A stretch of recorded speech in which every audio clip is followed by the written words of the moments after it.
We have a full house tonight. The board just came from closed session, and we took one reportable action to reject a claim, Farrer versus PAUSD, by a 5-0 vote. And now we move into our agenda. If I could get a motion to approve the agenda order. So moved. Yeah, we had some, at the end of my report, I'll make them now, though, to recommendations to reorder the agenda. Yeah, you might want to do that. That would be good. Okay. You know, we can have a second, and then we can have the motion. To Okay. Okay, good. Good. I was going to ask that the board consider changing the agenda. So we move agenda item C, District Mental Health and Wellness.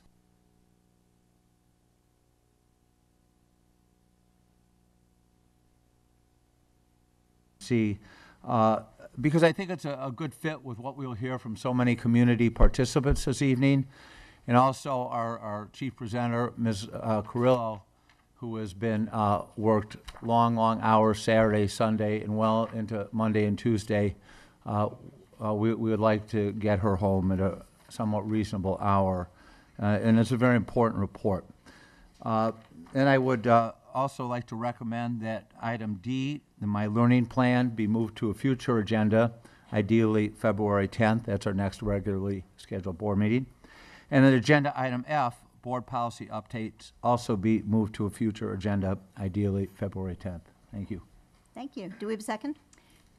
So just to be clear, also known as information item number 8, also known as, so information 8, which is VC, 6C, is moving to the 2A. top.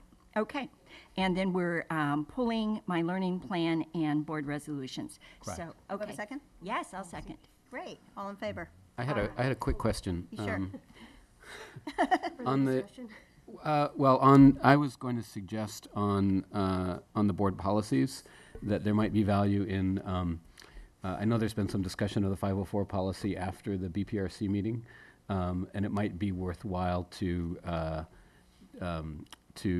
consider that the 504 policy in particular further at the next BPRC meeting, and so we might want to hold this board policy item on the agenda so that we can have that discussion, just for that limited purpose. Does the board need to approve what you discuss in BPRC? I think that's your decision as the BPRC committee. Okay, that's fine. If we don't need to take action need here to in do order to that. make that happen, No. that's fine. Yeah. Okay, I think we're okay. So you're freed of that. And actually, terrific. we Thank actually you. don't even have to agree that it's going to be February 10th for these other items. We can let the superintendent make that recommendation at agenda setting. Okay. I do appreciate the question, though, because routinely, if it is on the agenda, it's ready to go, you wouldn't expect it to go back to BPRC. So it's a little out of the ordinary, but it's fine with me. Okay, calling a vote. All in favor? Aye. Okay, motion passes. Dr. McGee, superintendent's report. Great. Thank you. I have 6 items tonight, and unfortunately, I had to reorder these based on the phone call I received from the village manager, 8:30 Saturday morning. The loss of a student life is tragic and horrifying, and I know everyone in this room, our first thoughts are with the family.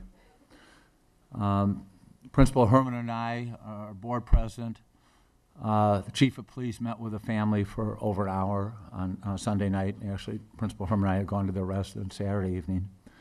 And we have since been working with the family, and I know there will be announcements forthcoming from them regarding services. They have asked that we not publish the student's name in a public forum, and I would ask any members of the audience speaking tonight, please respect the wishes of the family. I think our next thoughts, though, are about our own students and our staff who are here tonight. I'm so proud of the Gunn students, collectively and individually. Our student leader last night at the parent forum, Aaron, was so articulate in presenting the student point of view and so diligent in taking notes. I don't know what your future is be, but I'll vote for you whenever you. But in all seriousness, it lends so much credibility and was so powerful. As was a young woman who stood up in the first period class when the announcements were read. I was in Bill's choral class, and this young woman stands up and says, if you have a problem, you have to go to the counselor. She just did this of her own volition. Because I know sometimes going to a counselor, there's a certain stigma attached. And this young woman had the courage, this girl, to stand up and tell her friends about how important it was and how it had helped her. And this whole collective community of gun students that supports each other. I'm so grateful to the gun staff. I can't imagine what they have been through, but they have been there for the students first and foremost to help each other. We're grateful to the Palo High School staff, the counselors who came to support gun, to serve the students. We cannot say enough about our community partners, about CARA, about ACS, about Dr. Durbin, Dr. Joshi, and others who are all there at Gun in the wake of this terrible tragedy. Our board members, our leaders, were there on Saturday and Sunday with the family, with the staff, giving their support. So, I think everyone wants to find a rational explanation for this, but at the same time, we're just overwhelmed by these intense emotions of fear. I mean, palpable fear, anger, confusion, depression, sadness, all at once coming in. You know, what do we do? How do we make sense for this? There must be a solution. There may be a solution, but it is not simple. The search for an explanation is so terribly complex, as we heard from experts last night at our meeting with senior parents. We heard that mental health issues are involved in more than 90%.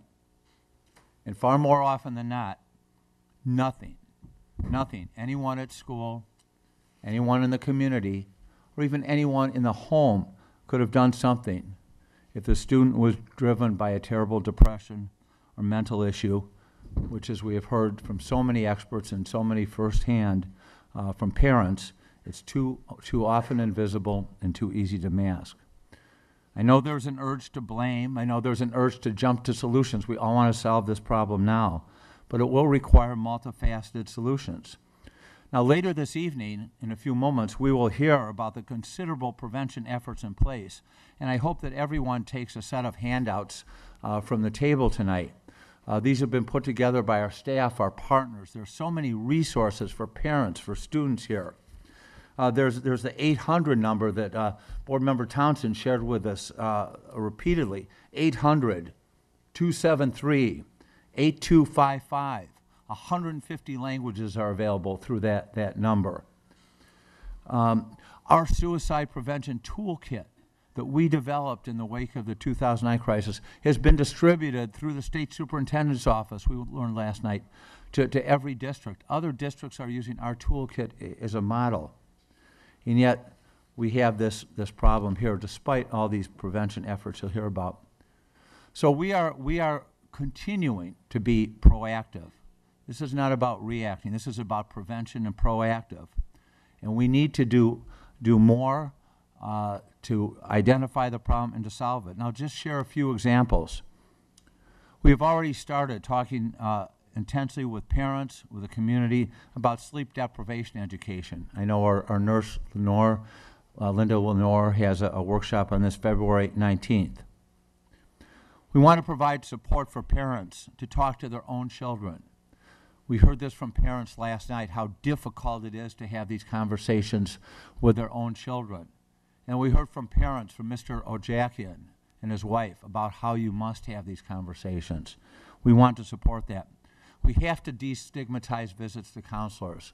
The wellness design at Gun High School that Principal Herman and others presented for this wellness center, and when she got here, said, we have to fix this. We need a center for this. We'll go a step toward this, but that's the future. We need to destigmatize this now. We need students' help, parents' help, teachers' help. We have to have a more formal approval process for students who want to take exceptionally challenging classes or heavy workloads. And as I told the parents last night, that means sitting down face-to-face with school personnel, advising if we believe this course load if this AP load, if this honors load is too much, you as a parent are going to have to sign off because it's a parental decision made in conjunction with the school. We're going to institute that soon. Well, we are conducting an independent research study. We've commissioned the Hanover Research Group to study consistency in curriculum, instruction, assessment, grading, and homework practices, which our strategic plan survey, our WASP surveys have pointed out, and plenty of anecdotal data from our students has pointed out this is a problem. This adds to our stress as students. We need to align the homework policy and administrative regulations with actual practices, which involve teachers and administrators working together. And this includes a district responsibility. That includes my responsibility to ensure that we have professional development for this. We can't just put a policy out there and say, go do it. As one of the teachers wrote me such a great letter this afternoon. She said, the policy and administrative regulations are a great map, but we need the car, or maybe in your case, the bike, to move us along. And so we're going to work together with our teachers, with our administrators, our students, and our parents to design, develop, implement, and evaluate a plan that is aligned with a very sound policy and very clear administrative regulations governing homework. 2 more items. We're going to explore scheduling. I think it's far past time we look at how students are scheduled, and we're going to have to look at grading practices, included weighted grading, which we have at one school, but not at the other school. We're going to, and the last point, and I have made this a commitment, if you've had the chance to see the last 2 videos I posted on our website, to have a frequent and consistent message regarding the importance of students becoming thoughtful learners. Learners for a lifetime. Learners who, in the words of our vision statement, have developed a deep knowledge, critical thinking, and problem-solving skills. We've nurtured their curiosity, creativity, and resilience, and empowered every one of them to maximize their fullest intellectual, creative, and social potential. That vision statement does not say anything about chasing A's or taking the most APs. Our message is our kids are here to learn, exploit the joy, the love, the passion for learning, so that they will be well prepared for careers that don't exist, and a future of global collaboration, and a commitment to improve the quality of life for everyone in our community, our state, our country, and beyond. Those are some of the solutions we are working on now. We had great ideas from parents last night. We had several ideas from parents. Parents telling us how they talk to their kids. Here, one of the parents said, you know, with the rejection slips coming out, you know, students are going to get accepted to colleges in March. They're also going to be rejected from some. This is a time of at-risk. Parents were telling us, you know, share your own faults as a parent. Talk about when you applied for a job and didn't get it. What happened there? We heard ideas from parents. Paint the school, landscape the school, brighten it up. We heard from parents about more small group activities. We heard from students about spirit activities. We heard about the need for, and I'm putting this in quotes because she said, joyful electives and some joyful reading. So we have no shortage of great ideas, and we're going to hear more. We are scheduling a community conversation that will be held not at a school site. It will be an invitation to the whole community, students, parents, taxpayers, city officials, and of course educators as well, to come together to work on identifying the problem, developing some solutions. Initially, I hope to have this on Monday, but some of the key personnel that we want to have there, Dr. Joshi and others, because of their schedules, because of the logistics of finding a place, we're going to have to delay this a week or 2, but we will have it, and we will have it soon, and it will make a difference. So I'm going to close the first of my 6 points tonight, just saying again how much we feel so badly for the family, how eager we are to hear from all of you tonight, and how much we are all in this together, because this is our community, and we are going to make sure that this is the last conversation that we have of this kind. So, can I move on? Thank you. 5 more points, very quick one. Moving along, I want to share some really terrific news tonight. So I am going to ask Principal Diorio from Palo to come to the podium with Catherine Lee, Allison Zhang, Eric Foster, and Andrew Lee. So many of us remember being in math classes and having to solve story problems. That may have been, at that time, our worst nightmare. Well, this team of 4 students had 36 hours to solve one story problem. These students entered the International High School Mathematical Contest in Modeling. They were one of 671 teams. Each team was composed of 4 students. Each competed on solving one of 2 problems. Of the 671 teams, only 8, 6 from America and 2 from China, received the top award of outstanding. Palo Alto High School's BC Calculus team was one of these, scoring ahead of some of the top magnet schools in the country. Team members Catherine, Allison, Eric, and Andrew worked with a team advisor and Palo Alto High School mathematics coach and instructional supervisor who was teaching a class tonight, Radu Toma, to prepare for the competition. This team, these 2 young men and these 2 young women, work together on solving a problem that's experienced daily around the globe of offloading cars safely at commuter stations in large urban centers. They not only solved this problem, they received the top score in the world. They will.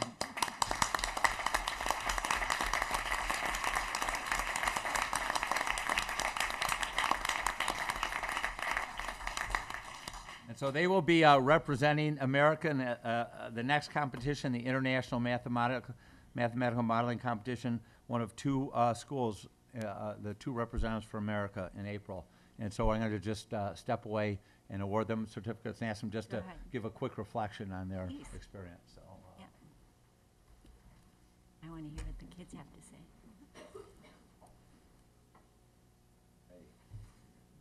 All right. This says in the Board of Education congratulates Catherine Lee, Allison John, Catherine, Allison, Andrew, and Eric. You each get your own certificate for earning the top award at the 17th International High School Mathematical Contest in Modeling and representing the United States of America at the International Mathematical Modeling Competition in April, January 27th, 2015. Congratulations. Congratulations.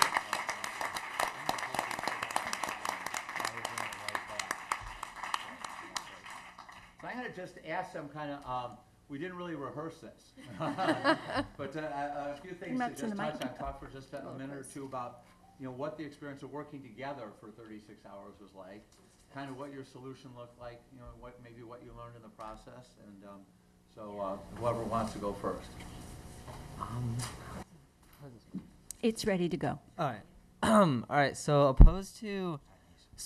last November we competed in the 17th annual high school mathematical modeling contest, and opposed to other mathematical competitions, this one was really, we had to work on one problem for 36 hours as opposed to other competitions like the AMC where you work on multiple choice problems. One difficulty with the mathematical modeling contest was that when we first received the problem, it was really open-ended, and there were a lot of routes we could have gone to basically create our mathematical model of a crowded subway station unloading passengers. So on the first day when we first received the problem, we had to conduct a lot of research actually on, for example, the walking speeds of people on stairs across a platform, the average width of a subway platform, and so those things really guided, those assumptions that we made really guided the rest of our model. We also used a lot of technological tools while building our model. I remember going through Wolfram Alpha and trying to find a whole bunch of mathematical systems that would help us in the creation of our model. And I remember going through Wolfram Alpha and struggling because the free Wolfram Alpha online would not accept our large equation, so we had difficulty optimizing it. And so we were quickly scrambling to try and get free trials of these mathematical systems. And then our savior, surprisingly, was a comical little website called mathpapa.com. So that was a lot of fun. Math part? Okay, so talking a little bit about how we work together as a team, I think, well, 36 hours is obviously a very long length of time, and there are definitely times when we were frustrated, when our results didn't match up, when like we think our model does not work. And I think having definitely people working together with you and thinking about solutions together definitely made that process a lot easier. And also, since this problem is also a test of creativity and like innovation, how to use mathematical models to solve a problem that you've never seen before, I think having 4 brains together and each coming up with new ideas definitely proved beneficial. So I get to talk about the best part, which is when we actually finished it, because we spent the first day and some more just building a giant equation that wouldn't fit into Wolfram Alpha. And we had no idea if it was actually going to work, because the idea was to make an equation that would give the time required for someone to get out of the train and leave the station.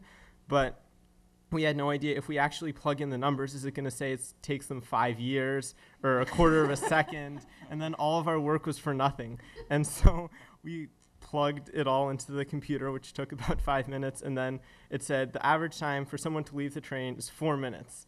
And then we realized our model finally worked. And then using that, we were able to go down the list and do all of the requirements they asked us to do and optimize everything that we were supposed to do with the train station and figure out how we can get people out of there the best.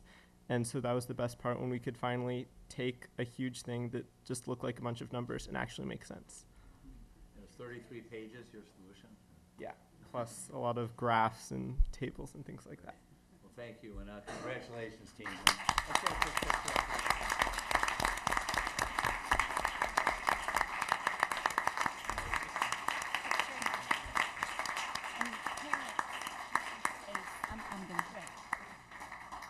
Let's let them take pictures.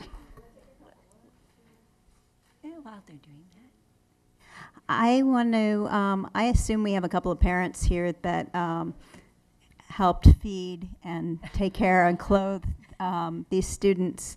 Would you mind just standing up if you're a parent of one of these students?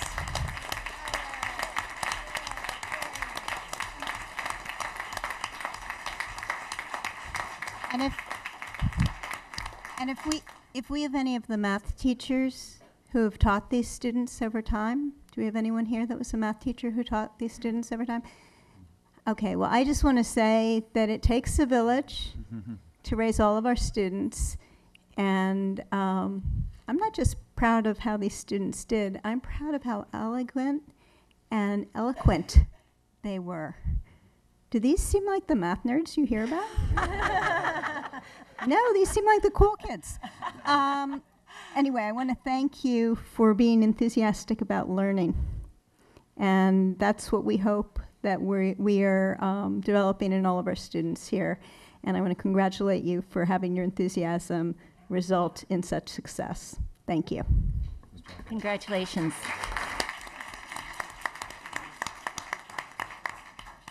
Ray, we'll finish my report quickly because I know people are eager to speak. The third piece, just a quick update from our Minority Achievement and Talent Development Advisory Committee. We have spent our first 5 meetings trying to identify the problems. This is very difficult. This committee of 22 individuals, including 2 of our students, came with lots of solutions. But we were reminded of J. Daniel Cougar's book, Creative Problem Solving and Opportunity Finding, in which he says, John Dewey believed that a problem well stated was half solved. He continues, Albert Einstein was even more emphatic about the importance of the definition of the problem.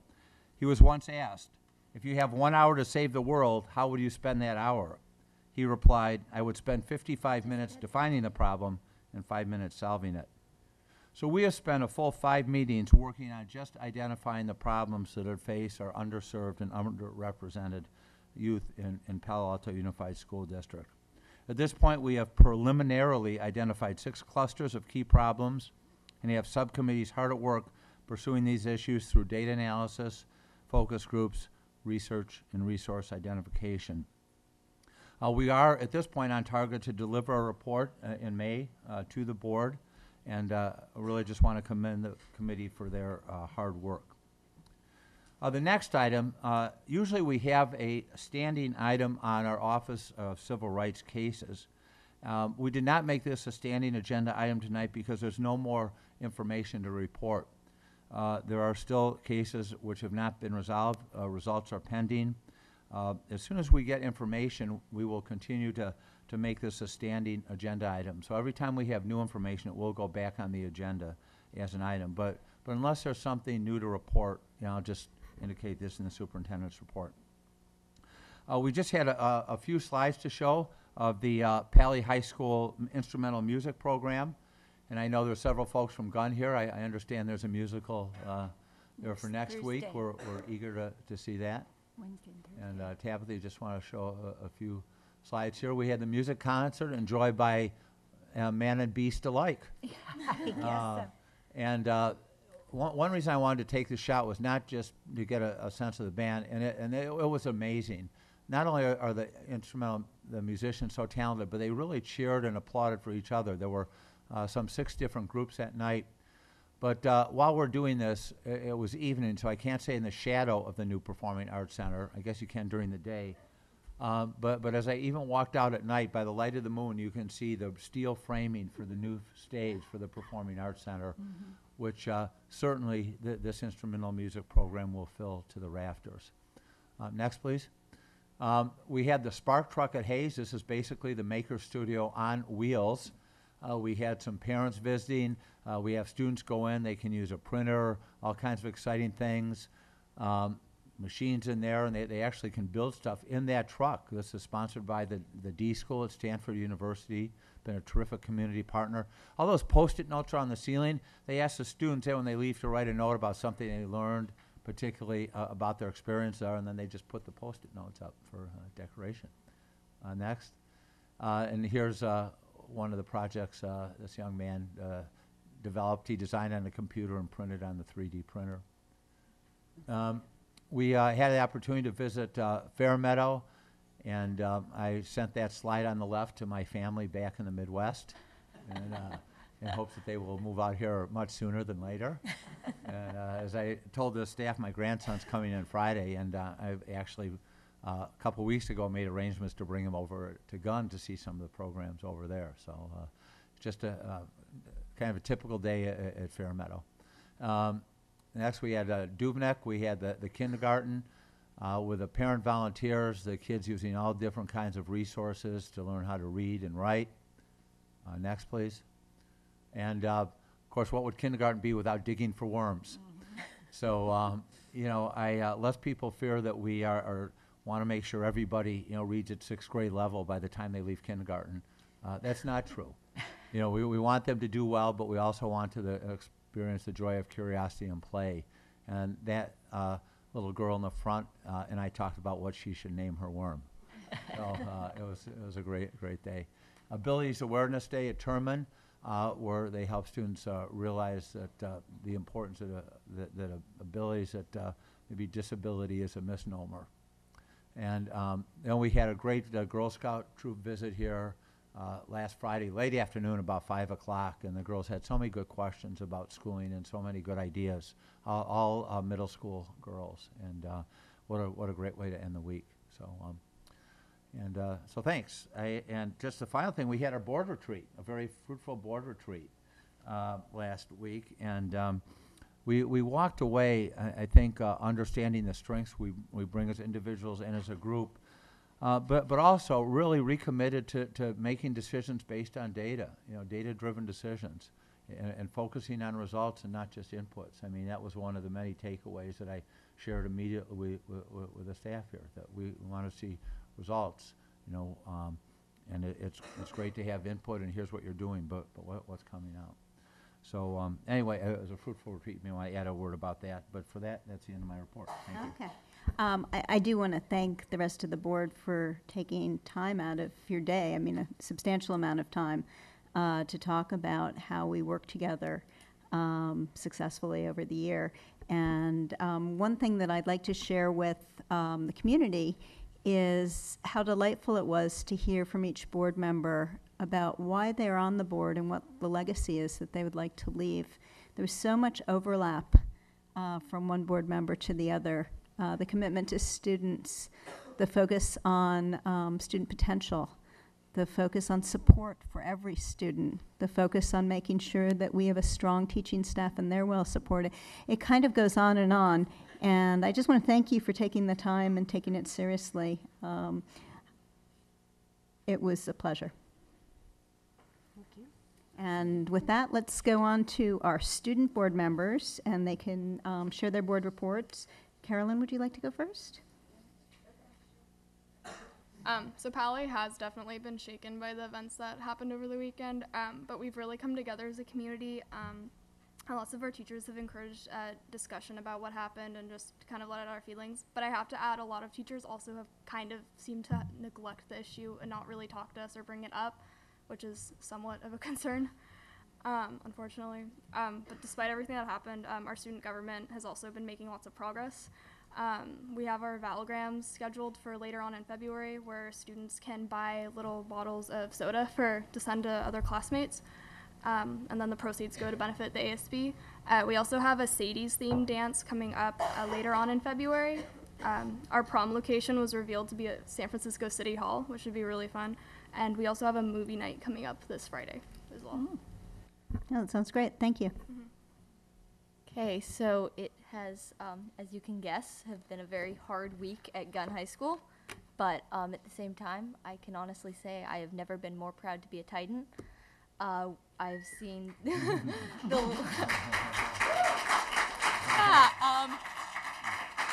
I've seen our staff show more love and support for students than ever before, and they're truly great, and I have to say thank you on behalf of the students. I've also seen students that have come together to support one another, and whether that means suggesting someone go to counseling or just sitting with someone and crying, whatever it may be, students are there for each other.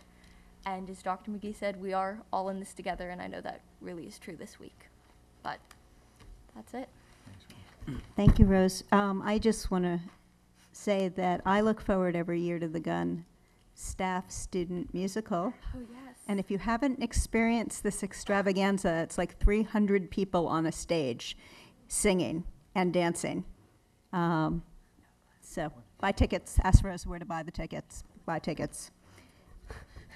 I also wanted to share your appreciation for your staff and teachers. I know that all of us spent time this weekend and at other times with Gunn teachers and staff and district staff, and I have to say how impressed I have been with the commitment and compassion and professionalism that they're bringing to that. And I think that the community at Gunn is lucky to have the folks there. And I want certainly to express what I'm sure is our willingness to do whatever we can do to support our district staff in the work that they're doing.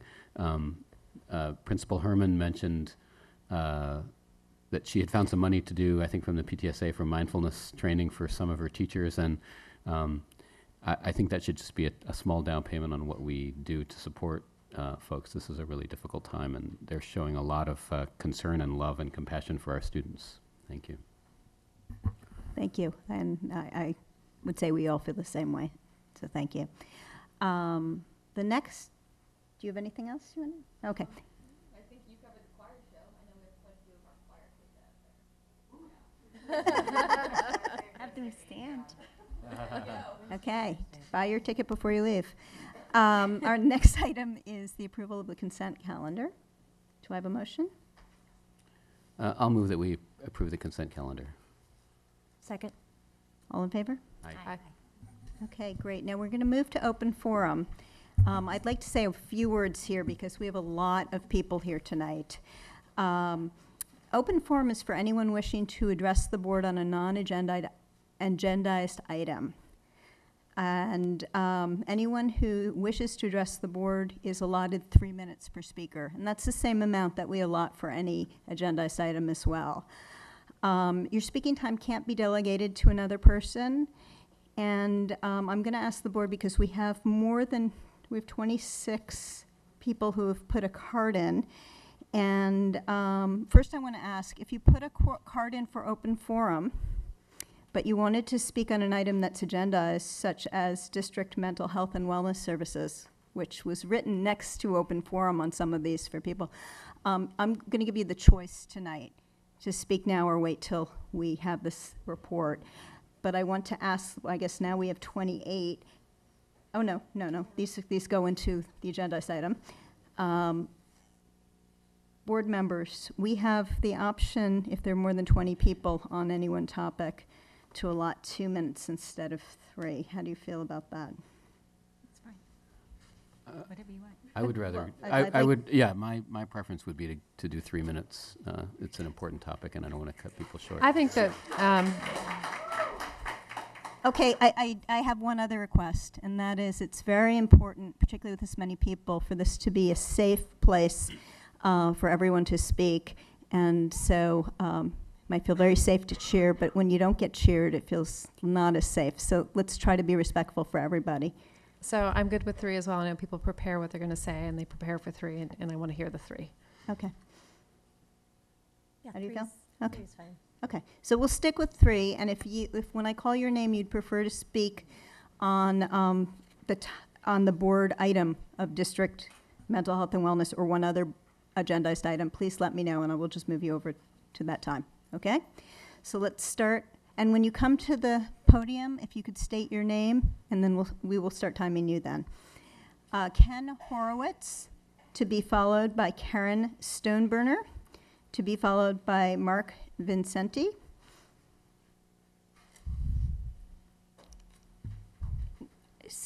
And I'm reading people multiple wanna names so come that you and get ready to speak, so we We can want to move get through people it. in order, yeah. Good evening. My name is Ken Horowitz. I live on Homer Avenue, Palo Alto.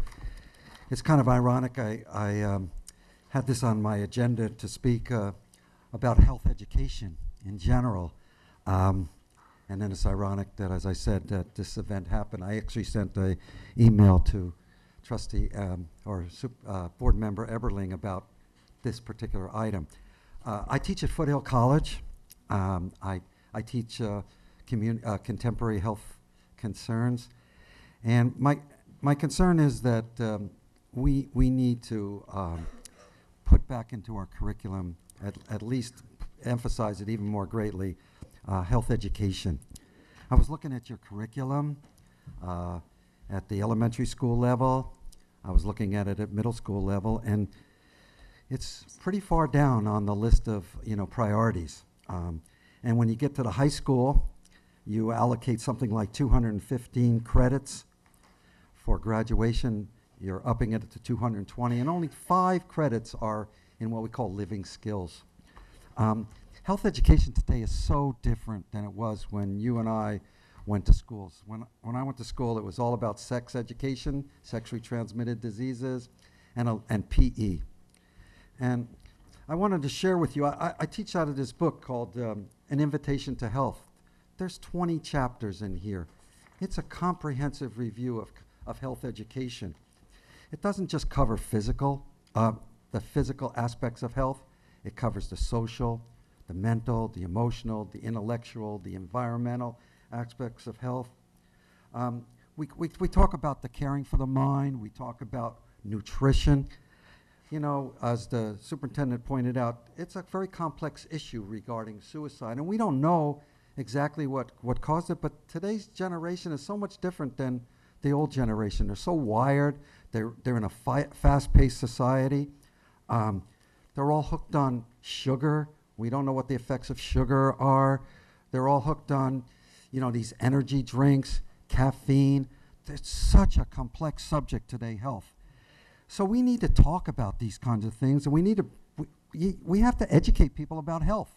It's not like you're born and you know all this stuff, and a lot of the students, unfortunately, rely on their peers for health, issues because they can't talk to their parents about it. We as a school district have to start teaching them a little bit more about health.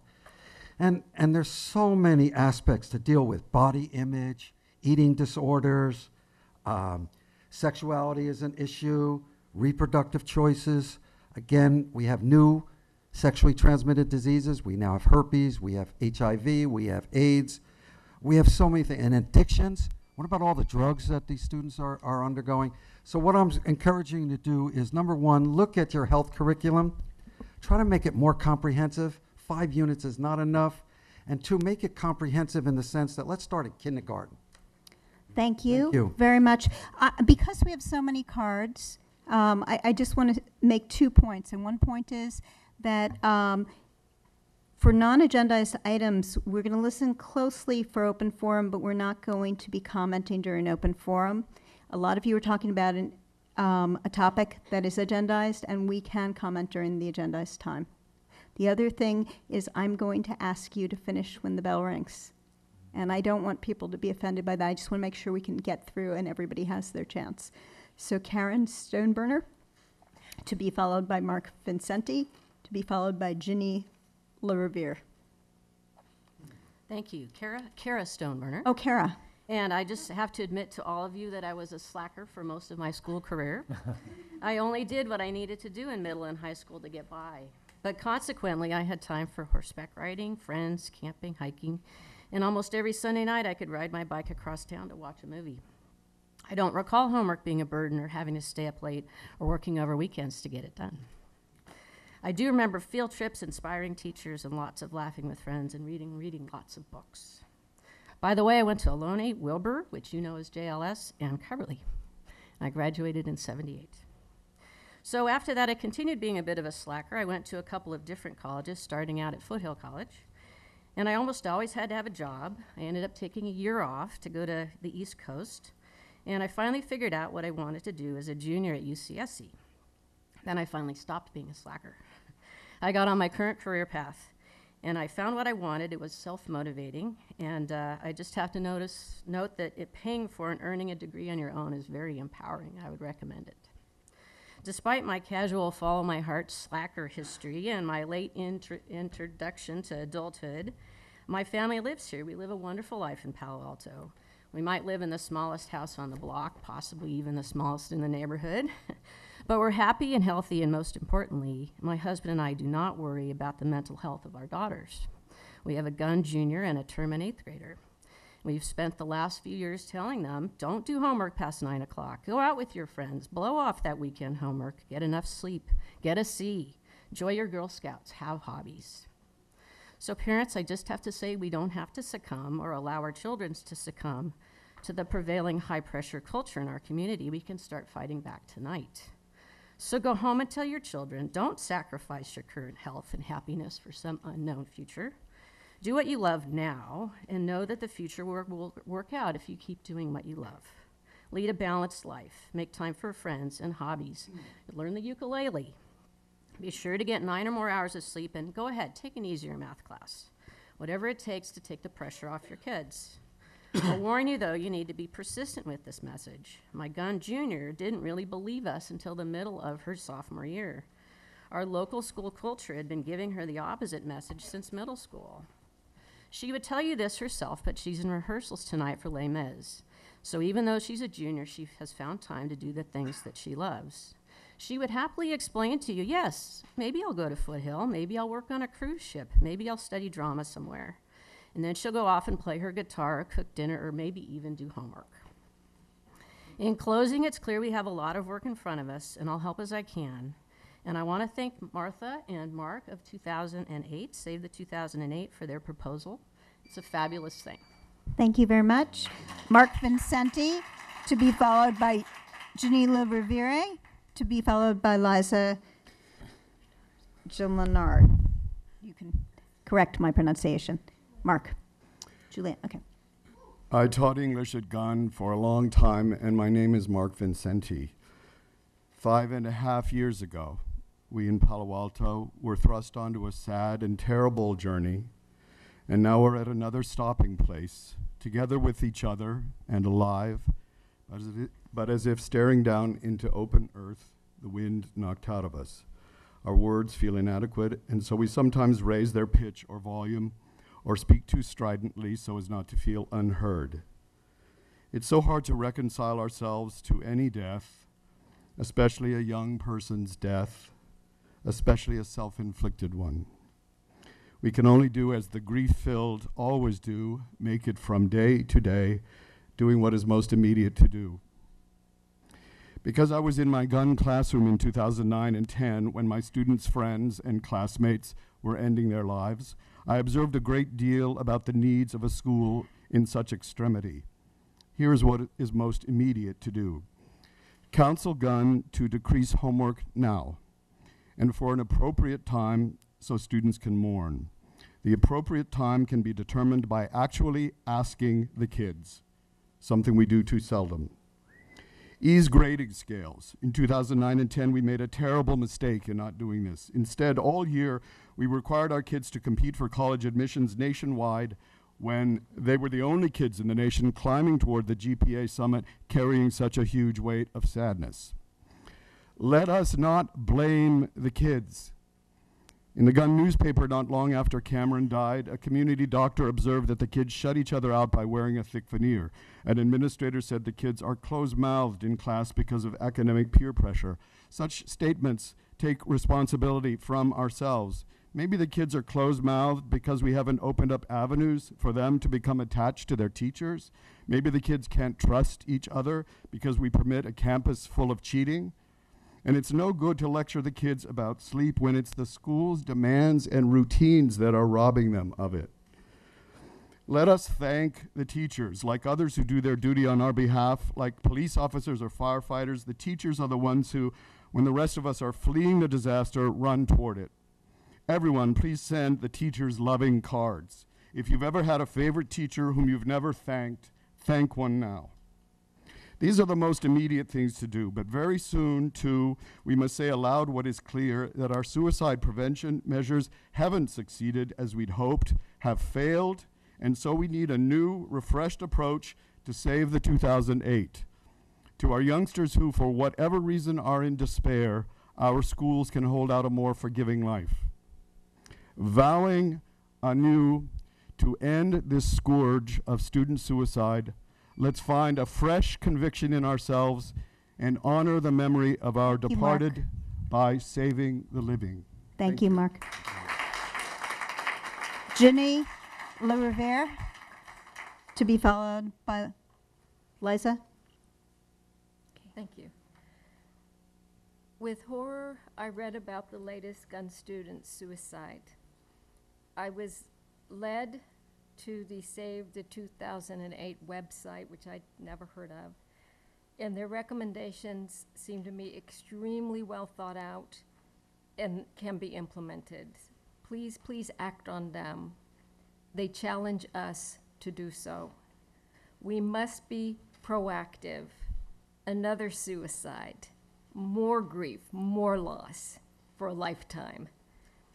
I live a 5-minute walk from the railroad tracks at Meadow and Charleston, and I see those guards every day.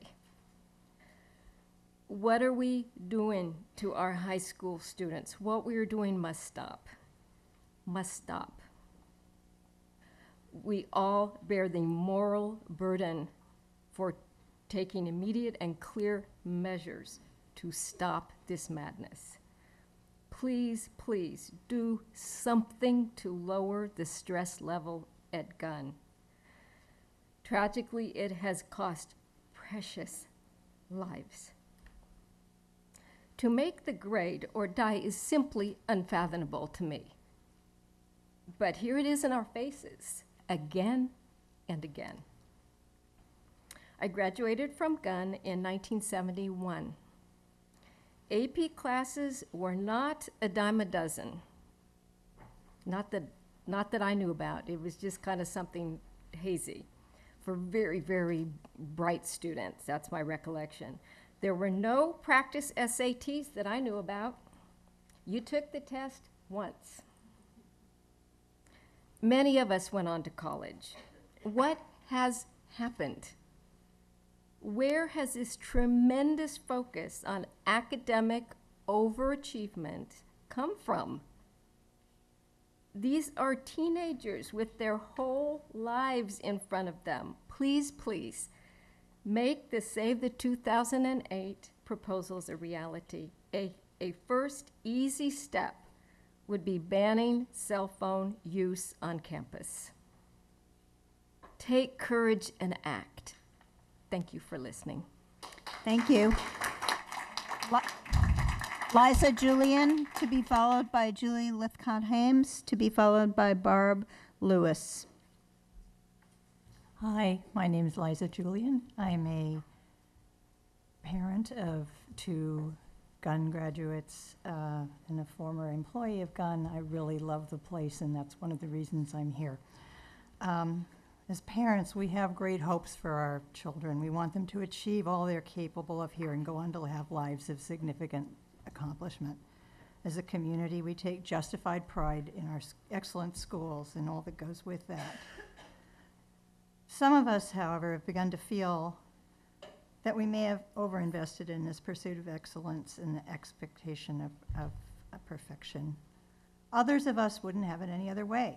Clearly, this community needs to do some soul searching, and that must begin with listening to our children, particularly our high school students who are turning in stressful times to the adults in their lives, parents, teachers, administrators, and you, the school board, to make good decisions on their behalf. Please have a look again at the recommendations of Save the 2008 and see what you can do with them. I'm really pleased to hear that some of that has obviously begun to emerge, and I find that's a really good thing. As to the suicides at Gun, I don't know why it happens. I've survived a couple of suicides of people close to me, and I can tell you that the students, the staff, the teachers, everybody in that community is suffering and questioning and needs all of the support that any of us can possibly give them.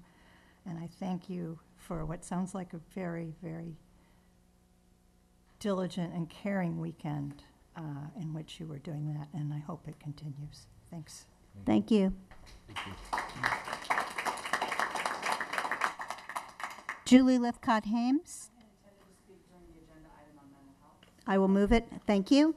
Barb Lewis, to be followed by Sarah Reich, to be followed by Chloe Sorensen.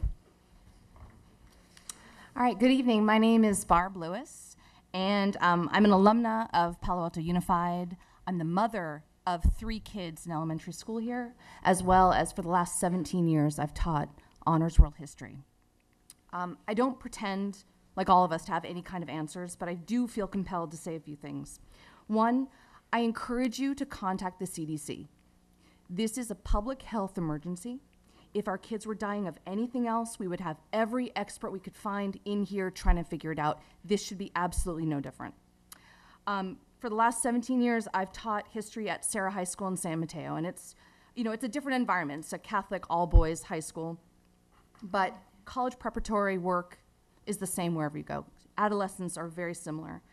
At Sarah, we strive to create men of faith, wisdom, and service. Now, I am absolutely not suggesting that a public high school adopt any sort of religiously toned theme. But looking at the website and looking at the mission statement, I still don't know what a Titan is. And it needs to mean more than academics.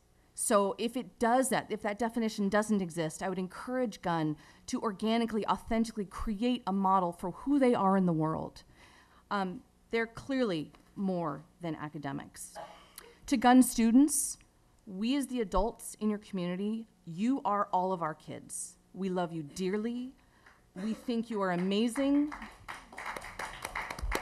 You are obviously more than GPA. You're more than college acceptance. And we want to embrace all that you are. But please give us a fighting chance. You're obviously hearing from many people to reach out, to get help. Give the adults in your life a fighting chance to be the adults that you need us to be for you. To my fellow parents, it is time to reframe our expectations. We want our kids to shine. We want our kids to thrive. But at what cost? So we know that many of our students their path will take them from Palo Alto on to elite universities, but there are as many paths to greatness as there are dreams and dreamers. And many take that path, others will take a very different path. And we need to celebrate all of them, because in the big picture, it doesn't matter. To the board, I think what you're hearing from many, and you will continue to hear, is make some substantive changes now.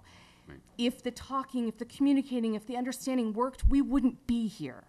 We need to do something.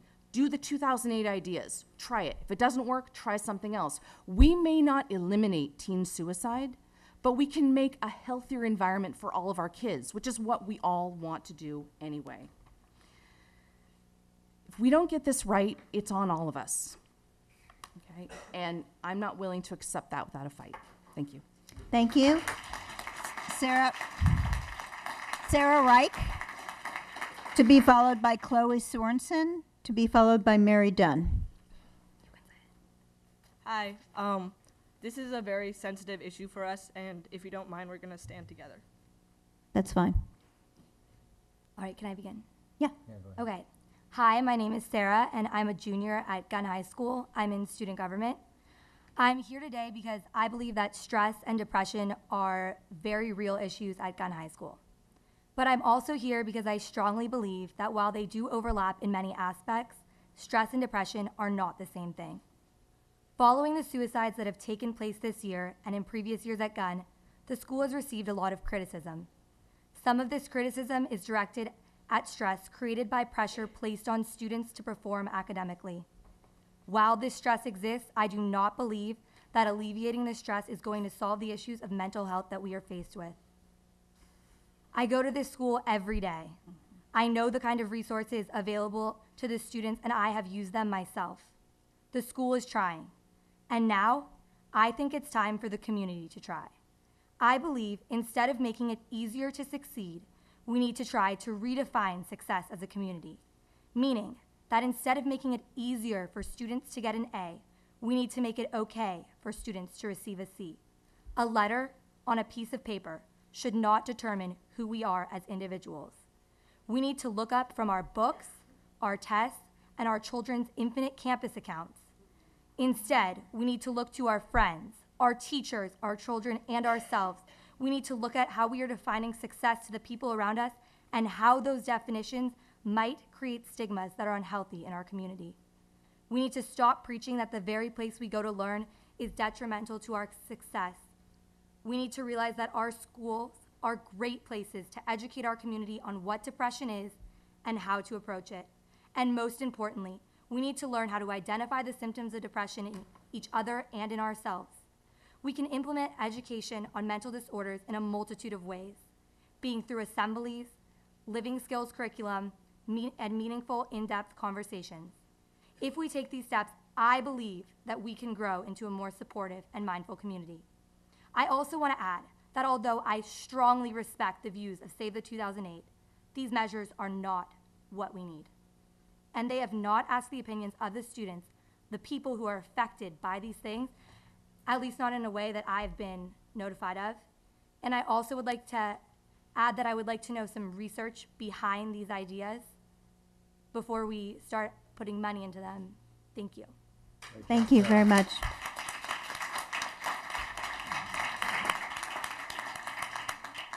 Chloe Sorensen. Hi. My name is Chloe Sorensen, and I'm the sophomore class president at Gunn High School. Throughout my first year and a half at Gunn, I have dealt with more than my fair share of depressed friends. Whether we like it or not, depression is all around us.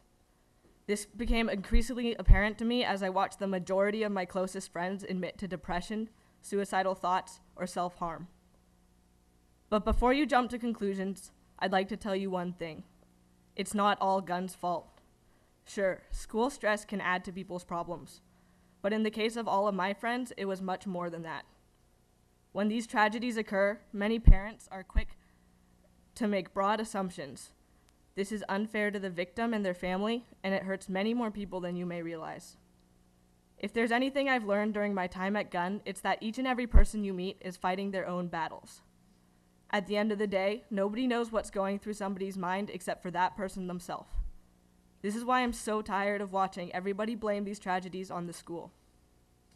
I know that many of you are looking for somebody to blame because this is a senseless tragedy that nobody will ever be able to fully understand. But we all need to take a step back. Gunn High School is not the only thing in these kids' lives. They have issues with friends. They have issues with families. A lot of them struggle with depression, and even when they seek help, it isn't always enough. As a kid who walks through those halls every day and interacts with these kids face to face, I feel like I have the right to say that you're not seeing the whole picture. There is so much you cannot see from the outside.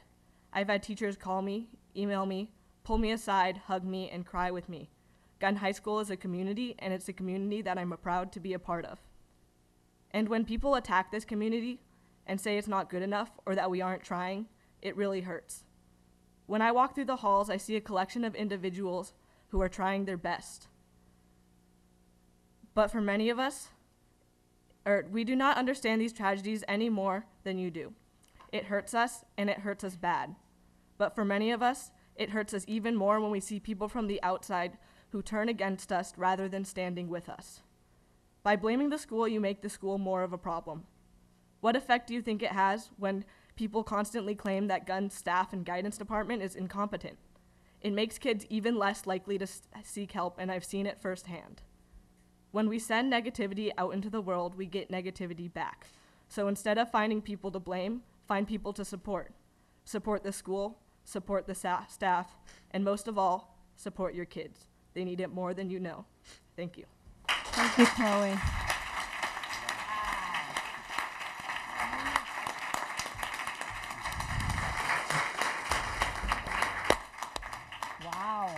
Wow. Thank you. We have Gun. we have more students tonight than I've ever seen, and I just want to thank you all for coming out. Mary Dunn, thank you. Go Gun. I agree with you wholeheartedly. I'm a mother of 2 Gun grads who have, in a family who spent 8 years at Gun. 8 beautiful years at Gun. We had a lot of support from the fabulous teachers, the counseling staff. It's a community, it's a village. Everybody was working together. I'd like to see that come to fruition again. Though my sons have moved on through colleges and grad schools and they're out in the world now, they moved on from Gun. There's life after Gun. We continue to cheer, though, for the school that we've come to know and love. Go Gun. Okay, I'm here tonight to voice my complete support for the entire Save the 2008 initiative. It is now. The time has come to implement its 6 proposed steps. This is our way to move forward together. Go Gun. Thank you, Mary. Martha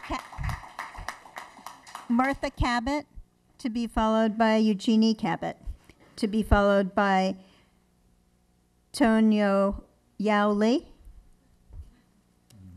So we're getting one count. Martha?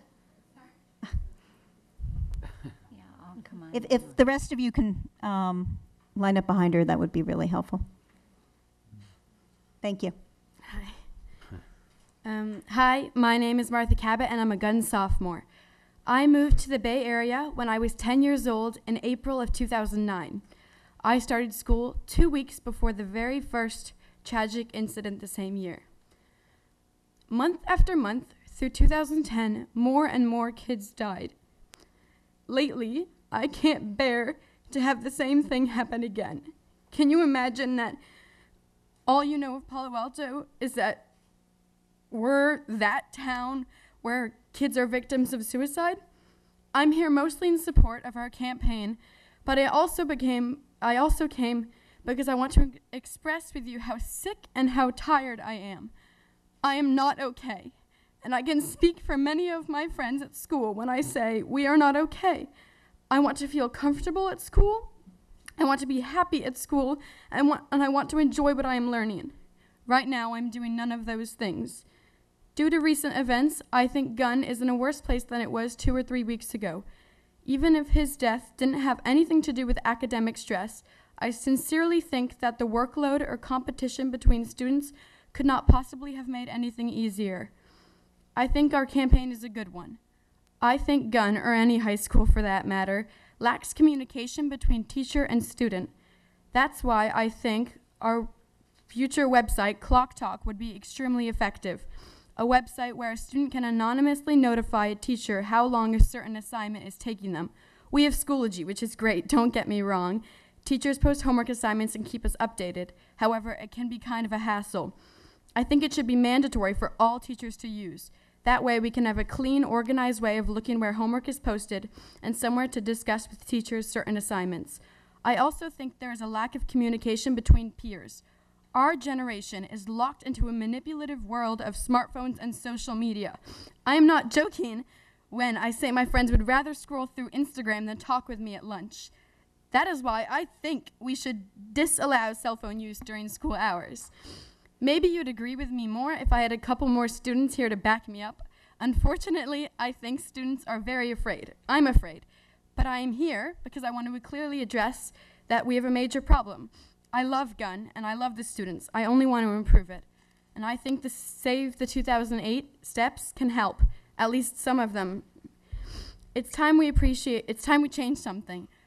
I wouldn't be taking the time here tonight to come and say these things to you when I have 2 quizzes tomorrow that I'm totally confused about. It's very important to us that we feel comfortable at school. And right now, it doesn't feel like there's anyone on our side. Thank you. Thanks, Martha. Martha.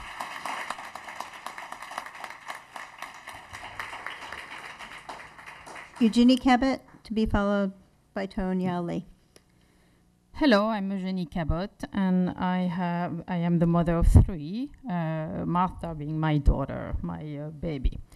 We cannot blame everything on the school, but since our children spend 75% of their time between school and related schoolwork, I believe it is the school responsibilities to set the rules, certainly not the parents, and take action now for a healthier school culture. Please implement the block schedule at Gun like it is at Palo. It is a common sentiment that the block system allows students to ingest more knowledge than a traditional 6-period scheduled in the same 4 years. Decrease the homework now. We have to be honest. We will not reduce stress, sleep deprivation, excess homework load, and lack of social time if our students are pushed to take so many AP classes. Parents, tell me, how many of you took more than 4 APs in high school? I am very curious. Why would you think it is a good idea for your children to take more than 4 AP classes? Remember, these are college classes. Did you know that British students, who have some of the best universities in the world, can only apply to a maximum of 5 colleges, and certainly not to both Oxford and Cambridge the same year? Well, lucky them.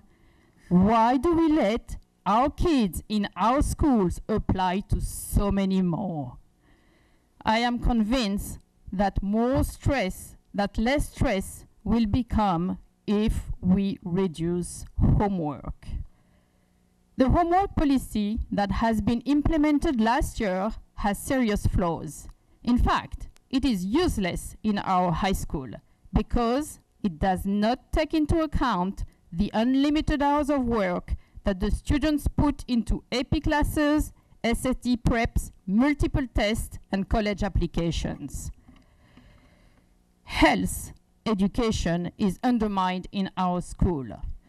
Do you know that this week, Raven School District just got the green light to launch the mindfulness yoga into the regular curriculum through a non-profit foundation? If they think it is important there, why not here when we really need it? It is time for Palo Alto to set the good examples and to have the courage to do so. In fact, I believe that we have no other choice now than being a leader in caring for the well-being of our youth. Thank you, Eugenie. Can I just finish with Lewis Carroll's quote, since it is his birthday today? If you limit your actions in life to things that nobody can possibly find fault with, you will not do much. Thank you. Thank you.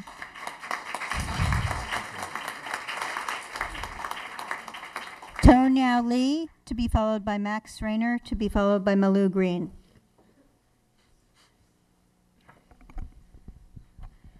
Hello, everyone. My name is Tone, and I'm a sophomore at Gunn. So first, I'd just like to commend all the previous speakers for their great suggestions, and I'd like to thank everyone for being here tonight. Now, as we all know, recently, another fellow Titan has taken his own life. It is a tragedy. So many questions remain unanswered. This has happened more than once, more than twice. The numbers keep piling on, and yet we still have not unified and have not done much to fix the problem. I don't know what to do exactly that will directly solve the problem, but I do have 3 concrete ideas that I believe may assist in the prevention of another loss. My first idea is to hold group therapy after school, kind of like a tutorial. It will be after school every week on a select date, and students will be allowed to sit down in a room with other classmates and just talk about their feelings. It will be a time for students to open up to each other and to support each other. It will allow them to talk about thoughts that they feel not discussable at home or in a classroom setting. There will be a bare minimum in regards to staff there, so students will be more comfortable. Next off, I'd like to implement a rally to remember everyone who has lost their lives to suicide and also to spread awareness.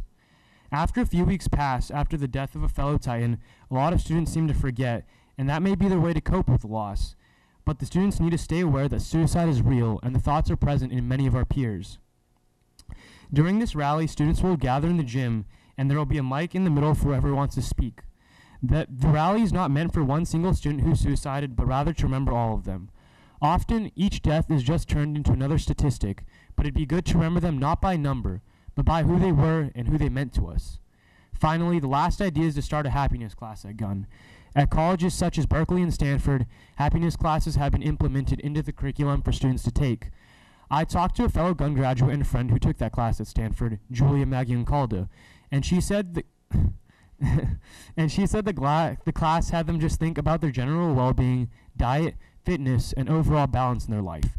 The professor made them think about the current life and changes they could make to improve their health in those ways. It was a class for reflection, where they could reflect on what's going on well and what's not going so well, and tangible changes they could make to live a happier lifestyle. This happiness course would be offered to underclassmen as well as upperclassmen, and it could also be offered during lunch or after school, and maybe even in middle school, elementary school. These last few months have really been tough on us all, and I just want to give you a piece of advice from my friend, Professor Fred Luskin. After Cameron died, me and a few of his friends went over to have a talk with him, and he told us that just because you have lost someone you love doesn't mean that you should love less. It means to love more. Thank you for your time.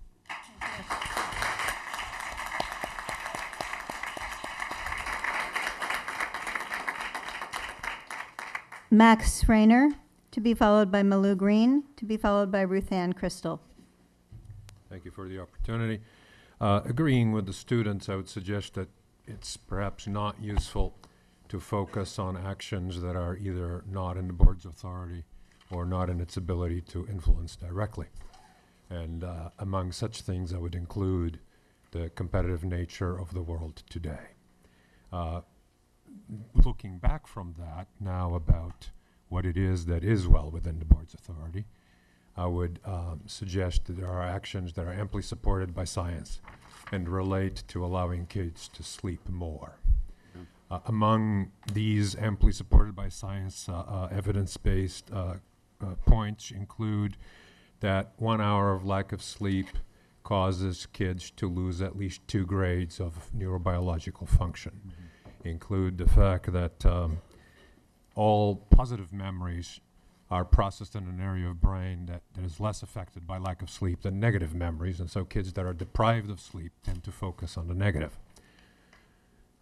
There are ample examples in the country. There are school districts that have moved their classes at least 1 hour later, and they experienced both higher academic performance, dramatically higher, and less self-reported depression and less self-reported suicidal thoughts.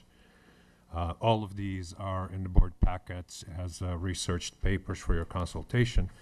Others point out that teens who report not enough sleep were 86% more likely to seriously have had suicidal thoughts. That there's an association between short sleep duration and nightmares and suicidal behavior and suicidal ideation. So looking now at what to do, I would suggest one thing well within the district's powers to consider starting at least 1 hour later.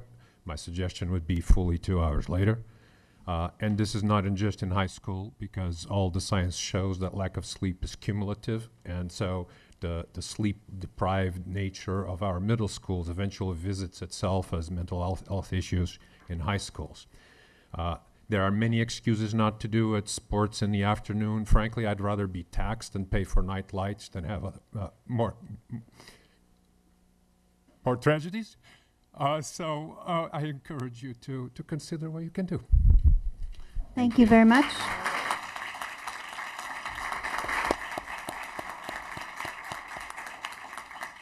Malou Green, to be followed by Ruth Ann Crystal, to be followed by Day Rose. Hi there, I'm Malou Green, and I have 2 kids in the Palo Alto School District. Actually, 1 child in the Palo Alto School District, an 8-year-old at Juana Briones and a 3-year-old who's going to be joining Juana Briones soon. And they're on a trajectory to really go through the Palo Alto School District, to go to Terman and then to go to Gunn. And I'm so thankful for the students that are here today, because I think that's the piece that's been absent in a lot of the things that we've read online, et cetera, is really the voice of the students. So I'm really happy that you guys are here and voicing what's really going on in the campus. I did come here initially for the support for Save the 2008, and it looks like there should be an effort to combine what you guys are talking about depression, as well as what's going on with stress, and try to see if you can combine efforts to see how we can hear your voice that much greater. We moved to this school district 3 years ago for the schools, right? So Palo Alto, great. We moved from Orange County, California, from a city called Irvine, which you might be familiar with. I also actually graduated from the University of California at Irvine, which is my alma mater, a great university. But I tell you, one of the things that we noticed, we live right behind Gunn High School, right off Georgia. We probably see a lot of you students biking in through the pathway. One thing that we noticed is the culture, right? The culture of, gee, I've got to get into an Ivy League. I've got to get into a really good school. And we noticed it specifically at graduation, where we see, rather than students celebrating the efforts that they've had in graduating high school by wearing their pomp and circumstance and their hats, all of their hats are decorated with the school that they're going to be going to.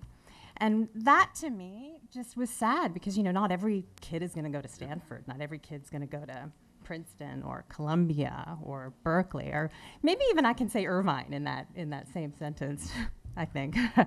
But, you know, let's talk about the culture and what we need to change, so that it's not so much about, gee, I've got to get into this college or it's over, all right?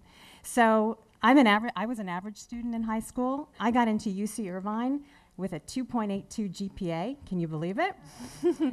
Right. And it was right, and it was a combination of my SAT scores and what I did in philanthropy. As well, I was a Hispanic student. So I'll let you know that I've turned out to be quite successful. I've been able to move to Palo Alto and hopefully raise my kids to be the same. But I tell you, there's so much out there. Again, so to finalize, I'm here to support Save 2008, but I want to make sure you guys can come together and really create a Save the 2008 that's for all of the students, right? Okay, thanks. Thanks, man. Thank you. Day Rose, to be followed by Tom Culbertson, to be followed by Nikhil Ghosh. Hi, my name is Ruth Ann Crystal, and I'm the mother of 2 Gunn High School students. I echo a lot of the thoughts already expressed here tonight, and I had written this letter to an editor just to say my feelings.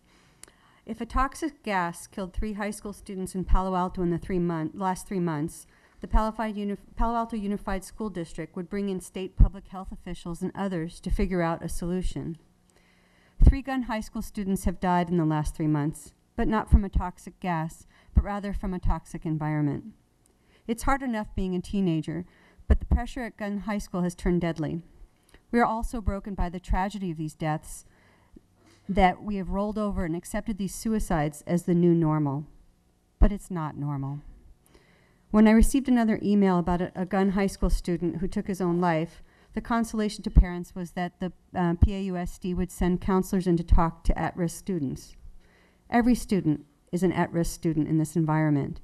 The response to these tragic deaths has been with good intention, but it's not solving the background issues that are driving students to end their own lives.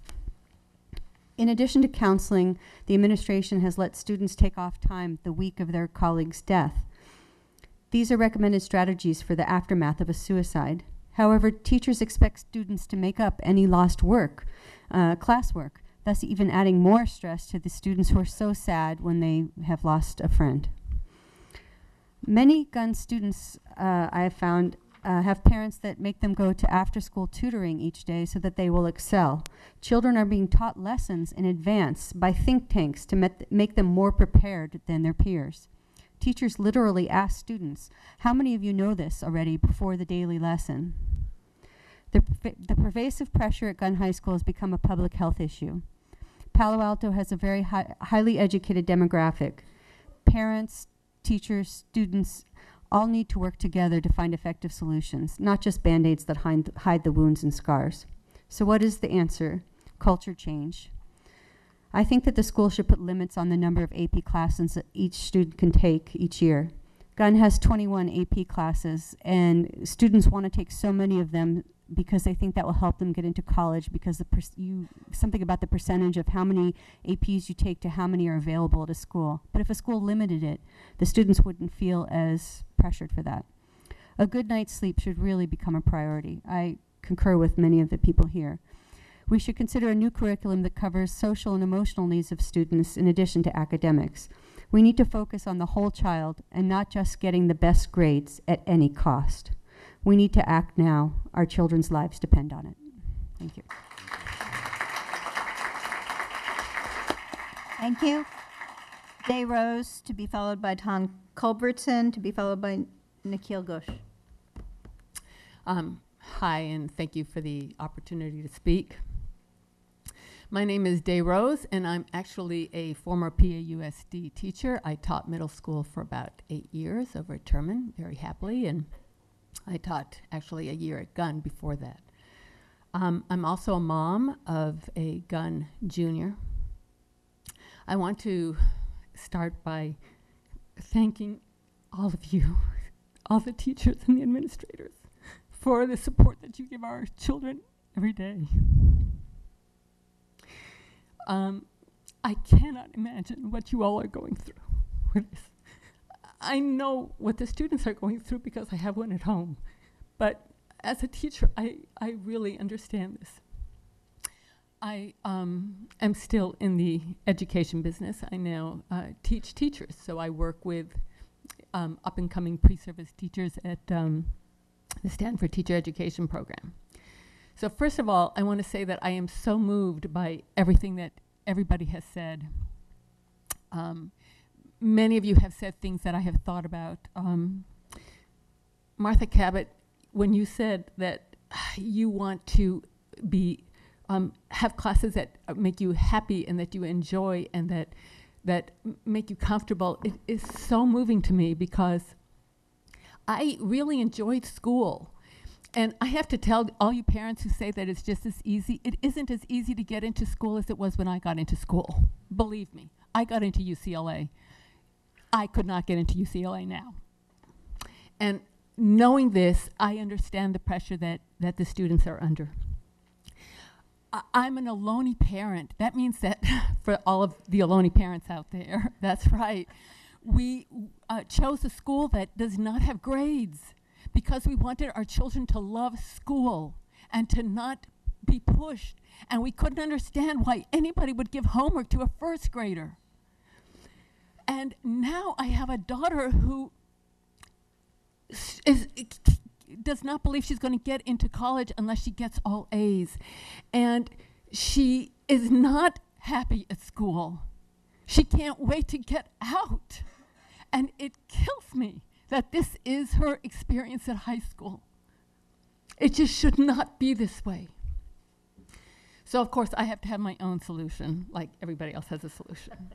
So one thing I have thought about is having small learning communities.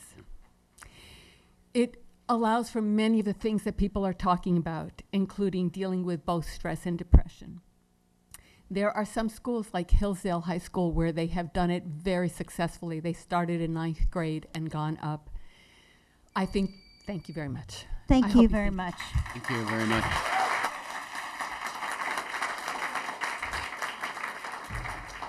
If any speakers have written things that they'd like to leave with us, that would be great. Tom Culbertson, to be followed by Nikhil Ghosh, to be followed by Paige Parsons. Thank you. My name is Tom Culbertson.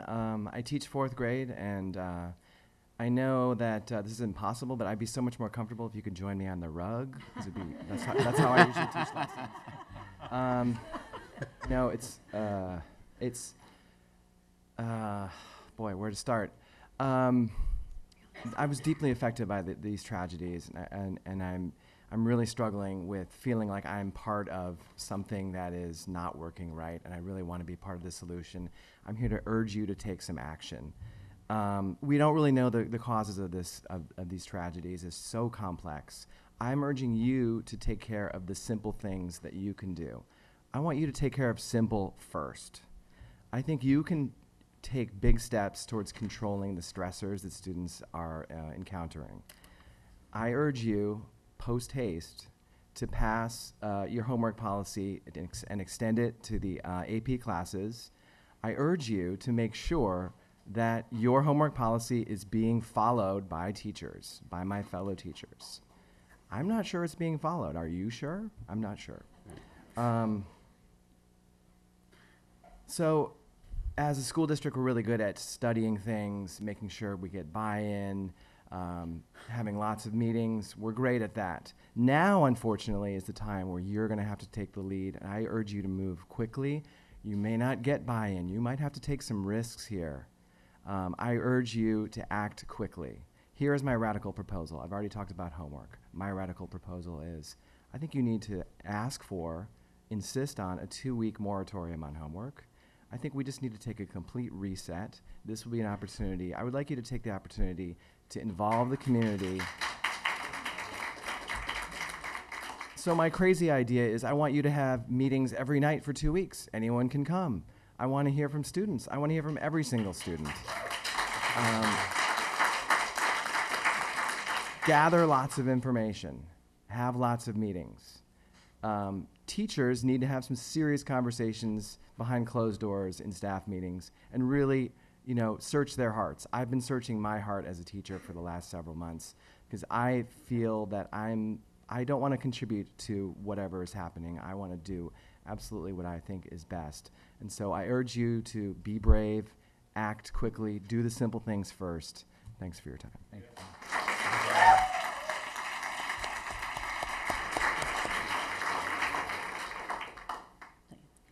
Nikhil Ghosh, to be followed by Paige Parsons, to be followed by Mac Radin. Thank you. First and foremost, let me introduce myself. My name is Nikhil. I'm a junior at Gunn High School. Among many things, I'm a member of YCS and Teen Advisory Board, many of whom we're all dispersed amongst the audience today. But primarily at Gunn, I'm a student and a friend to those who need it. In light of recent events, many have started to criticize, play the blame game, as we call it, and I feel that shouldn't be looked down upon. It's a natural response to traumatic events such as these that we have seen. But as a Titan and as a Palo Alton, I feel the urge to defend my administration, defend the parents of my friends, defend my friends from these criticisms. I feel that getting into college is one of the main causes that we've been discussing here today, and I feel that it's not a gun issue. This is a national issue, and it's not unique to Gunn. At Gunn, we're privileged, we're blessed to have so many bright and amazing students. There's so many of them right here, and they're all amazing. I want to share an experience that I had 2 years ago at something called Camp Everytown in 2013. I was invited, but I wasn't able to go to the one out in the forest because I had 2 tests the next day. And so I opted to go to the lock-in at Gunn that took place there. There were a lot of difficult conversations that went on during this period of time, but one that struck me as a sophomore close. Several of my peers reported that they began in sophomore year to see their friends, their peers, as competition. and this is just something that rocked me to my core. I cannot imagine how much it has been deteriorating my peers' experience at high school to see their beloved friends as competition for the rest of their life. I think that this experience was valuable. It definitely changed the way I think about things, and it changes the way that I conduct myself in a day-to-day fashion. We should do this more. That's what I'm saying here. And I think I'd like to acknowledge the events of 2000 and of the Save the 2008, but I would also like to comment that while I agree with their spirit, I think I urge you, before taking action, to consider the will of Gunn High School students and their individual opinions, although I do agree with the sentiment. And above all, I respect this Board of Education. I immensely appreciate what you're doing for our school district, but I must urge you to listen to the students, talk to the students, hear what they have to say. Thank you. Someone earlier said, I mean no personal offense to this person, but someone earlier said they do not know what a gun titan is. Allow me, please. You've seen about 10 of them so far. I'm a gun titan. This is who we are. And to everyone who has come up and spoken, I have nothing but respect for you, and I love you guys. Thank you. Thank you.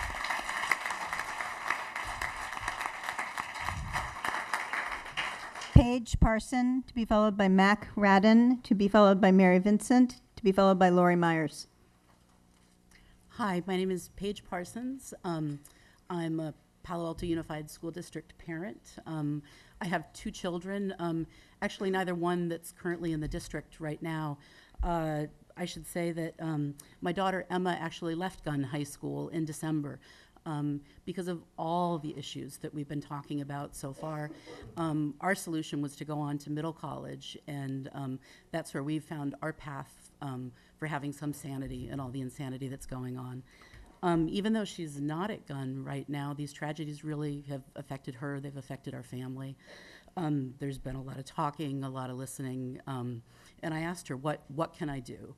And her first suggestion was that I call every single parent in the Palo Alto Unified School District and speak to them. And I told them I didn't think that that was possible, but then she asked me if I could come and speak to the school board tonight. And I said that I thought that I could do. So I want to let you know I've been very involved, as has Emma, in the WASC leadership process at Gunn High School. It's been an incredibly positive and motivating process. I think it's just not quite in time for Emma, which is too bad. But the thing that's really struck me, and I thought about it a lot last night, was that my journey with Palo Alto Unified School District began with preschool family. We were at the preschool family program for 7 years in total. I went through 7 years of night meetings with my 2 children, and everything that I have learned about parenting, about love of learning and education came from preschool family and the wonderful teachers that are there and the wonderful parents that I met. Tom, who spoke before, who's now a teacher, was a fellow parent with me there as well. The thing that I'm really struggling with and that I want the board to think about is that I feel like the district knows how to do this. Like, preschool family has been there since the 50s. They know about what Max was talking about that love of learning and curiosity, and that's what it's all about, and they dish it out in spades, and it's such a wonderful program. And there are a few very lucky children that get to go on to Alone, where that continues, where there are no grades, where there's no homework, where that love of learning and project-based thing goes on.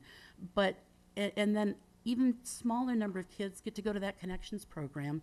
We didn't get into either of those. We went to Peninsula. We had that positive experience. But then we had to come back for high school. And it's like, what happened to all this love of learning? What happened? And none of it is there. It just seems like all those ideals that the district has at those lower grades just disappear. So I just want to reiterate what some of the other people have said and what Tom said in particular. You know, be bold, be passionate, do what you can do, you know, eliminating homework, getting rid of grades. It calls for real action. Thank you. Mark Radden, to be followed by Mary Vincent, to be followed by Lori Myers. Hi, my name is Mac Radin. I'm the senior class president at Gunn High School. So first I want to say that I really appreciate everyone that's come up and to speak today. Clearly everyone has the purest of intentions.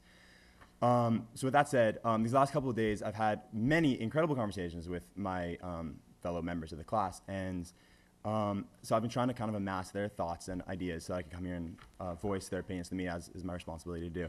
So I'm speaking now, I'm trying to speak as the voice of my class, which you think would be difficult, but the senior class has been remarkably united in their opinion on this.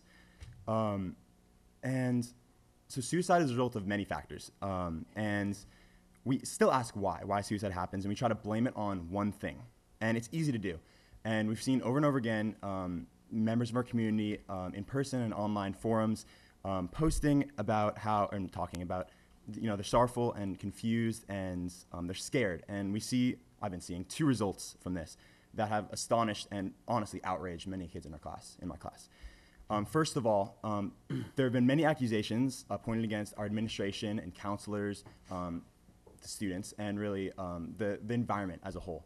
And it needs to stop. They're the wrong people to blame. And it's really amazing how much effort the administration has been putting into helping gun students. And the students see that, and it really helps. Thanks. And teachers as well. And we're so lucky to have them and have such talented and caring teachers at our school. And so I speak for the whole class that the last thing they need is to be called scapegoats when they're working so hard. So secondly, people are trying to make very big changes happen, and they want to see something revolutionary occur so that to make sure that this never happens again, that this is stopped now. And it's very tempting to try and stop suicide with some umbrella program. It's something that I don't think that it's wanted by students, and I strongly don't think that many of the ideas will work. Stress is, first of all, suicide is a very complicated issue, and it's caused by many different things, and no umbrella program is going to be able to help all students when it's so specific. Stress at gun is not the problem. It is a problem, and it's something to work on, but it's not the problem. I'd like to quote an article that I read today. It was just posted. The Palo Alto community has just experienced another tragic student suicide. The senior took his life because he was so stressed out about life. It's hard to describe how outraged that makes me, just hearing those words. First of all, taking words out of his mouth. And second of all, blaming on stress like that. The results of changes that people want to make, along with me not thinking they'd be, and students in our class not thinking they'd be effective, there are many possible drawbacks. The academic rigor is loved by many kids at our school, and I really don't think that it's necessary. Students in my class feel very strong. I'll finish up. Students in my class feel very strongly about this, and reducing stress would be great. I'm all for reducing stress, but it's not the problem, and I don't think it'll solve anything. Thank you, Mac.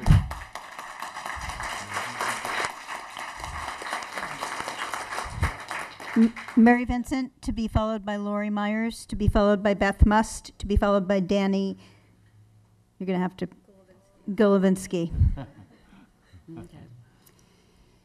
Thank you. I'm here tonight to talk about an upcoming event that has been in the planning stages since the beginning of this year.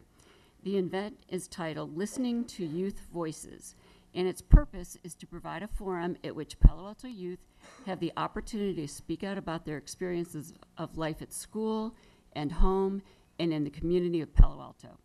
The seventh developmental asset is Community Values Youth. In PAUSD's most recent developmental asset survey in 2010, the lowest asset score was for asset 7, which was possessed by 22% of our high school students, which is a failing grade by any measure. We are not listening to our teens. Project Safety Net concluded that few middle and high schoolers feel like they have a voice in the community or that the community cares about them. This forum is intended to provide youth with an opportunity to be heard by community leaders, policymakers, parents, and other youth. Am I fading in and out? Yeah. Oh, okay, thank you. Let me see. I'm gonna have to start over. Okay, we're asking youth to come and share their thoughts on the subject of their well-being, how they perceive their lives, what they would like, what would make them feel better, more included, and more valued across the domains of school, home, and community. We are asking adults to come and actively listen to what our children have to say. Our goal in this event is to make it as inclusive as possible, with students from a broad variety of experiences and backgrounds, with different situations, and with the broad support of the community.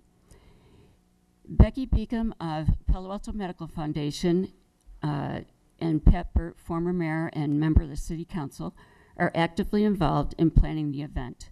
We expect more community members to become actively involved and supportive.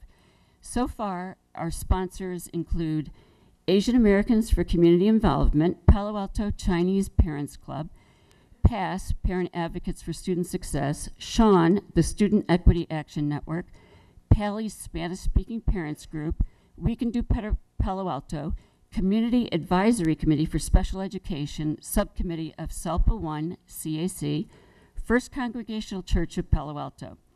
The Youth Forum will be held on Sunday, March 1st, from 5 to 7 at the First Congregational Church of Palo Alto at the corner of Lewis Road and Embarcadero. I'm a member of the CAC for Special Education, and we are very concerned about our children.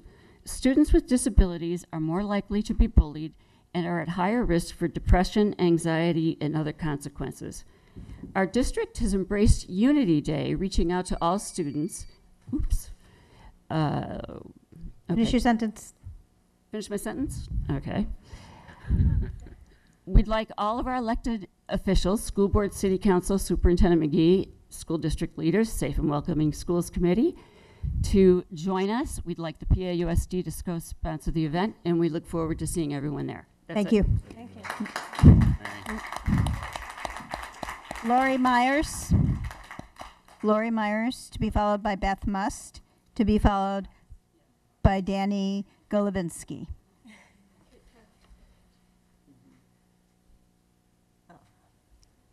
Lori Myers. Okay. Is Lori not here? Beth Must, to be followed by Danny Golovinsky. Hi, I'm Beth Most, and I'm here as the parent of 2 current gun students. I believe that the biggest change that we could initiate right now that would have the greatest positive effect on the well-being of our kids would be moving to a modified block schedule at gun. While we continue to debate the cause of the suicides, we set up committees, we're conducting surveys, and establishing a wellness center that my kids will never have the time to go to. Other school districts in our area have recognized the issue of intense academic stress and have taken substantive steps to reduce it by discarding the traditional high school schedule and moving to a modified block. The question should not be whether the problem is gun. The question should be, how can gun best help its students to thrive? The truth is, high school classes have become more and more like college classes with outrageous amounts of homework. And jamming all of these classes into, and the homework, into a traditional high school day no longer works. Something has to give. The system is broken. Just to name a few districts, high-performing school districts in our area who have all instituted a modified block. We have Los Gatos, Saratoga. We have Mountain View, Los Altos. We have Piedmont. We have Fremont Union, Cupertino schools. And of course, we have Pally. Pally moved to a modified block 5 years ago to help their kids with academic stress. Right. Why hasn't gun? Why don't best practices inform both high schools in our district? Challenge Success, an important research-based group in our own backyard at Stanford, advocates the modified block, citing reduced stress as a major benefit. We have a successful model at Pally, where parents tell us their kids sleep more and feel less daily pressure as a result of the daily schedule. I want to be able to tell my 2 daughters, both of whom have expressed deep disappointment and bewilderment at the fact that despite everything, nothing has changed at gun, that significant change is coming. I believe Dr. Herman wants to be an instrument for change. I believe in Dr. Herman. I hope that the board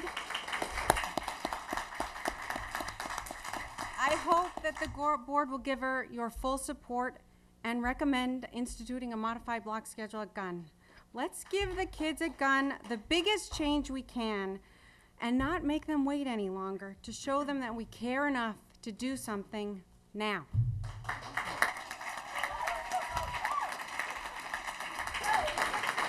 Thank you. Danny Golovinsky. Hi, my name is Danny Golovinsky. I'm a senior at Gunn and the president of ROCK, a suicide prevention and peer counseling club on campus that was formed after the suicide cluster in 2009. Many people are trying to find the problem. I do not think that there is just one problem. However, with that said, I believe that there is a way to step towards reducing the mental health stigma in the Gunn community, which, in my opinion, is one of the biggest problems we, as teens, face. At Gunn, starting at the sophomore level, I believe, each student checks in with their guidance counselor once a year to make sure that the student is on the right path for graduation. This is a required meeting that each student participates in. In my role as ROCK president, I spent some time speaking with some Gunn administrators at the end of the last school year to implement a new check-in system. I propose that every single student at Gunn High School is required to speak with adolescent counseling services once per year, in addition to checking in with the guidance department. I believe that this will allow students to seek help without having to worry about what their peers will think, because everyone will be checking in with adolescent counseling services. Thank you. Thank you.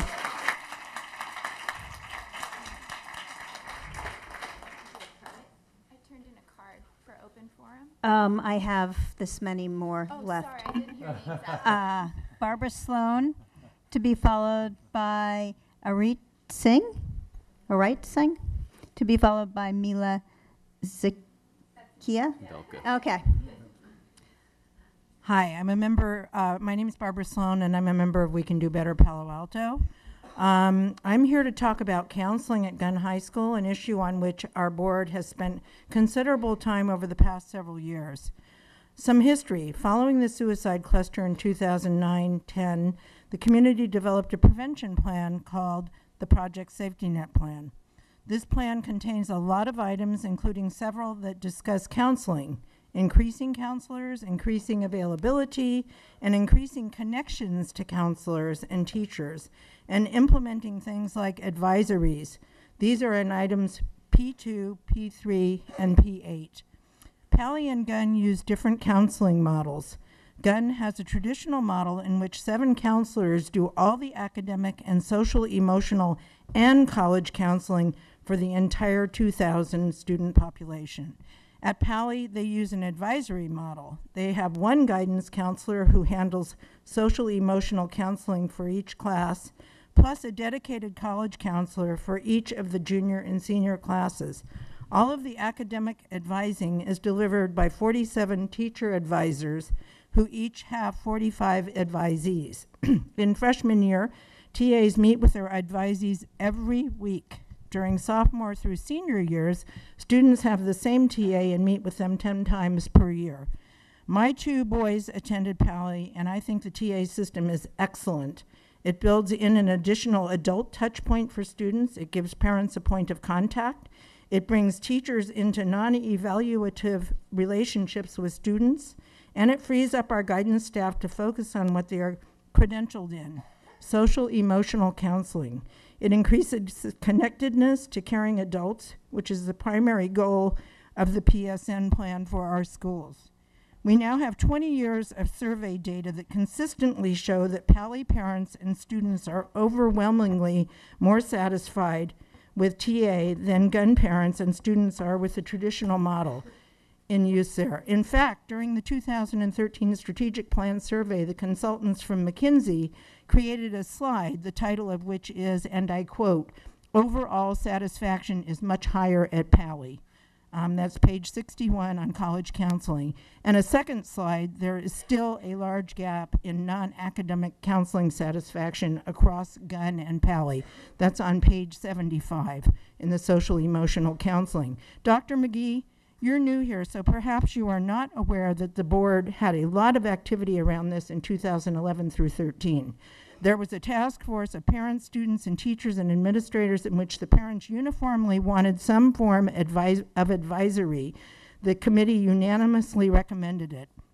The board has a policy that requires comparable counseling in terms of satisfaction, and we do not have that, not by a long shot.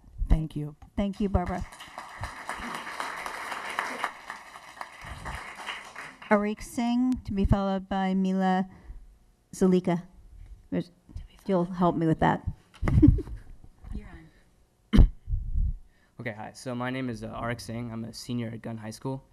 And this issue is very personal to me because I was close to both Cameron and Harry. And it's important to me because I have a brother who's a freshman. And I want him to not deal with what I've had to deal with at Gunn for the last 3 years. So I'd like to basically repeat what all of the high school students have said, but make it more personal, in that stress and depression are very different things. So I've dealt with stress my entire life, especially at Gunn High School, and it wears on you.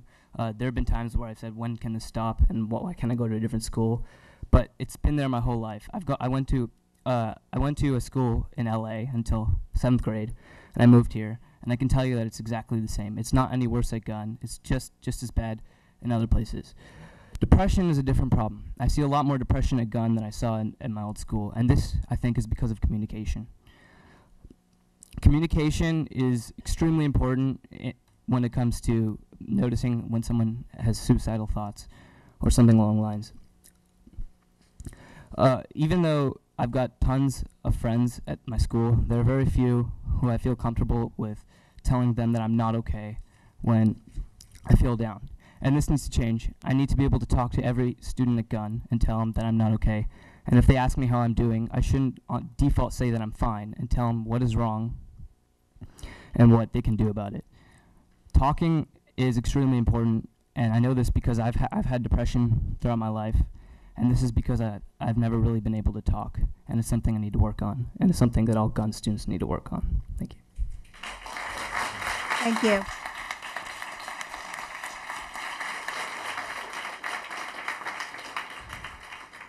Hi, my name is Mila Zelka. I'm a graduate of Fairmeadow, JLS, and Gunn, and I have 2 children in elementary school now, the older of which is in 5th grade, approaching the shift to middle school next fall.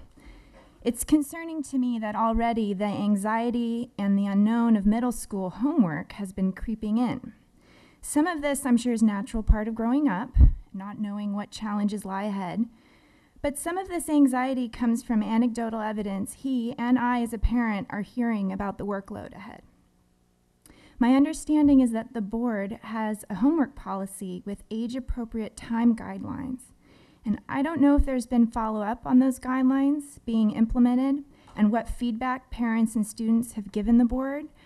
If this has been done, I would love to have access to that information so that it can comfort me and I can comfort my children. And if it hasn't been done, I encourage you to do that. I want to also ad lib. When I was a freshman at Gunn, in protest, I got a D- in living skills. And, I had aced CPR and sex ed and all that, but I refused to fill out the anonymous journal. And, the guidance department was difficult, but I had wonderful teachers that allowed me to allowed me to drop many, many classes down to the minimum. And I had lots of prep periods as a 14 and 15-year-old.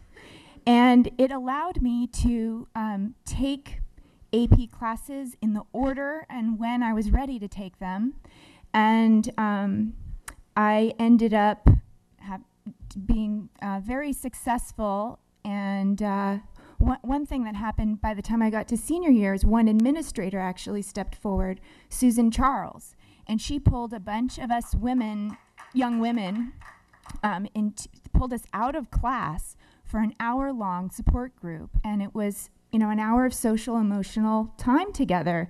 And because of that, I was able to go to Carleton and Rhode Island School of Design after that, and I'm having a very successful career.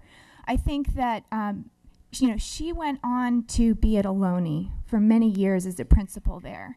And I would really encourage the board to, I know you got the trend is all this way and you guys are talking about social emotional learning, but it really saved me. It would have been devastating. I have no idea what a D- as a 14-year-old would do to me now or to my children now with their trajectories and the pressures that they face. But I hope you keep that component in mind as you look at policies. Thanks. Thank you.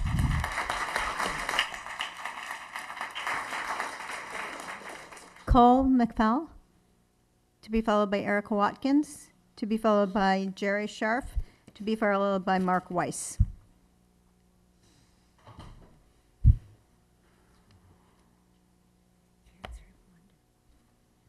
Hi, my name is Cole McFall, and I'm the vice president of the junior class. I consider myself a leader, a student, a friend, but most importantly, a kid. I play basketball, play ninjas with Chloe. I don't know if she's still here. Yeah, Chloe. And still watch Disney movies. So you can imagine how much the 3 suicides at Gunn have affected me. I've grown up much quicker than I should have to, and I've been forced into situations that no 16-year-old should have to deal with. Instead of stressing about which girl to ask to prom, what kind of basketball shoes to get, or the type of clothing to wear to school, I've had to deal with suicidal friends, crying teachers, and one of my closest and most cheerful-seeming friends killing himself. That friend being Cameron Lee. To be honest, the whole situation kind of feels hopeless right now. Feels like it's impossible, like sort of impossible to stop these suicides from happening. I don't pretend to know anything about suicide, and I can't say anything about how to stop suicide because it has so much more to do with mental illnesses and other factors. However, I do know that Gunn is a stressful environment. This is not solely because of academic pressure, and I think it has a lot to do with the environment created by the students and the parents that put stress on teens, but I believe that we have to start somewhere. I started a petition back in December before the recent Harry's passing, and I asked people to sign it if they thought that Gunn needed to do more to lower stress. 384 people signed on the petition within days, almost all of the students. Students also wrote some of their ideas to lower stress, and I have it here for you guys.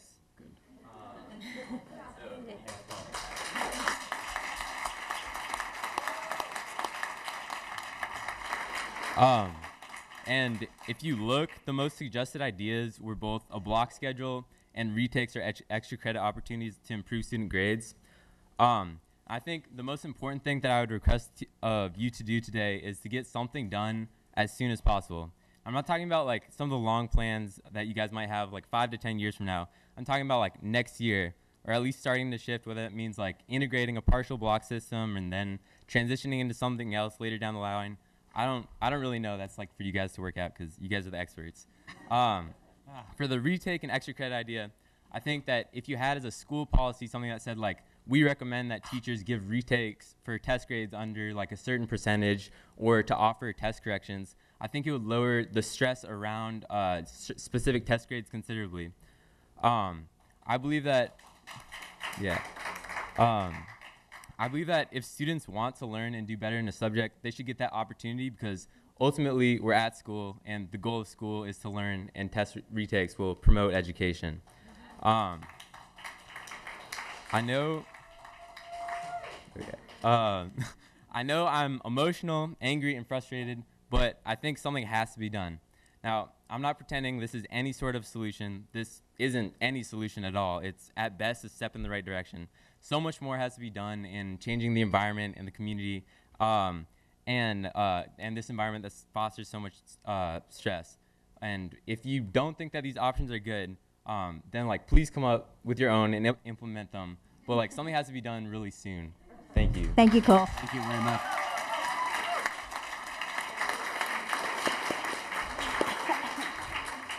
Erica Watkins, to be followed by Jerry Scharf, to be followed by Mark Weiss, to be followed by Seksham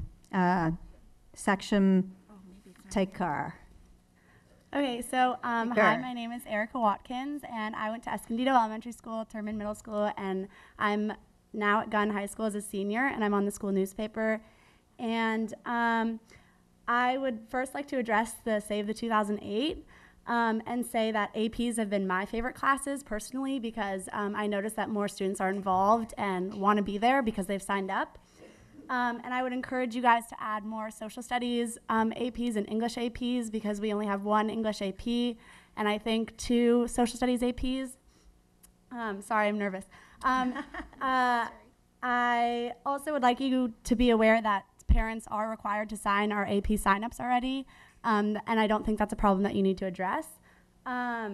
I'd also like to say that taking away cell phones would not lower stress. I've dealt with depression myself, and I'd like to say that I use my phone at least twice a day to call my parents and my friends, whether I was crying or I needed a shoulder to lean on or someone to come save me from a class. And I think that it's really important that I had access to my phone or I would have been alone. Also, in order to, and I know the problem with cell phones is that we think we're wired, and I would like to say that in order to increase communication between peers and teachers, you should increase group projects and field trips. I loved learning in elementary school, and now I have a problem with learning. And I would like to say that nothing has changed since Cameron, nothing has changed since Quinn, nothing has changed since 2009, and you guys need to do something. I got a D last semester in econ because I wasn't allowed to turn in my project due the day of Cameron, that we found out about Cameron, and I'd like to say that that's a major problem and you need to address that. That I wasn't allowed to turn in projects, you need to take some leave of absence or something for students because that affects my GPA, which obviously means a lot to me. Other than tonight, I've never been given the opportunity to speak, so you guys need to give students the opportunity to speak more often. We need K through 8 training about how to deal with stress. I know that there's going to be bumps in the road of our lives, but I've never had a class teach me how to deal with stress, and that's all been from my parents, and I'm very blessed to have them. And also, I'd like to say that good job for all the students who are here because we're skipping our homework, which must mean that this means a lot to us. So thank you.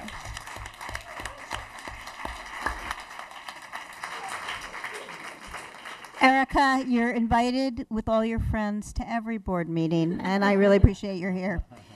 Jerry Sheriff, to be followed by Mark Weiss, to be followed by Sak Shem. Help me with your last name. Tikakar. To be followed by Calvin Wang. Hi, thank you for the opportunity to talk tonight. The suicides affected me very deeply. I have a Palo senior as a son, and it touched deep in my heart, not just for my son and what it would be like to go through that for me, but also just what it's doing to the community, that there's an underlying fear now that we need to address. And so I've come up with 3 things that I think are things that are important to look at, and they're very different than a block schedule. These are really powerful things. First of all is we have to deal with the stigma of mental health and mental illness, because all the services in the world will not be taken as long as somebody with depression is different than somebody with a broken arm. Somebody with schizophrenia is different than someone with cancer, and someone with bipolar is different than someone with diabetes. We have to find, and this is everyone, everything that I say here is not for you. It is for everyone in this community. We have to transform as a community around this so people can accept and not be in shame about being in pain. The second thing is this idea that students have to always succeed. We are in the Silicon Valley. We are built on a world of failure. And yet we teach, and yet everyone expects every student to succeed, get perfect A's, take every AP class. I didn't take every AP class. I did okay. Did I go to Harvard? No, but I did okay. None of this stuff is the end of the world. And we have to embrace our own specialness in this area, and we're doing exactly the opposite. We're making failure a permanent thing because we're scarring the thinking of the children to believe that failure is permanent, rather than it's something that we learn from and grow from. And I would point to Carol Dweck's work and mindset to talk about how to see the world differently. For the first one, there's a NAMI, the National Association of Mental Illness, has a program for teenagers that we have actually talked to about bringing to the schools, but it was going to be put in living skills, and we said no thank you. Living skills, I hate to say it, most kids don't take seriously. And I would like to say a third thing, and I'm just going to run on, and I don't care, which is that we need to listen to our kids. Talk less, listen more. Thank you, Jerry. And I want to point to something around this, which is there's a thing called nonviolent communication, and it's something that we should teach in our schools. Thank you, Jerry. Mark Weiss, to be followed by Sakshim Takar, to be followed by Calvin Wong, to be followed by John Foster. Maybe it's the movies, maybe it's the books, maybe it's the bullets, maybe it's the real crooks. Maybe it's the drugs, maybe it's the parents, maybe it's the colors everybody's wearing, maybe it's the president, maybe it's the last one, maybe it's the one before that, what he done.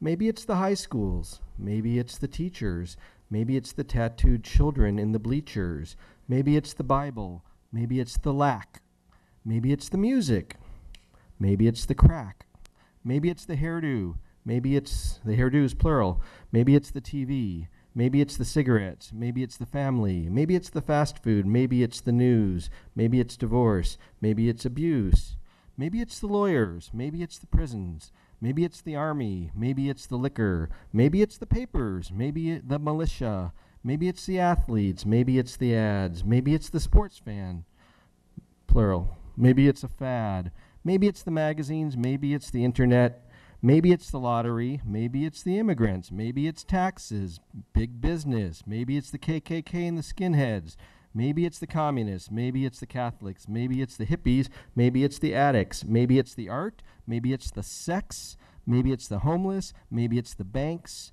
maybe it's the clear cut, maybe it's the ozone, maybe it's the chemicals, maybe it's the cell phones, maybe it's the fertilizer, maybe it's the nose ring, maybe it's the end, but if I know one thing,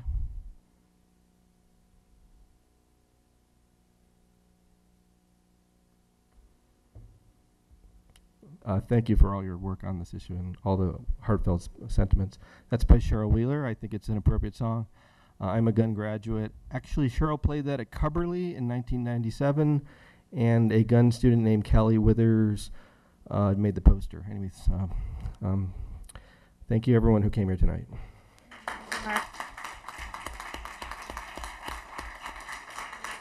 Sakshim Takar, to be followed by Calvin Wong, to be followed by John Foster, to be followed by Kelly Lynn.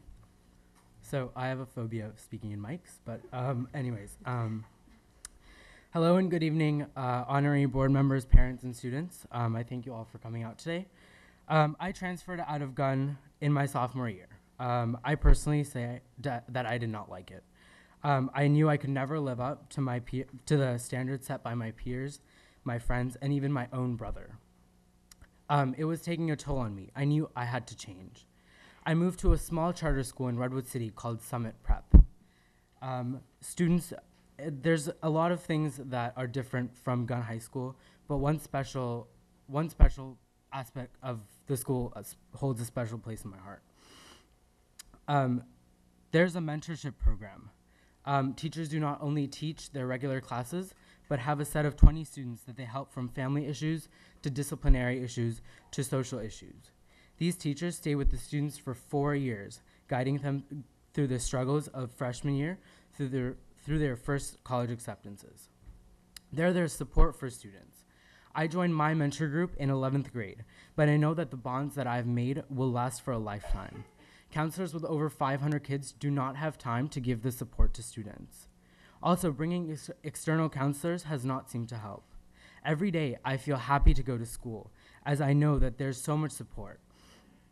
If every teacher could spend 1 more hour per week having a set of 20 students changes could happen. I'm currently taking 6 AP classes, which to many of you may seem absurd, but the fact is that I know I have a support system and coping becomes much easier. Thank you. Calvin Long. Wang, to be followed by John Foster, to be followed by Kelly Lynn. Press button to talk. No, you're good. Oh, Press okay. buttons.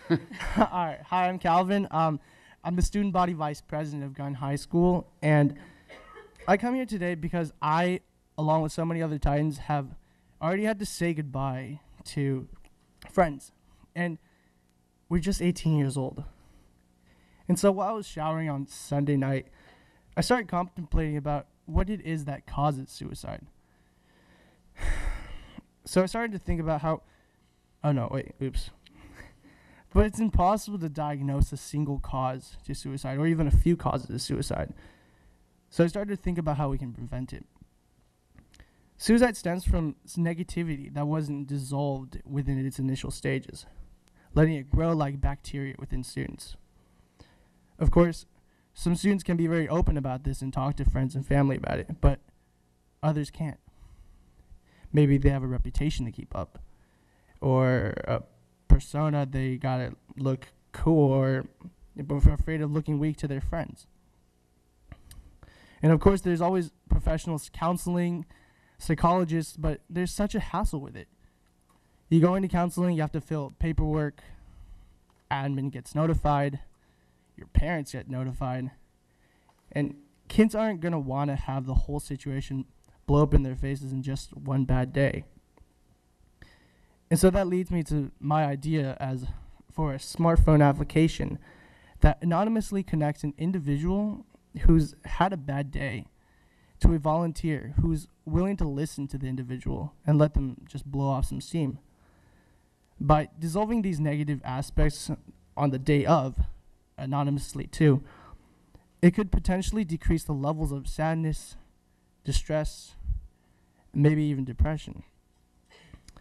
In the end, I can't guarantee that this is the solution to suicide that everybody here is looking for, but I think it's a solution, one that can possibly prevent kids like us, from losing another friend.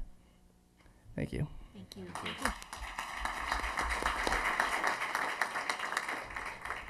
John Foster, to be followed by Kelly Lynn, to be followed by Srinivas Subramanian.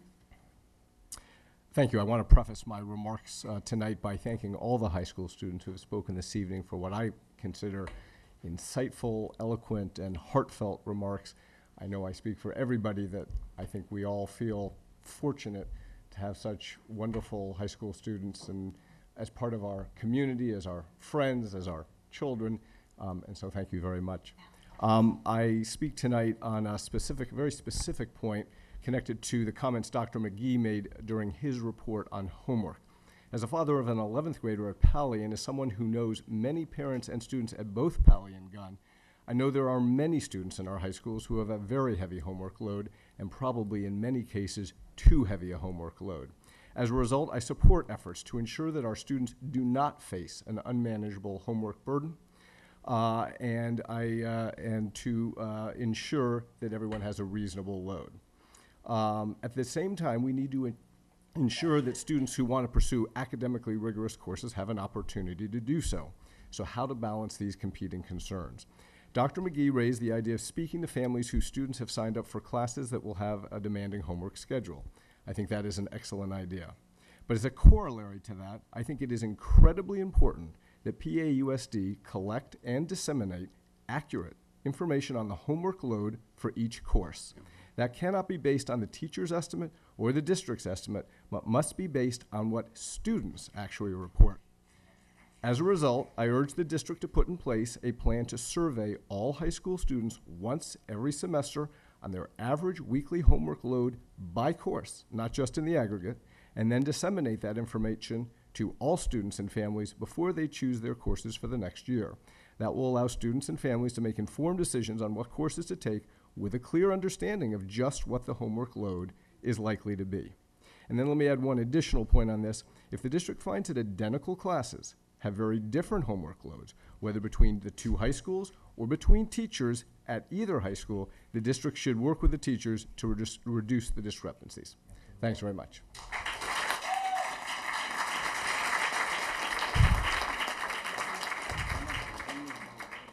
Kelly Lynn, to be followed by Srinivasan Subramanian. Hi everyone, my name is Kelly Liu, and I'm a sophomore at Gunn right now, and I'm also part of the SEC. I came here today, I didn't have the intention to speak at first, but I feel like this really touched me personally because about a year ago or two, I personally experienced a depression, kind of a rough patch that I was going through. And at that point, I was thinking that what I was feeling wasn't normal, and I was afraid of talking to anyone. I had great parents. I have great parents, and they're awesome, and I have great friends. But I think it was really hard for me to just step up and be the one to actively reach out. And I was good at hiding it too, because I wanted to hide it, because I felt like I had to hide it. And so that's why I think Danny was the one who mentioned this, to have counselors check up with every single student personally for those who might be too afraid to speak up and to admit that they are having troubles. And I was just thinking, what if there's someone who was me a year ago who is really good at hiding their feelings, but is also having troubles, and especially with the recent tragedy. And yeah. And I also just wanted to reinforce the idea of the difference between stress and depression, because I've experienced stress all my life. I lived in Taiwan for a while, and it was very, very academically rigorous, and probably a little bit more than here because it was just very academically focused. But the time when I was really depressed, it wasn't really related to academics, but that's not to say that doesn't affect anyone else. So this is just my opinion, and I feel like we should definitely do a student forum for everyone to be able to speak up, and just make it very public, very transparent, so everyone knows that they can come and they can suggest anything that might be relevant to themselves personally, because it's not a general issue, and it's really different for every single person. Thank you.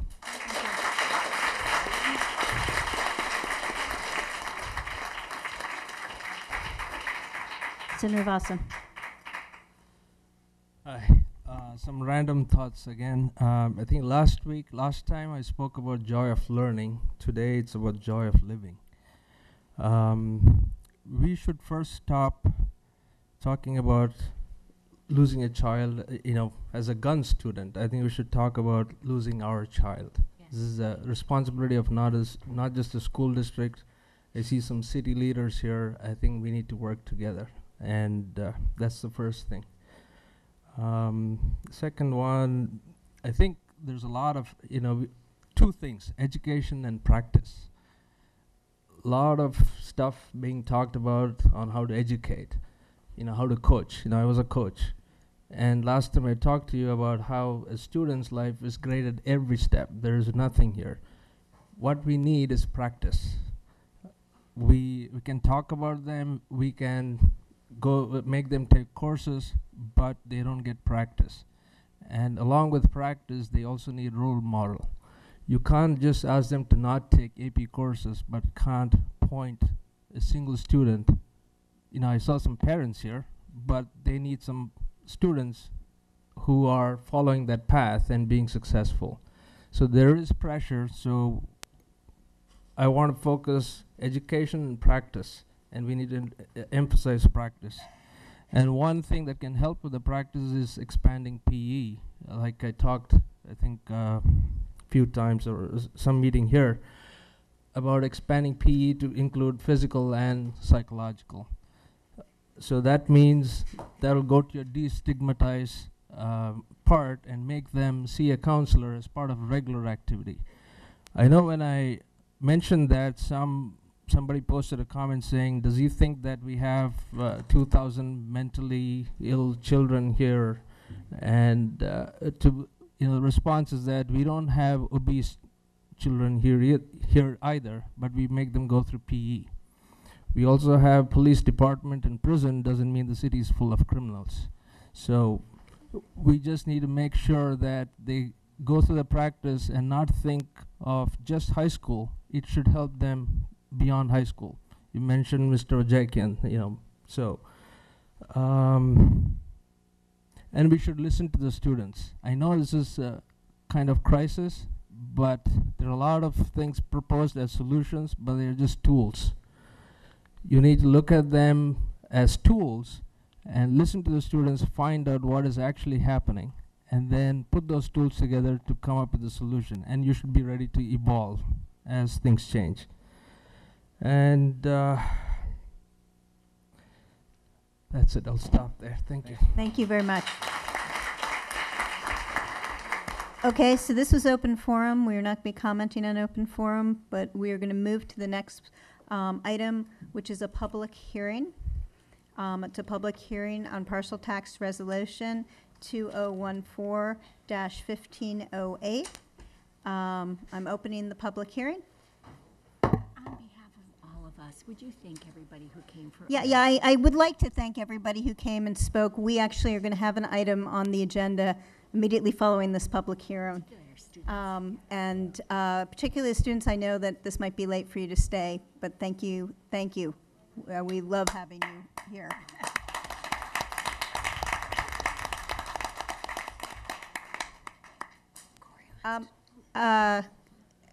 Was there another card? I have a card for the wellness item. You'd like us to continue open forum? Yeah. Oh, wait a second. Did we miss some? Oh, okay. I guess I have two people who thought they were speaking in open forum, and I incorrectly put them under wellness. So Corey Walbach, why don't you come up, and Max Frankel, why don't you come up as well? And I apologize. Do you want to ask if anybody else? Come on. I have a couple of others for the item on wellness. Let me just see if anybody else thought they were speaking in open forum. Dem Winslow, did you think you were speaking in open forum? Dean? Julie already told us. Julie Parsonette, did you think you were speaking in open forum? Okay. And Aren, were you hoping to speak in open forum or in the wellness item? In the wellness, that we can go back. Okay, great. So it's Corey Walbach to be followed by Max Frankel. And actually, the mistake was probably mine. My name's Corey Wolbach. I'm a proud Titan, class of '99, proud product of the Palo Alto Unified School District, and also a member of the City Council.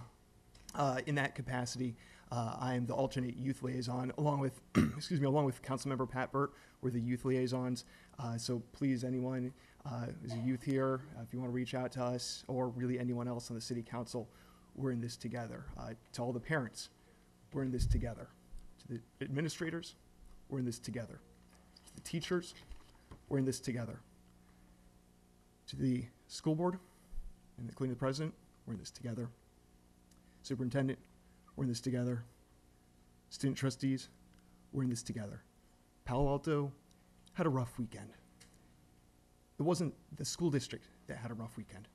Palo Alto had a rough weekend. The city is here as your partner, and we look forward to working with you and everyone as we move forward together. Thank you. Thank you. Thank you, Corey. Max Frankel. Hi, I'm Max Frankel. I'm a junior at Gunn. So first off, I'd like to commend all previous speakers and thank everybody for coming out tonight to talk about what we can do as a community to prevent another tragedy like this from happening. But I'd like to take a step back. A whole bunch of tragedies like these can have and have had a cumulative effect on, well, Gunn High School and other schools, Pally. Many people who I've talked to, and including for some time myself, have lost hope that nothing is going to change, because we saw nothing happen after Cameron. We saw nothing after Quinn. Many people I've talked to believe that nothing's going to happen. That's the short version.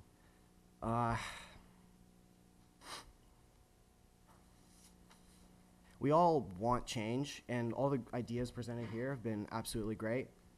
Even the Save the 2008, even though many students, including myself, don't agree with some of the parts in it, it's an idea that's worth considering. However, again, many of my friends don't believe that something that we see and we feel that isn't just counselors walking around for a week or two at Gunn and taking aside students and talking is going to happen. Block schedules is a great idea. Well, yeah, all of them are great ideas. Gun, everything needs to change, needs to look at itself. I have a 5-year-old brother and sister. They're really cute. They're awesome. And especially, or only, during these times of tragedy and self-reflection, have I sat there babysitting. And I love Gunn. Gunn is an amazing school. We have amazing academics. We have amazing people. We have amazing everything. But during these times of tragedy and self-reflection, I found myself sitting there babysitting my siblings and wondering, do I want them to go through the same kind of experiences as I have? Do I want them to walk into school that is completely dead quiet with people sitting on the quad crying their hearts out because they lost a dear friend? Today, I was reminded that there are people who care. For the first time, I had a actual connection with a teacher when my physics teacher asked me how about my first semester when I was doing great, and then at the last month I kind of tanked. And I felt that that was really, really great. I should finish. You can finish. I felt that that was something we all need to recognize as super important, and that's something that we see and we feel as Gunn and as PAUSD needs to happen. Thank you. Thank you.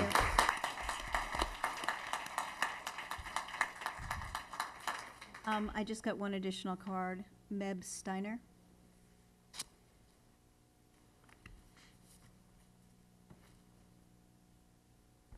Thank you so much for the time.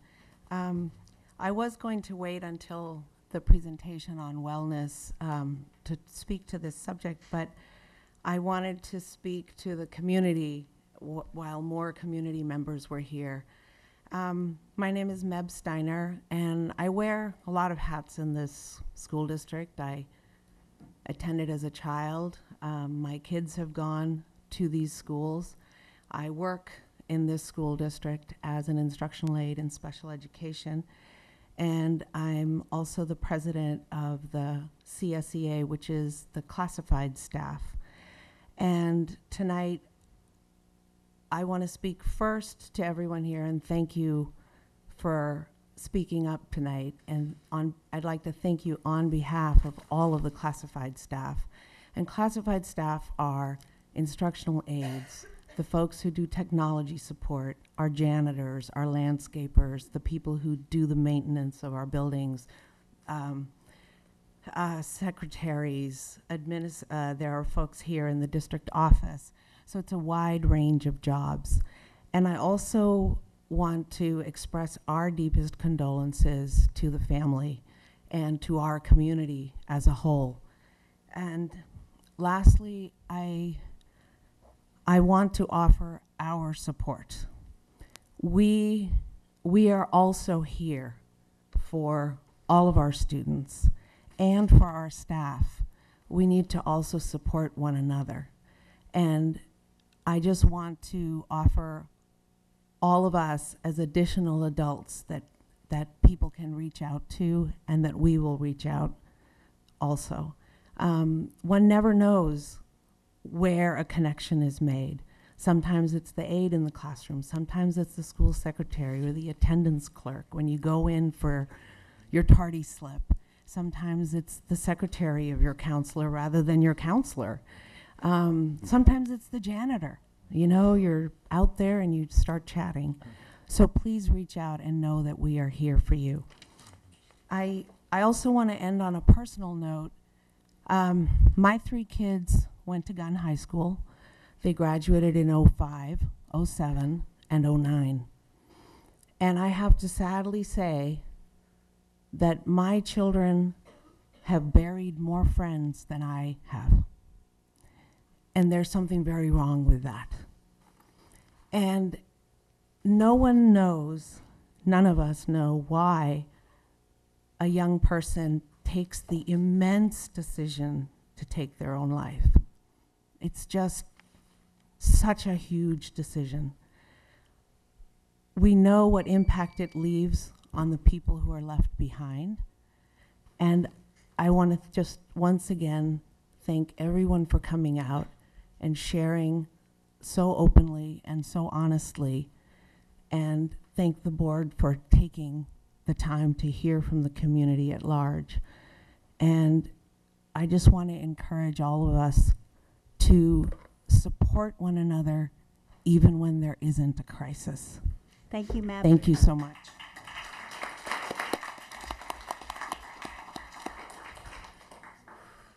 Okay, I'm going to open the public hearing.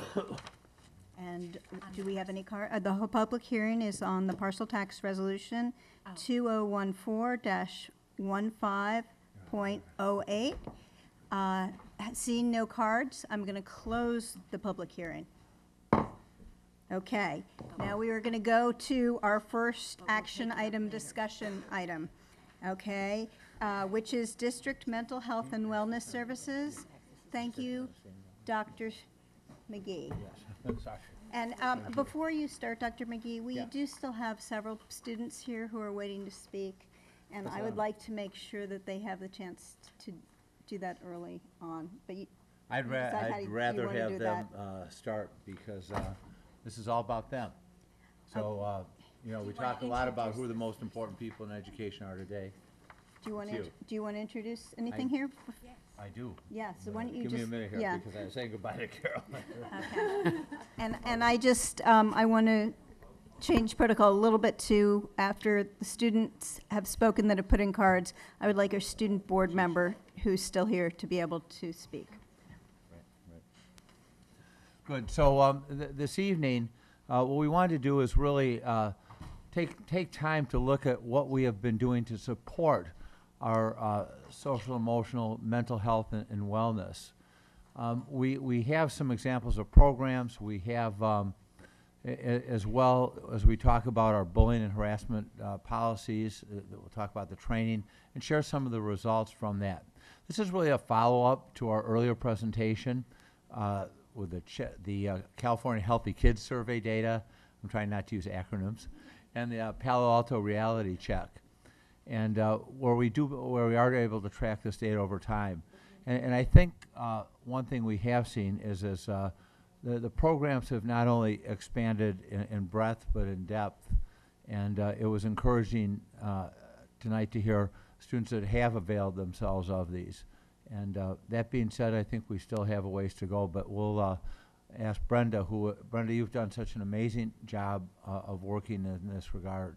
And also, I know, you know, here it is 10 after 9 at night. You work so many hours on Saturday and Sunday, late in the evening last night, and you're here tonight. And I just want to say your dedication, your hard work, your passion for this is truly exemplary for all of us, and we are most appreciative. So thank you so much. We look forward to your presentation. Thank you. I'm actually going to call up any students who have put in cards. And so I'm going to start with Aren. Help me with your last name, Aren. Ricingai. And Julie Parsonet, are you a student? In some ways. Oh, okay. We're all students of life. Dean Winslow, are you a student? Oh, you're also a student of life. Okay, we have 3 adults and 1 student card. Let's start with the student, and then I'm going to go to our student board member. Okay? Aaron, please come up.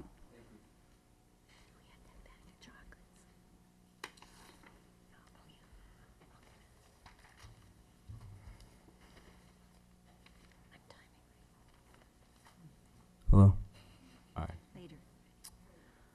All right, so thank all of you for coming out today. My name is Aren Raisingani. I'm involved in the city in a few different ways. Some of you might know me as the co-president of the Palo Alto Teen Advisory Board, but today I'm here to speak on behalf of the Gun Student Executive Council as its student body president. In this section, we will be having a back and forth, right? So I will be getting to hear some of your thoughts on what I have to say. School board, great. Yeah, that's fine. Awesome, sweet, all right, cool. So last night, I attended a parent meeting at Gun High School, and the meeting concerned the recent losses in our community, which is what we've pretty much discussed so far. And perhaps the most prevalent question in the room was, what is the root cause of gun teen suicide? And after listening to the open forum, it's evident that that was also the question that plagued many people today, because we found a lot of differing solutions to that problem. So I want to open with a statistic. It's not really my favorite way of opening things, but I think it will be invaluable in the amount of information it can provide. So last night, Dr. Joshi from the Lucille Packard Children's Hospital responded to this question that between 80 to 90% of kids who take their lives have mental health issues. And he further continued that suicide is more of a mental health issue than an academic pressure issue. And I want to continue what he said with, while academic pressure is very real at Gun, as all of us know, what some consider a toxic environment does not stem from pure academia, but student-driven competition. Therefore, what Gun needs is not a change in academic policy, but a change in culture, which starts with the students, the parents, and the extended community. Perhaps the most frustrating aspect of this realization is that there is no quick fix. It's a time-consuming process because it's a change of a mindset, which seems almost untangible, but as a gun student and knowing other gun students, I know that this goal can be realized. Which brings me to my next point, implementable programs dedicated to prevention. Currently, we focus on prevention at the high school level with numerous counselors on hand at Gun, peer-to-peer counseling groups, and a supportive network of faculty and students. Now, all of these groups are very prolific, and they have contributed to a very extensive safety net. So I think Gun is taking the necessary steps to ensure that its students have mental health well-being. But it is time that we change our approach to ensure that we attain the results we desire. I'm at 44 seconds, so I'll keep it brief. After talking with parents and officials at last night's meeting, I heard an idea that could be the solution we need. A middle school program targeted at students in Terman, Jordan, and JLS, which are the feeder schools, the most prominent feeder schools into Gun and Palo. This program will help destigmatize mental illness and will drive the message that suicide is not ever a viable solution. I'm now at 20 seconds, so I'll say my next program and hopefully we can talk about it. I also hope that we can implement a peer-to-peer organization that is more extensive and more prominent than ROC and SOS in its very structure, and I would love to talk to you about those two programs for the rest of my time. Thank you. Wow. Aren, I want you to know that we will discuss it. We're going to let everyone have their comments first, if it's okay for you to definitely, stay. Yeah. And I want to also say he was the only young person in a room of about 80 very upset adults last night. Yeah. And I was so impressed Thank you. with how well he carried himself and spoke. I'm gonna pick up my pad if you don't mind, so I can take some notes on your comments so I don't forget them. Okay, so let's call up the other speakers, starting with Rose. And we're going to give you more than 3 minutes because you're a board member. On the report or on Ren? Because I have All of the above. All of the above. Great. You So don't have- you a have lot more of than those 3 minutes. ideas that came up, we discussed this morning in student government and kind of floated around. And I think there's a lot to be said. And in this report, we talk about bullying programs we have in an elementary level, and the idea of putting along with bullying, things like mental health awareness and how to deal with stress and coping strategies at a younger age. If you grow up knowing how to deal with problems and having that training, that's yet again a long-term solution because it will take a while for our kids to make it to high school, but I think that would make Gun a more welcoming environment. I'm sure Palo and any other school that a Gun elementary school student would go to. So the other thing which I think Aren will mention is the idea of the peer group having it be freshmen and juniors. Yeah, freshman, junior, sophomore, senior buddy program. Seniors, which is something we don't really have. We have Titan 101, and which 2 link crew leaders are assigned, and there's a teacher, and to kind of build off of that to allow it to be a one-on-one relationship with someone, or even if it needs to be more, but to have that connection, have someone to talk to, maybe outside of your peer group. I know that's what a lot of students have talked about, is kind of how do you build connections outside of your group so you aren't so devastated when something happens within that.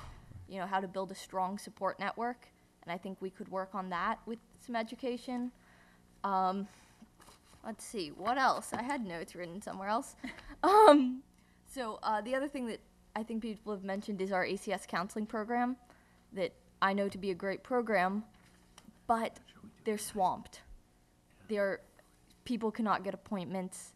They're booked solid. A couple students have mentioned our local private psychiatrists are booked solid with gun students.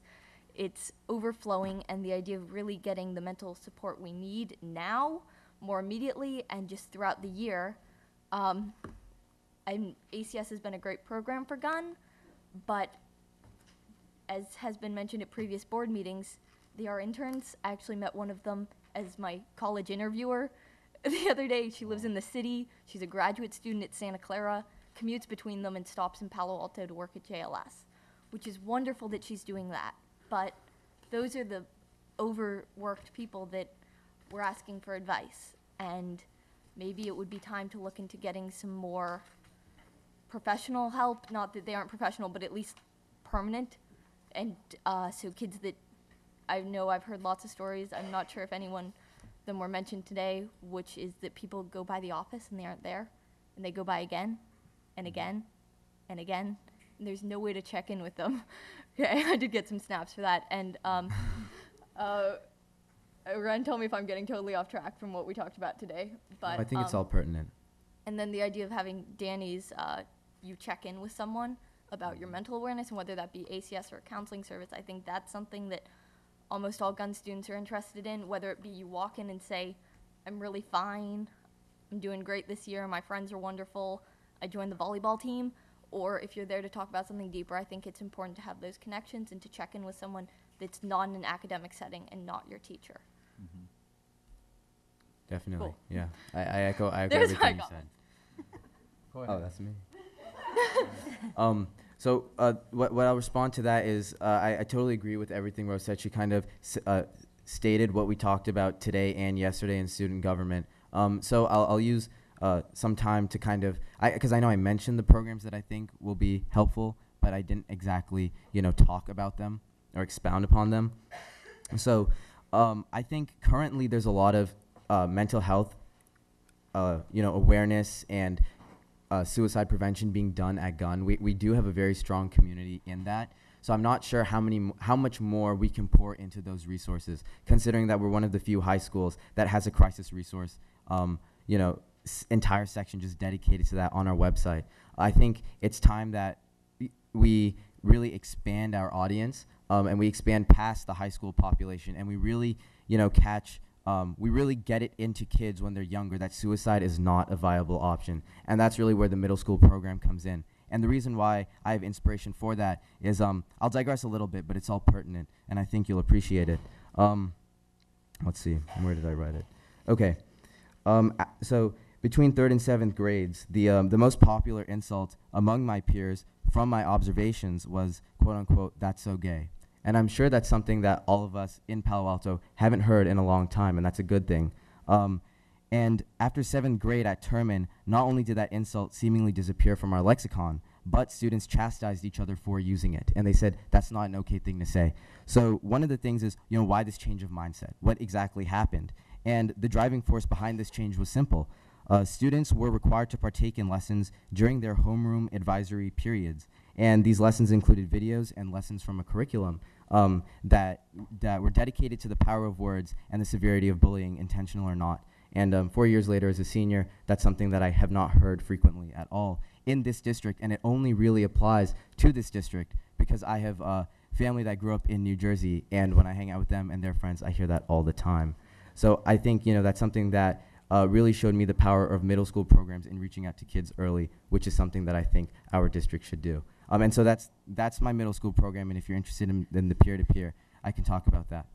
I know you and I spoke a little last night, and I meant what I said about getting together with your student government group, and I hope you... At 8:30, we're meeting with Mr. Emberling. Clear Tomorrow your morning. schedule.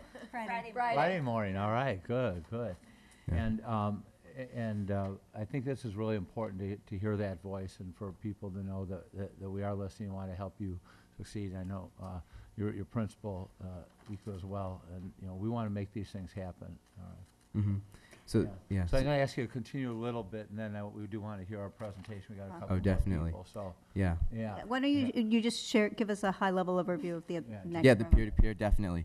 Okay, so in elementary school, I think in all of them, I went to Hoover Elementary. We had a buddy program where kindergartners were paired with third, second were paired with fifth, and first were paired with fourth. And that's something that I kind of want to implement at Gunn. Freshmen paired with juniors, sophomore paired with seniors. While you're an underclassman, you have the same upperclassman buddy. It's a mentor-mentee program where you kind of show them the ropes of high school. And the reason why that's important for suicide prevention is that when someone is contemplating suicide, typically they think that they have nobody there for them, family or not. With this program, everyone at Gunn will have at least one person that they are either in charge for, or they'll have one person that is in charge of them. So it establishes a sense of responsibility, which sets up another barrier to the decision, should I take myself from this world? And I think not only will we help prevent suicide, but we'll also help those students establish these lasting connections that they carry with them through the rest of their lives. So I think, you know, this is a solution that will actually have multiple benefits other than just suicide prevention. Right. Thank you. Thank you. Thank you very much.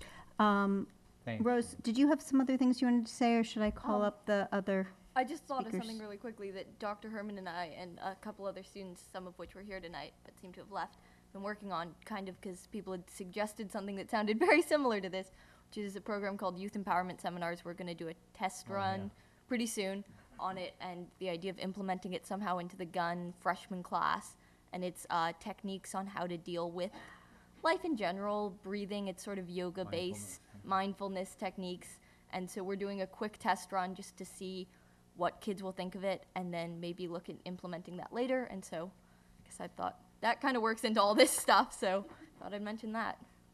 I appreciate you mentioning it. If the person who mentioned this is still in the audience, you might want to talk to the Gunn principal. I think that might be helpful. I'd like to respect the people who put cards in a long time ago.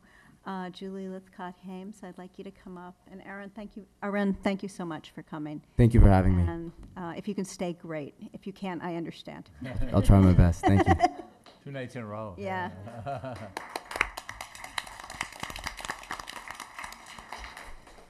Hi, everyone. I'm Julie Lithcott-Hames. I'm a Palo Alto parent. I have a sophomore at Gunn and an 8th grader at Terman. I also want to say I'm from the Midwest originally, and it's been lovely to hear the voice of our new superintendent with his Midwestern twang. I've really missed that, and to know that our principal at Gunn as well is actually the principal at my former high school in Middleton, Wisconsin, which blows me away. So community everywhere really feels good. I'm here with my mom hat on, but I'm also here in my capacity as the former dean of freshmen at Stanford. The university right across the road struggles with these same issues in its own way. I've looked a lot at the effect of childhood. When you're the dean of freshmen, you see the results of childhood. My students came from all over the nation and all over the world. And I've come up with the phrase, the checklisted childhood, to describe what we ask of children today. It's spurred by a very narrow definition of success, certain set of colleges that are acceptable, certain set of careers, and then childhood and furtherance of that is scores, grades, tutoring, academic enrichment, leadership, community service, clubs, etc.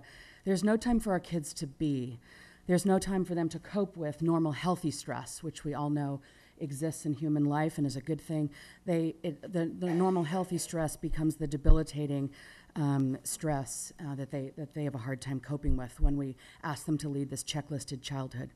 This is not only a Palo Alto problem, but it is most definitely a Palo Alto problem.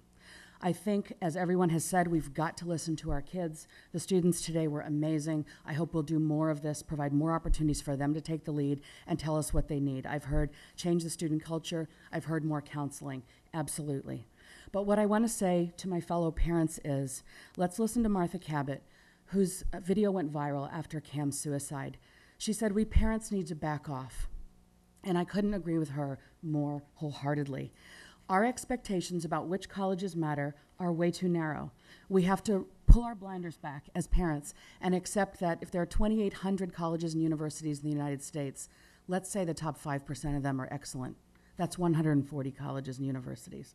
If we in this room and those we know could just begin to name drop the names of colleges and universities that aren't at the very, very tippy top of the list, we would do so much to send a message to our kids that C's are okay, they happen. B's are okay, they happen. You don't have to be perfect. You don't have to get straight A's. You're still loved. You still matter. You're still good enough. Work hard, play, breathe, be. We love you because you're our children, our precious children, and that is what matters. Thank you.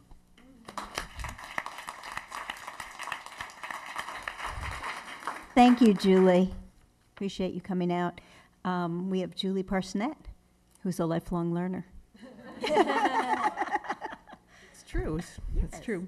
So thank you very much for the opportunity to speak. My name is Julie Parsonette. I'm a professor of medicine at Stanford, and I've been the former dean for medical education at Stanford, and I'm also a resident fellow in one of the dorms, so I see college students all the time. I'm also the parent of two Gunn High School students, a sophomore and a junior. And I don't have any personal knowledge of the recent tragedies. I don't know why they happened. And in fact, we had written to the school, started to write to the school even before the most recent event. And the impetus for writing was our observation that some kids that we'd known since childhood who were very happy, happy-go-lucky, hardworking students, lots of interests, were becoming transformed into stressed and depressed kids. And I had heard some stories from multiple parents about that. And of course, they are teenagers, and teenagers are stressed by lots of things. They have social stresses, they have SATs, they have hormones. They're leaving their childhoods behind, which is very stressful in itself. They're learning to drive, and everybody is always asking them what they want to do with their lives. And I don't know the answer to that myself, so I don't know how they would know at age 16. In fact, being a teenager in high school is hard under even the best circumstances. Right. High school brains are still being formed. They have lots of learning to do in areas of impulse control and in planning. And it's not, it's true that about 6 times more accidental deaths, meaning things like suicides and just accidents in general, happen in high school students than happen in middle school, because they don't have as much impulse control, even as kids who might be younger than them. And scientific studies have shown that responses of teens to emotionally laden situations are heightened compared to children and to younger children and to adults. And all these problems are compounded by lack of sleep. So in other words, I think high school students in general are just not able to handle stresses as well as adults or other children. And even though there are differences between stress and depression, it's true also, very true, that unremitting stress is one of the major causes of depression in anybody, in children and in adults. And so given the realities of pressures to compete that are existing in our high schools, I think it's incumbent on the school system to provide more structure to the decisions that our students make. And with all respect to our many fantastic students, I think that it is often the case that the ambitions of our students exceed abilities.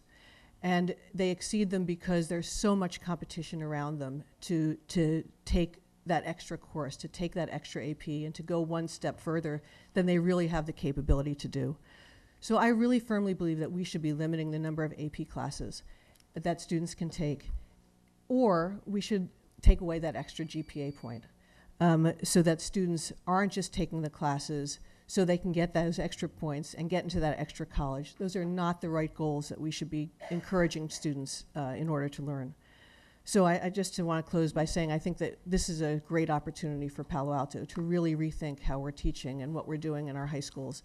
And I think that we should use these opportunities to really make things so much better for all of our students. Thank you. Thank you. Yeah, let's finish with this. Yeah, let's take all the comments, and then we'll go to you, and then we'll go to Dr. McGee. Dean Winslow, to be followed by Srinivasan. Thanks. First of all, it's a name, not a title. The dean, that is. So actually, I am a professor of both medicine and pediatrics at Stanford University School of Medicine. Julie's my better half. We do have 4 children. Actually, 2 are grown now, and 2 are still at Gunn. And just going to brag about my oldest daughter, who is 36 years old now. She's a professor of physics at MIT, and she never took a single AP class. And, you know, so anyway, so, you know, I'm just going to be honest. You know, gun's been a pressure cooker for years. It's got a reputation for that all over the country. You know, and it's a, you know, the kind of the unhealthy climate, you know, is well known, and that's why you did that, you know, 2008, you know, saving program, et cetera. After this, the student killed himself tragically this weekend. You know, we've seen a lot of, you know, frankly, like hand-wringing by the students and the faculty and the administration. But I'm going to be kind of tough. I think it's been ineffectual, and you haven't really, like, focused on concrete things that are going to make a difference. You know, just my son, who's a sophomore, you know, he got cyberbullied over the weekend because he, I think, appropriately blew the razz on this students, like, changing their Facebook, you know, picture to like for show solidarity. I mean, that's to me analogous to the folks that slap the we support our troops on their gas guzzling SUV while they send guys like me to Iraq and Afghanistan 6 times, you know, to go over and fight. And by the way, I'm not complaining. You go to Afghanistan or Iraq, once you get done, you know, used to being shot at and rocketed, you come back with a really nice suntan and a cool pair of sunglasses, just like Bradley Cooper in Sniper wears. But you know, in all seriousness, you know, come on, let's get serious about what we can do. Anybody here a Star Trek fan? You know, okay, so you know what the Borg is? Well, I think, you know, any student who takes 8 to 10 AP classes, I mean, that's bordering on being part of the Borg. And I'm going to be really honest, that students who take 8 to 10 AP classes in high school, those are not the young people that we want serving as officers in our military. That's not who we want becoming our doctors that are going to be taking care of us going forward. We want students who have balance in their lives, or we want people that are selected for these kind of positions, people that are, you know, that know about art, music, theater, you know, varsity or club sports, et cetera. So again, I think the time has really, you know, passed for the talking, and we need to do, and I think exactly what Julie says. I think a very good place to start would be no more than 3 AP classes junior year, no more than 1 AP class senior year, and eliminate the grade point credit for AP classes. And that way students will be taking these classes for the right reason. They won't have this perverse incentive. It'll be because they really love learning. So again, I challenge the board and Dr. McGee and Dr. Herman to do the right thing, and let's take care of our children, okay? So thank you so Mr. much. Winslow. Srinivas, you're one of the few people in town that can just go by first name. Yes, that's true. You're like Madonna. That's right, yes. I respect your time, so just a brief comment. I want to include online climate. I went through the bullets. I think we need school online climate or safe online climate to be included as part of this effort. Yeah, that's all. Thank you very much. Dr. McGee, I'm going to turn this over to you. I want to make sure that you know that Rose has something she wants to add before she leaves. I'm not leaving anytime soon, so. You go, no, I think I've said my piece to introduce Brenda, so let's just turn this to Rose and then Okay. go to Brenda, okay? You lead.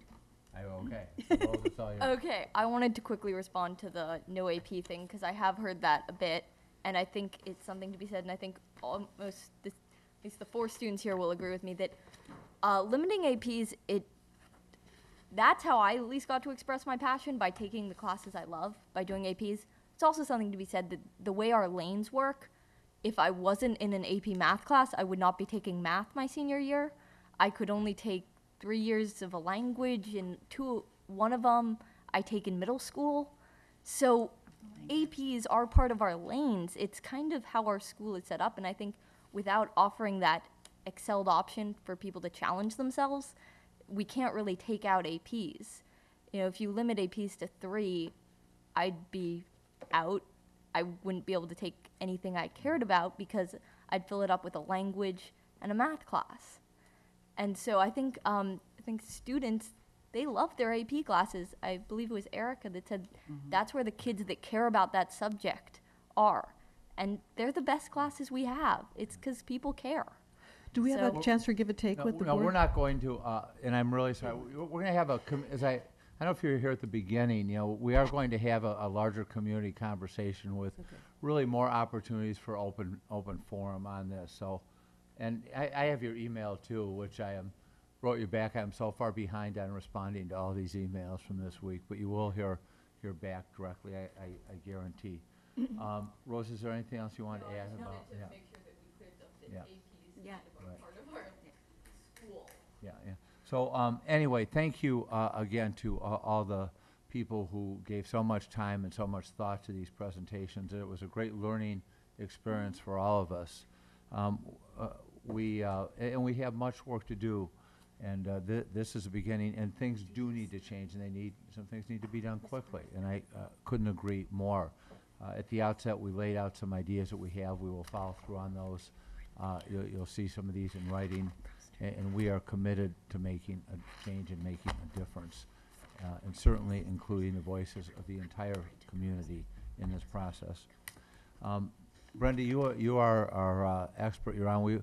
We do want to hear what we're doing now, and some of the results that we've had, and then we'll go from there. Charles, are you going to? Yeah, I'll just kick it off. Thank you, Dr. McGee. So as Dr. McGee said, Brenda Carrillo, our coordinator of student services, will give an overview tonight of the student support services provided by the district for all students pre-K through 12th grade. The presentation addresses Section B of the strategic plan, which is personal development and support, and this year's goal, number 3, which is safe learning environments, and I just wanted to point out measurable and deliverable I, which speaks specifically to the work of the Safe and Welcoming Schools Committee. Outcome presentations tonight are to learn about district-wide student service programs and initiatives, understand district-wide mental health and student connectedness efforts, and receive an update on bullying prevention efforts. We wanted to include the district's strategic plan visual in here, and just to note that prior to this one, personal development and support was not at the center of the design. Not that we didn't value it, but we talked about it so much last year during the strategic plan refresh process, and when we designed this, we wanted to make sure that along with academic excellence and learning, personal development and support is right at the center of our work and represented in this visual. This slide, just to point out to you, is Section B of the strategic plan, which has personal development and support. The goal at the top, on the side, it has the initiatives and the related actions. These are the work that guides our efforts for the next several years. And the slide prior to that, I wanted to point out that these are the metrics that we have in place to track our progress in relation to the initiatives in Section B of the strategic plan.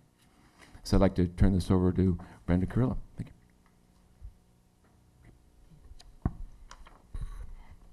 Thank you, Dr. Young. So my name is Brenda Carrillo, and I'm the Student Services Coordinator for the district. And the Student Services Office really works to ensure that we have appropriate prevention and intervention policies and practice in place to support all students. By providing support services and outreach efforts to students, families, and our school communities, really in collaboration with our community partners, we believe that we offer a comprehensive support network that addresses the needs of all of our students.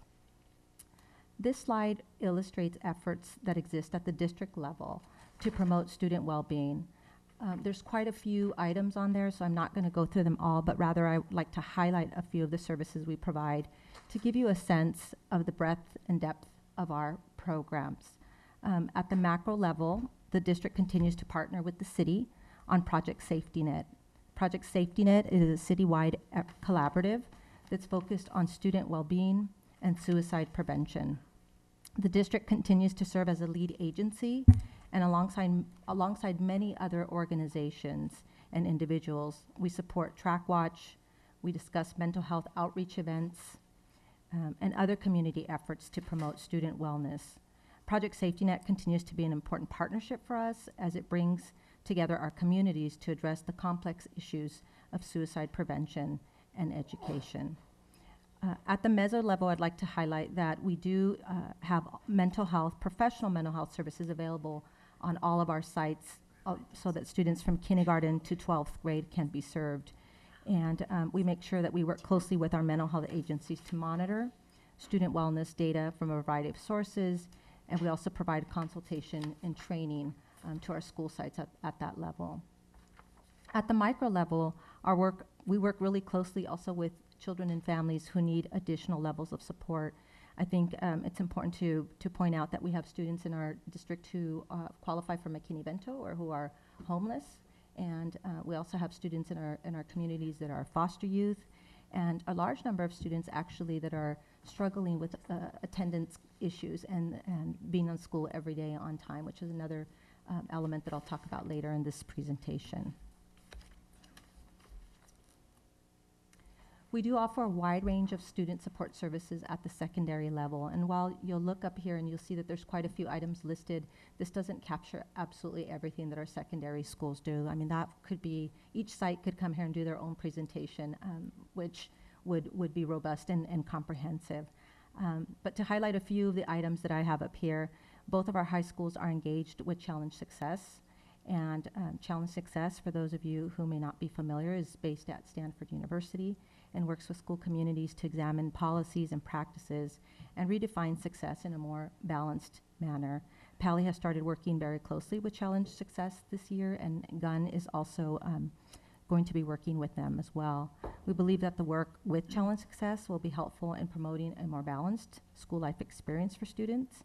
And again, both high schools are going to be working with Challenge Success, and you'll probably hear more about that in their WASC reports later. I believe it's early February. At the middle school level, all of our school sites organize transition camps for incoming 6th graders as a way to promote climates of belonging and connectedness. And again, I could spend a lot more time on this particular slide, but I just want to highlight a few of the things that our schools are doing to promote wellness. We also have a wide range of student support services that are offered at the elementary level. One example is that all of our elementary sites utilize the Developmental Assets Framework in developing their programs and their initiatives. A second example is that our elementary sites all partner with TheaterWorks to provide assemblies that focus on anti-bullying and safe school climates, such as Oscar and the Bully, and other similar kinds of assemblies.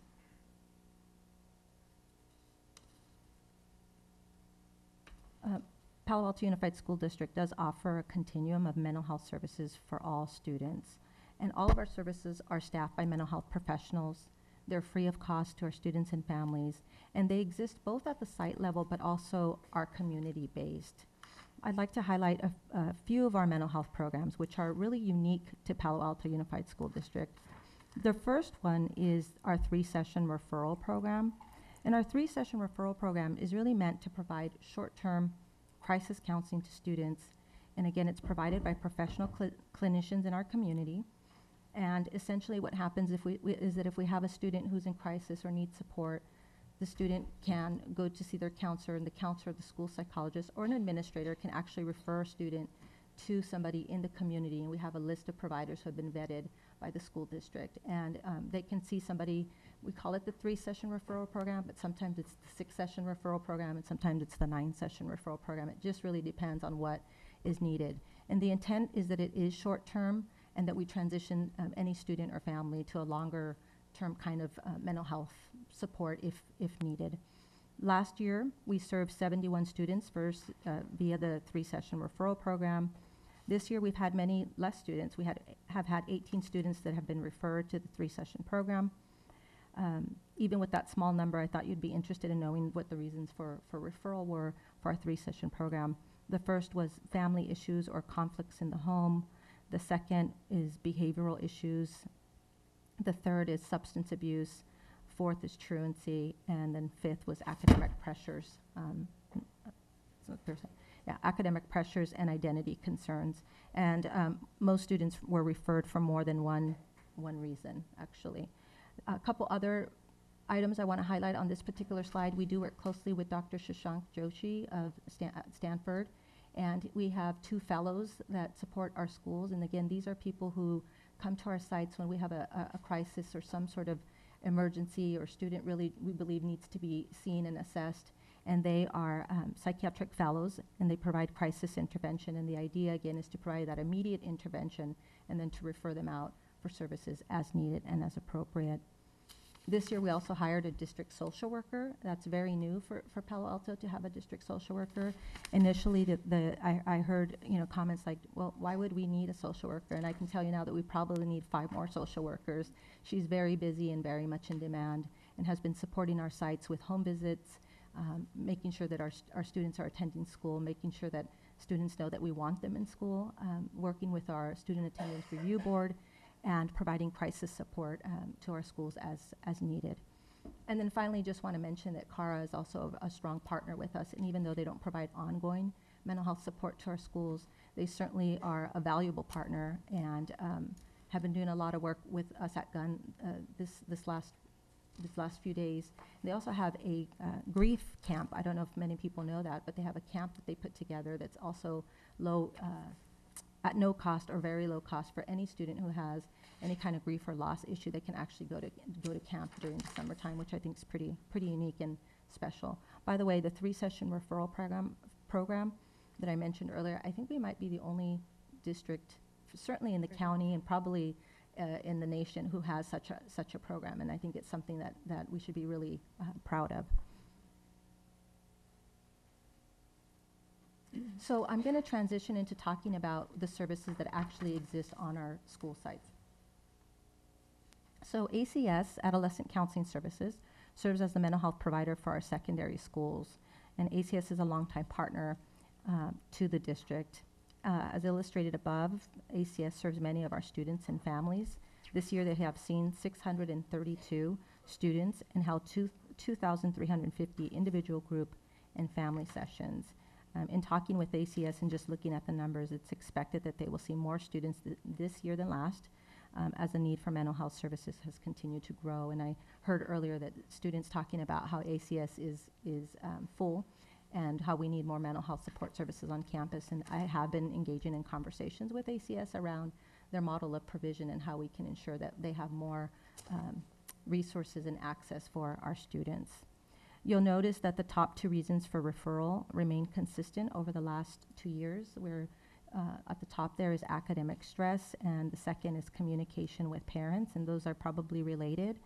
And I think this points to the need to more closely examine the reasons for academic stressors, and many of those were discussed here today, and I think we probably have a good head start on that conversation, as well as ways to foster parent-student relationships. I think that communication with parents, it goes both ways. We need to help students to be able to better communicate with their parents, but also parents to be able to communicate with their students. And so that is something that I think we can continue to think about and work on. At the bottom of the slide, you'll see outcome measures, and I'm not going to spend a lot of time on those, but I do want to mention that each of the organizations does send the district an end-of-the-year report, and in that end-of-the-year report, there's data that supports that the services that they offer are effective to our students. So I mentioned that at the secondary sites, all sites are served by ACS. At the elementary sites, it's very different. We have 3 different providers that serve our elementary sites. The first that I'll discuss tonight is Counseling and Support Services for Youth, or CASI. And CASI serves Walter Hayes, Briones, Escondido, Aloni, Nixon, Duveneck, and El Carmelo. And CASI to date has seen 277 students. And we can see from the slide up here that one of the main reasons for referrals are peer relationships and social skills, which are at the top of the list. And we also can see that anxiety and impulsivity are also mentioned in that top 5. And I think it is important for us to be tracking this data to see why students are being referred in our elementary schools, because academic stress, it sounds like, doesn't start in the high school, but rather is something that starts a lot earlier. And I think this data points to that being true.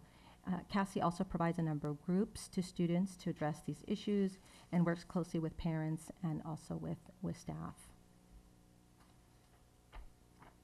This year, Fairmeadow is served by Family and Children's Services, and so far This year, they've seen 17 students for a total of 133 sessions. And the top 5 reasons you can see up there for referral at Fairmeadow are trauma, anxiety, depression, dysregulation of behavior, and social skills.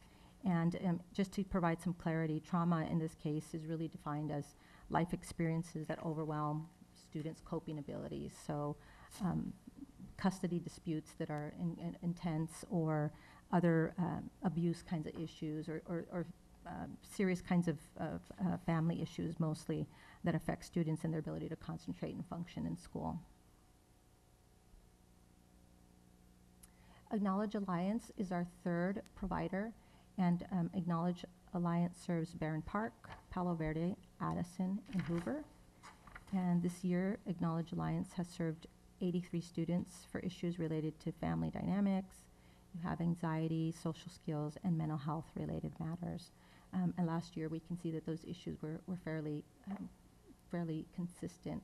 And you also will see from the 3 elementary school sites, there's some trends in terms of why students are being seen.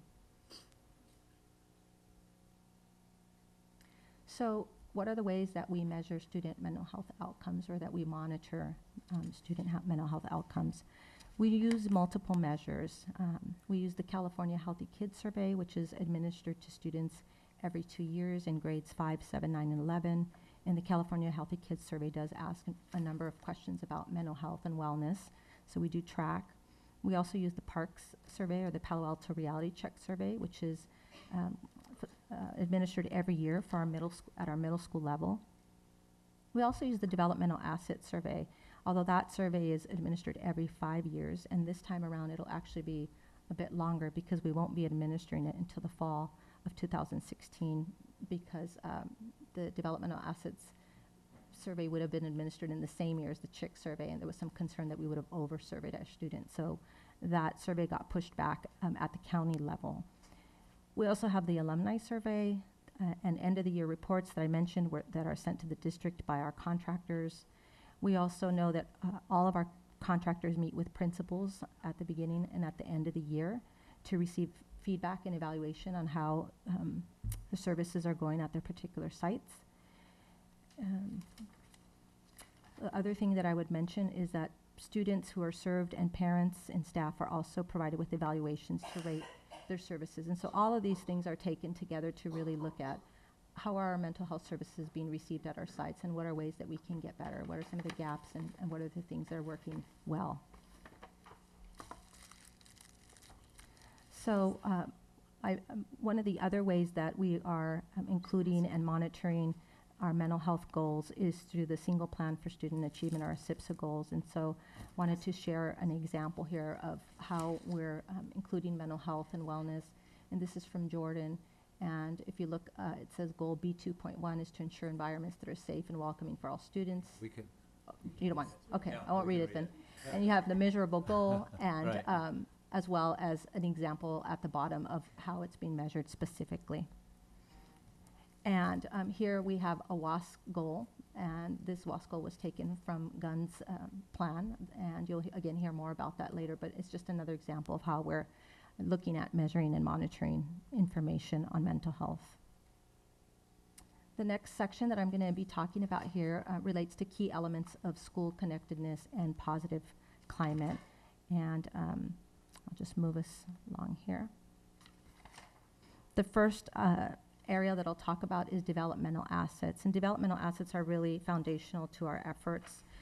You probably all know that several years ago the district and the city adopted developmental assets as a common approach to youth development, and the 41 developmental assets identify skills or experiences that enable young people to develop into successful adults. And really the idea is the more assets that a student has, the more opportunity that they're going to do well in life, in their personal and academic life. And so across the district, we make great efforts to nurture developmental assets through a variety of efforts. And you can see up here some of the examples of how we do that. I want to mention that some of our schools collaborate very closely with Project Cornerstone, and Project Cornerstone is an organization that provides training and technical support to schools to promote developmental assets. And so you'll see here that we have several programs that are running across our district. We have the ABC program at several sites, and we also have a Take It Personally workshop that's being offered to parents from across the district. And just to give you some perspective, the ABC program is essentially run by parents, and parents get trained in developmental assets, and then they go into the classroom and read to the students about these different life skills. And so training has been offered to 113 parent volunteers for a total of almost 340 hours every month, is what parents are contributing to our classrooms. So I think that is something for us to really acknowledge and something that's really great to see. This is our work with youth community services is something that I'm really excited about. And essentially this year the district has expanded its partnership with youth community services in the area of school attendance and anti-bullying. This was largely in response to our high truancy rates, and we wanted to find ways to re-engage students in school in a way that was less punitive and more sort of welcoming. And so we piloted this year having our Saturday schools not be a time where students come and sit for 4 hours and potentially catch up on homework or do other things, but that rather there would be a youth community services person at our Saturday schools doing some interesting things with students so that they can give back to the community.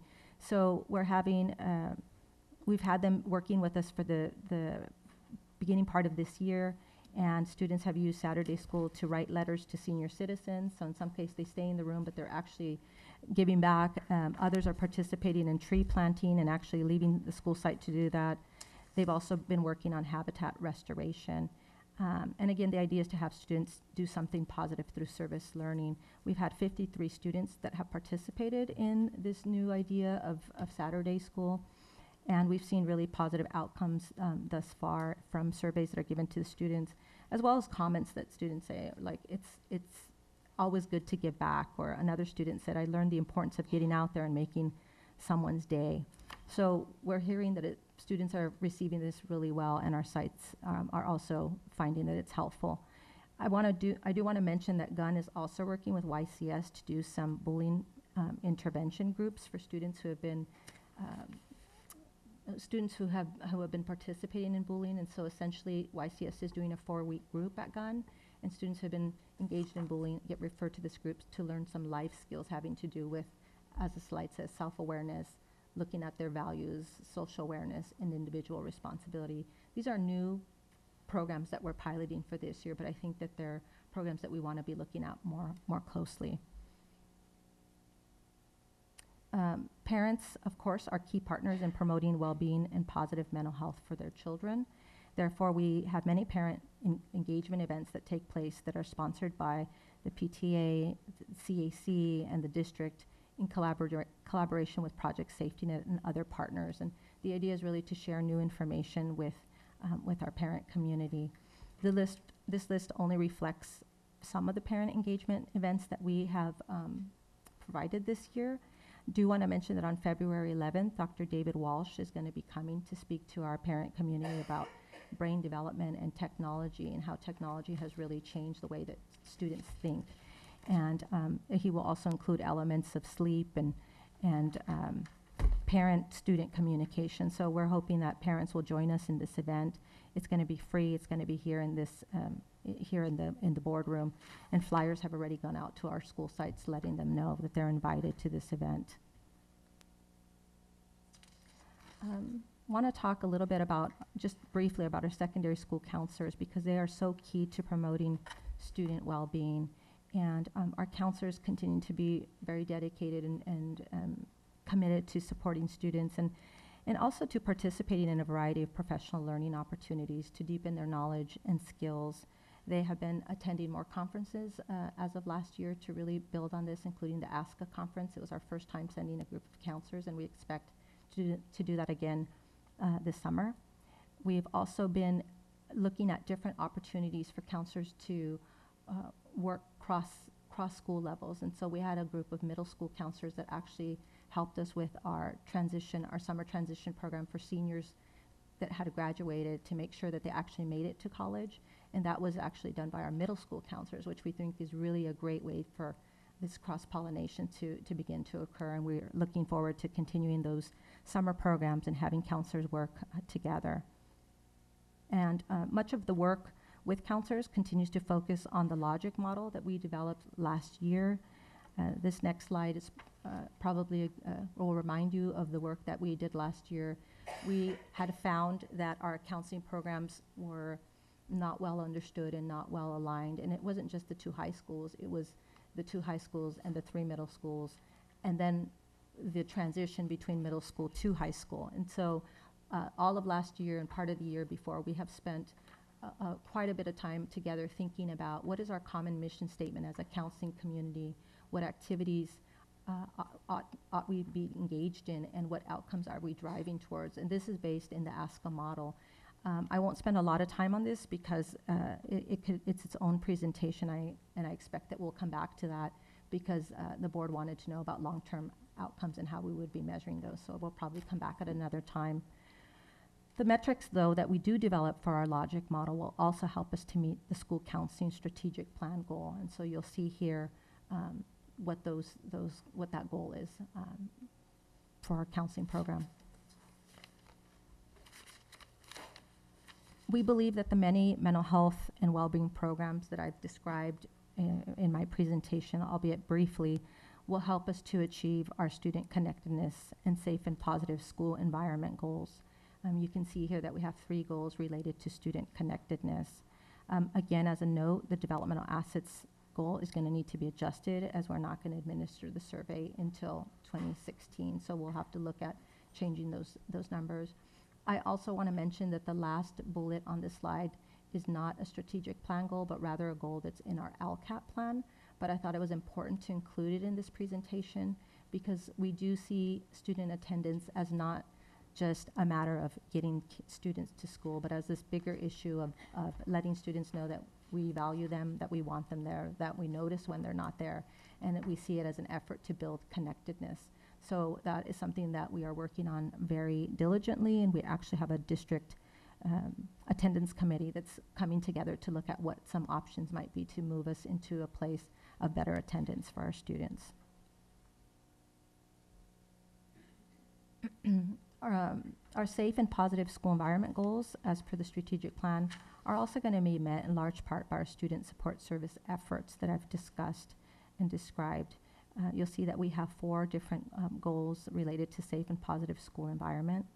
We do have a strong interest in developing greater transparency and clarity about the many programs we offer, and we'll be working on a document to better describe these efforts. One of the things I noticed when I came to Palo Alto a couple of years ago was that we have so many programs that exist at our schools that really support student wellness and that are embedded into learning opportunities, and that one of the things we could get better at is to describe those to our parents and to our larger community, to have a way to really highlight those. And so one of our goals here is to develop a report that documents all programs related to Safe and Welcoming Schools initiative at all sites, and we will be working on that.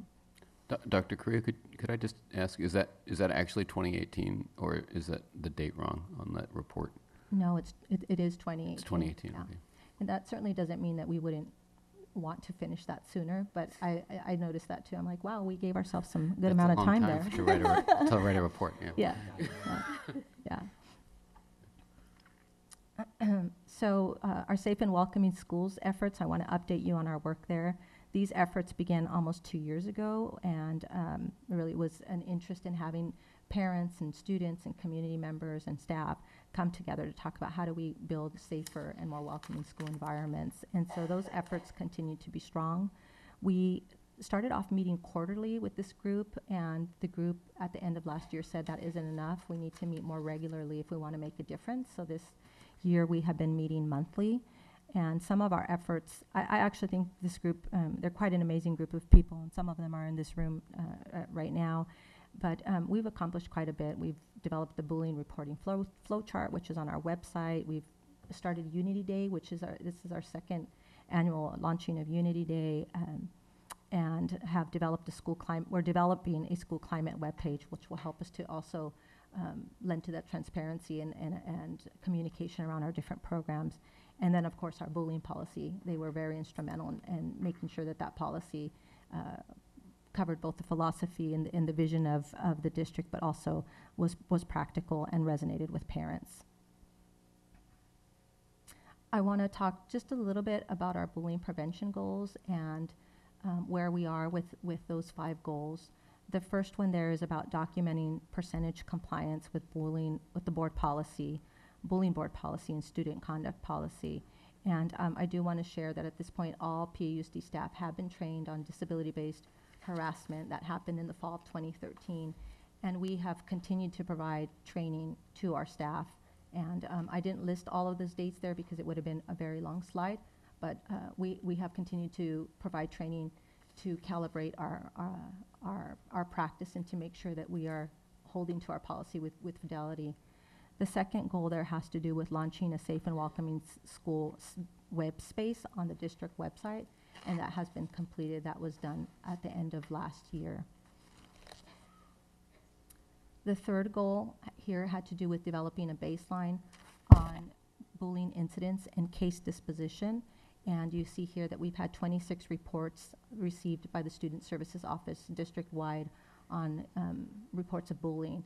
And so you'll see there by site the reports that have come in. And of the total number of reports we've had, actually that number has changed. It's 11 substantiated and 13 unsubstantiated, and then you can see from there. So the one report that didn't indicate an outcome, we did have an outcome that we came to after I put this slide up here. The report, the fourth goal has to do with reporting on survey results from the annual California Healthy Kids Survey. This information was presented to the board on December 9th, and so I won't spend a lot of time talking about that. And then the fifth goal has to do with looking at results from the spring 2015 strategic plan survey, and we do not have that information as of yet. So the Student Services Office, we really are focused on supporting teaching and learning and access to teaching and learning for all students, and want to just share a few highlights of the ongoing work that we are engaged in. One is that we are looking at integrating our various committees. I don't know if you saw on the first slide, we have an LGBTQ committee and an attendance committee and a safe and welcoming schools committee and a health council. And all of these committees have specific interests in supporting students, but also have a larger interest in supporting all students. And so one of the things that we're talking about is, would it make more sense to have those committees join in some way so that we're not having multiple committees working on similar issues, but rather that we have a larger committee that's really driving towards the same outcomes. We are hoping and planning towards developing a social work intern program. We hired, I mentioned, a social worker at the beginning of this year, and she is going out to our local universities. All of our social work interns have to do an internship, and we think Palo Alto is a great place for a student to do an internship, and hoping to start that social work intern program in the fall. And those interns would be working closely with their school sites to provide additional levels of support. I'll mention one other thing, one other piece here, and that is that we also are looking at increasing culturally relevant services to students and families. We know that our demographics are changing in the district, and we want to make sure that when families and students go out to access services, that those services are available in languages that meet their needs, and that we have also culturally competent services. And so that's been a little bit of a challenge, and we've had to look outside of Palo Alto sometimes for some of those services, but certainly we're having conversations with AKI and other organizations about how they might be able to partner with us in providing additional supports to our students and our families. I'd also like to share that given the recent loss of one of our students, we are looking at very closely at what we can do to continue to strengthen our mental health services to students. After the recent suicide, we activated our crisis response team. I think most people in the room know that we met over the weekend to plan support services for students. On Monday, we had approximately 16 mental health professionals at Gunn, in addition to the various site and district support people. We were able to see 154 students at Gunn on Monday alone, as well as intervene with families and support staff who were having a hard time. You know that Gunn had a parent meeting night as well. We were able to follow up on students daily as needed, so we had mental health professionals available on Monday and as well as today. And we were able to triage so that any students who had a significant response to the suicide were able to be seen by certified mental health professionals. And I want to mention that we really appreciate having Project Safety Net there as well to provide support. Actually, everybody was willing to provide support, and that was very helpful. Today, we had 17 mental health professionals that were at Gunn, and we saw an additional 62 students. Plus, we followed up with any students that yesterday we thought were high risk or that needed some additional support. And we plan to continue to offer this level of support for the remainder of this week, and then reassess at the end of the week what we might need for next week and certainly for moving forward.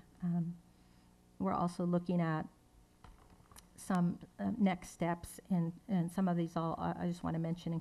One is including increased mental health and social work services for Gunn for the remainder of the year. We really want to talk about what is it that's needed, not just in the next few weeks, but for the remainder of this academic year. We're also looking at increased parent outreach efforts in various languages to our parent community, and I'm working with Aki on actually formalizing that arrangement so that it's something that we continue to do over time. We continue to work with Project Safety Net to assess community-wide efforts and talk about what we can do not just as a school community but also across our Palo Alto community. We are also looking at ways to destigmatize mental health. I think that came up today, and I certainly think that's an area that we want to focus in on, and to help to bridge the gap between the students' perception of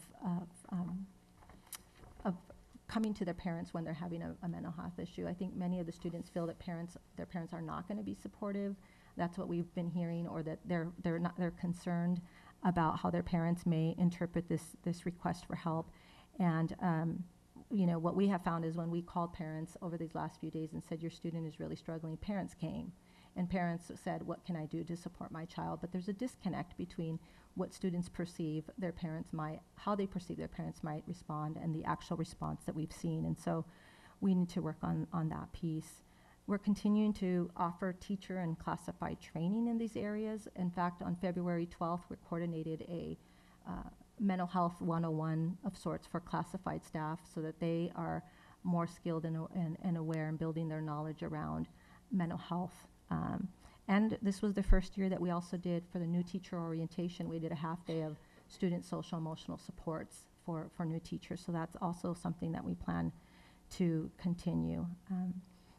One thing that I want to just mention in closing in terms of the support at Gunn and some different ideas is that I had an opportunity to speak to one of the students about his idea about the app, the online app, and I thought that was a really interesting idea, and an idea that's come up a couple of times from different students.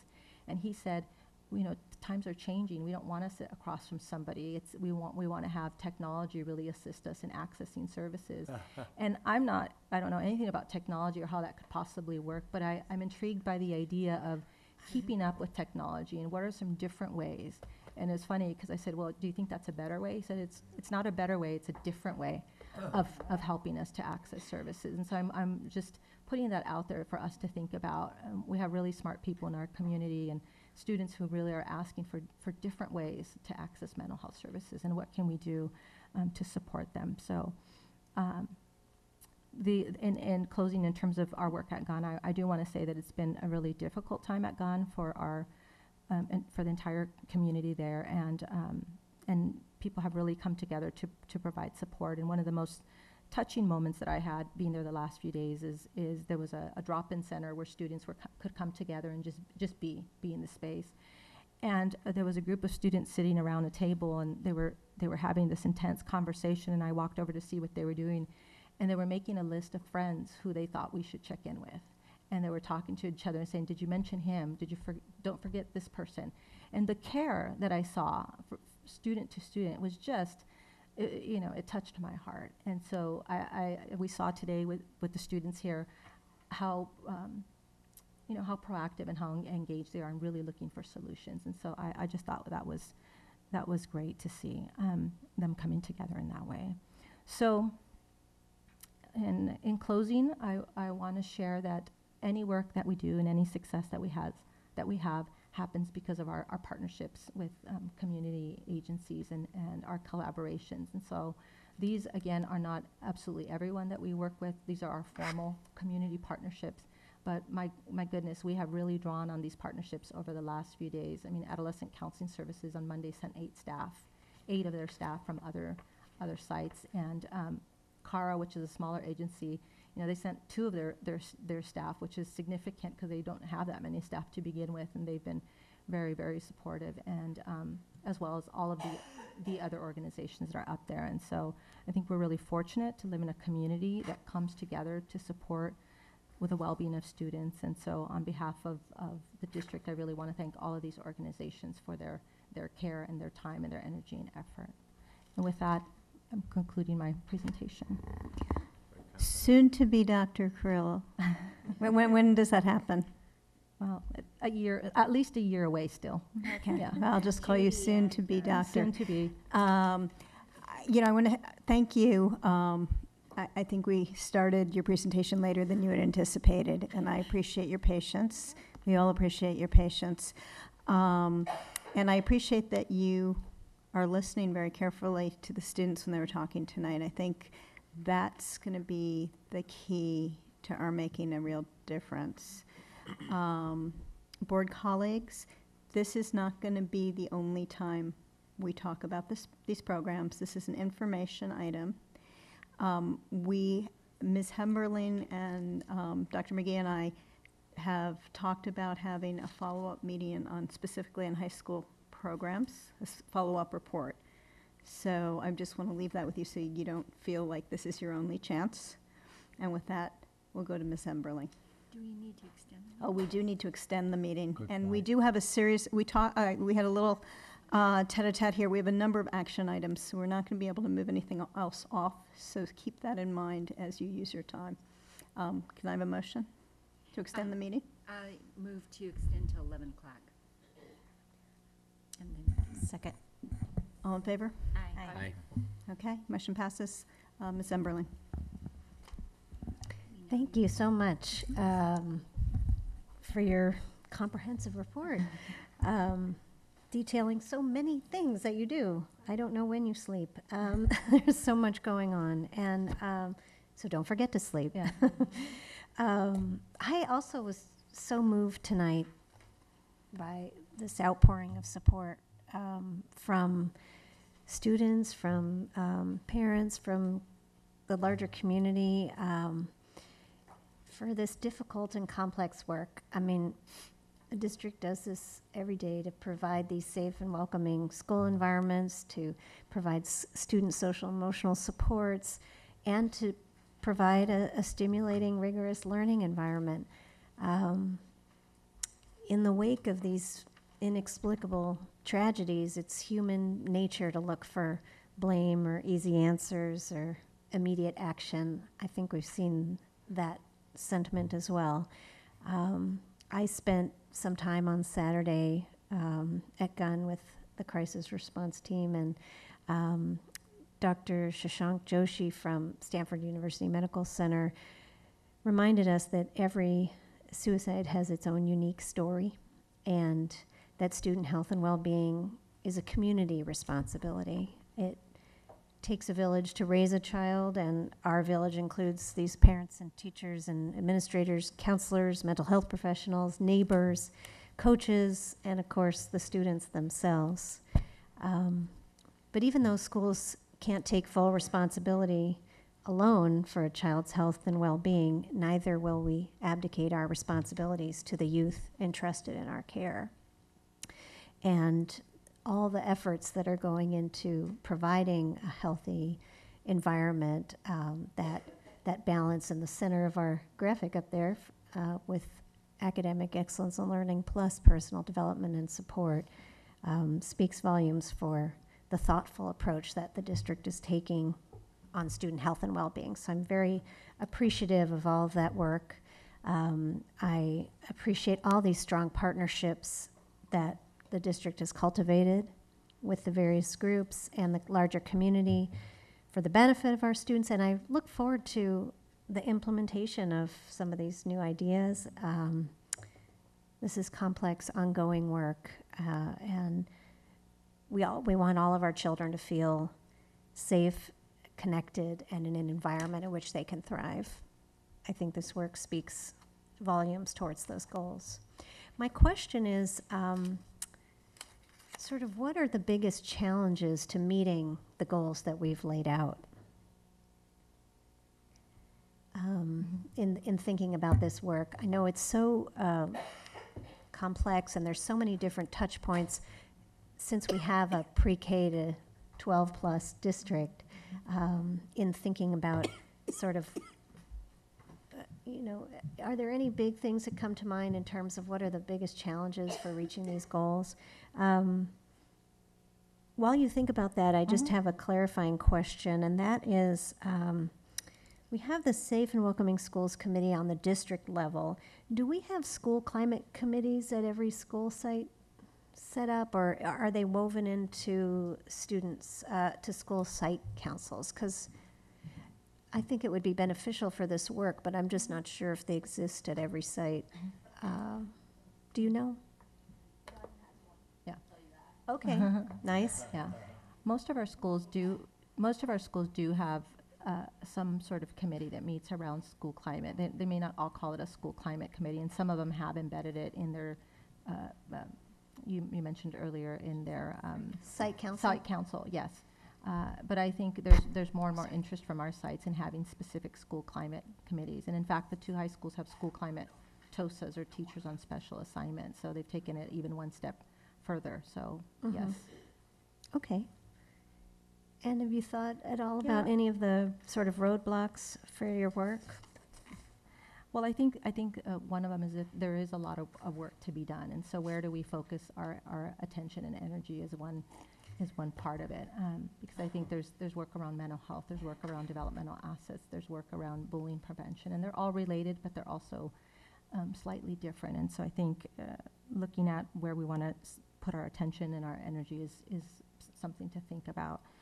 The other, in terms of mental health, is I think, and it came up today, is that we're really talking about a complex issue. And so how do you, as a school system, respond? Because we have certain responsibilities and then we have certain limitations as well. And so where do those lie, and how do we move forward? I think stigma is a big part of what we're talking about here. And so how do we destigmatize mental health? That's hard enough to think about as adults. And when we think about our young people, I think that's also really challenging. And so I think that some of these efforts will take some time for us to sort of reach our goal around, but certainly there are some ways to get closer, and I think that's where we need to be focusing our energy. There's programs around destigmatization, and we can look at those more closely. And I think starting earlier is also really important, because we focus on the high schools, and we forget that students are really coming from our elementary into our middle schools. And so I think looking at this as a real systems issue is also important.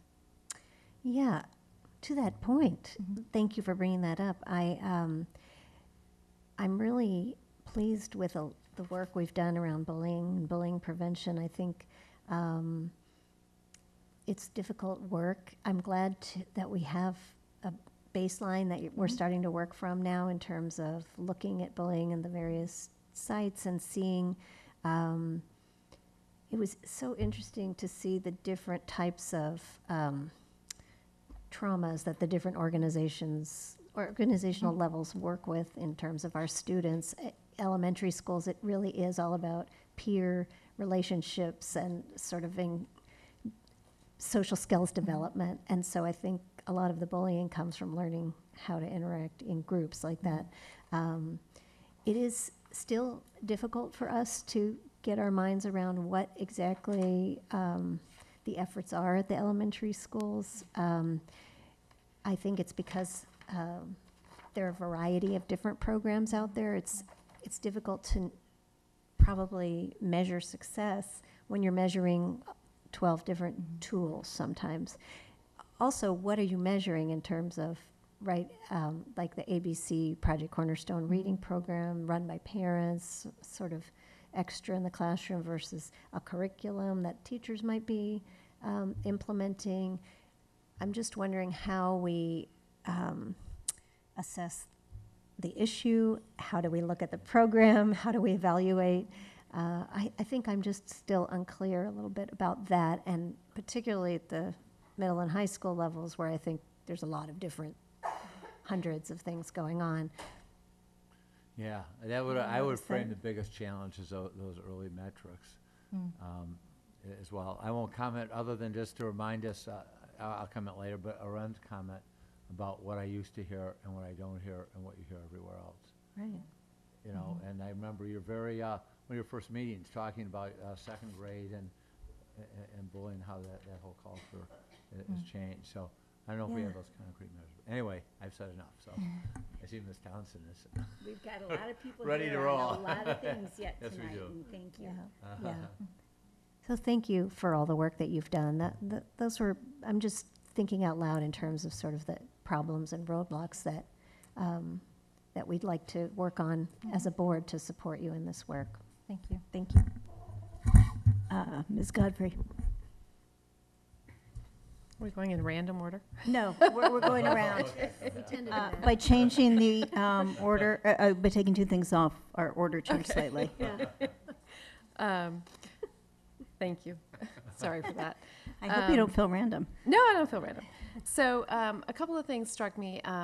So as I look at the work that's happening, we're kind of, surrounding our students with programs and, ways to support them, which has really accelerated over the last 5 years or so. And I appreciate that. And as I listen to the students who spoke tonight and I read the work that's happening and I think about the things I've learned through Project Safety Net, there's a couple of themes for me that I'd like to just chew on a little bit with you. One of them, many of the students mentioned the difference between mental illness and stress. And our work to work on stress is so, so important. And our work with Hanover Research to try and figure out where our homework policy is being implemented or not implemented, and other kinds of consistency issues and things like that, has to happen, is happening, and is very important. And then in parallel, when we think about mental health, the stigma around mental health, and the students who spoke to starting that earlier really spoke to me.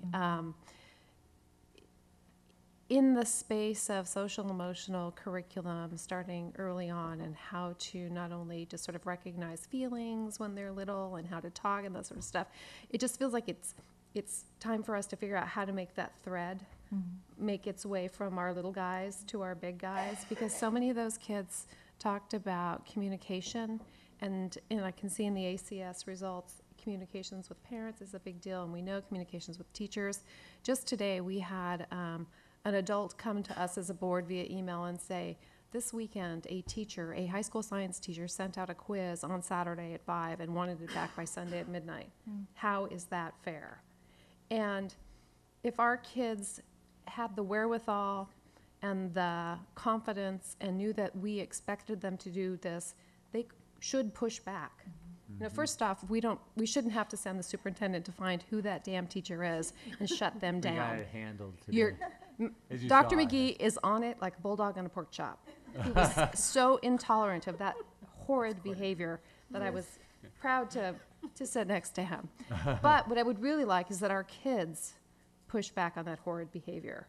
And that takes a lot of guts, but it also takes some training. And so one of the things that was sort of a common theme I heard was, communicating with teachers, communicating with parents, communicating. And I don't know where that fits in our curriculum of a unified school district, and I don't necessarily think it's with you, Ms. Carrillo, but it's one of those things that, coupled with understanding how mental health works and when it's appropriate to get help and how to tell your parents you need help, I can just see all this stuff sort of together, and having it start earlier would be great. And I would love it if our homework policy was followed, not necessarily the letter of the law, the spirit of the law. And when we have a crisis situation, stuff like this isn't happening. But if it does happen, that the kids go, that's not good. We don't do that. That's not okay. Even if we could just put that policy out to all students and parents so they could, and remind them, you get to push back. Yeah. But I realize that's neither here nor there. It just sort of struck me. And then the other thing that I have heard over the years and heard a little bit tonight was about living skills. Over the last 5 years or so, we've added a lot to living skills that's appropriate to depression, recognizing depression, how to deal with depression, and living skills, other topics like sex and drugs, and those feel more appropriate for the later years. And so we end up with the mental health awareness in the later years because that's when kids are taking living skills. And I understand that living skills is, sort of a place you can do things like that, but it just feels like the topics that are in there now don't go at the same time. And I'd rather the kids know earlier. So I know for us it was like a place we had to put it, and I don't know how this works and how we change that, but decoupling those things so that crucial communications and mental health awareness is early, and the things that are more appropriate for juniors happen when they're juniors. And I have a whole list of things, but I know we're going to talk about this again, so I'm going to stop. Well, lucky for you, we're going to have some additional meetings. We will get to ask questions about this. I could go on forever. Okay. Mr. Dauber. So I'm curious about that, actually. When are we going to have these meetings, and what will they be on? Do we have a sense about that, or Yeah, so let me share with you. We will have a 2-hour WASC review coming up, and that we do that annually. Well, it's the goals for the high school and their plans, but the WASC accreditation is coming up, so they're going to be bringing forward their plan that they're going to be sharing with the WASC accreditors. So that's going to be a robust discussion that we have every year. Following that, we are going to have a discussion of our progress on high school wellness programs. And we will either do that at the next board meeting or the one after that. It's going to depend on how long our agenda is for the next board meeting. Okay. Is that okay? That's great. Okay. Thank you.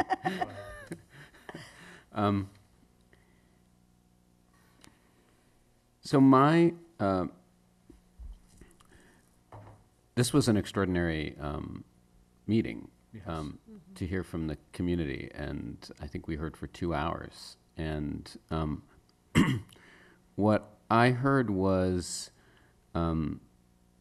support, but also a really strong demand for action and for change. And I think that all of us have probably seen that demand in our emails and in the encounters that we have with parents and other community members on the street and so forth. And so I think our job is to respond to that effectively and expeditiously, and to make sure that we're set up to do that as an organization. And I think that, so I would want to, it's true that we have complicated issues here, but it's also true that we have urgency, and some of these issues are maybe less complicated than they appear. We shouldn't be too impressed with the complexity or with the difficulty to the point of not being able to act.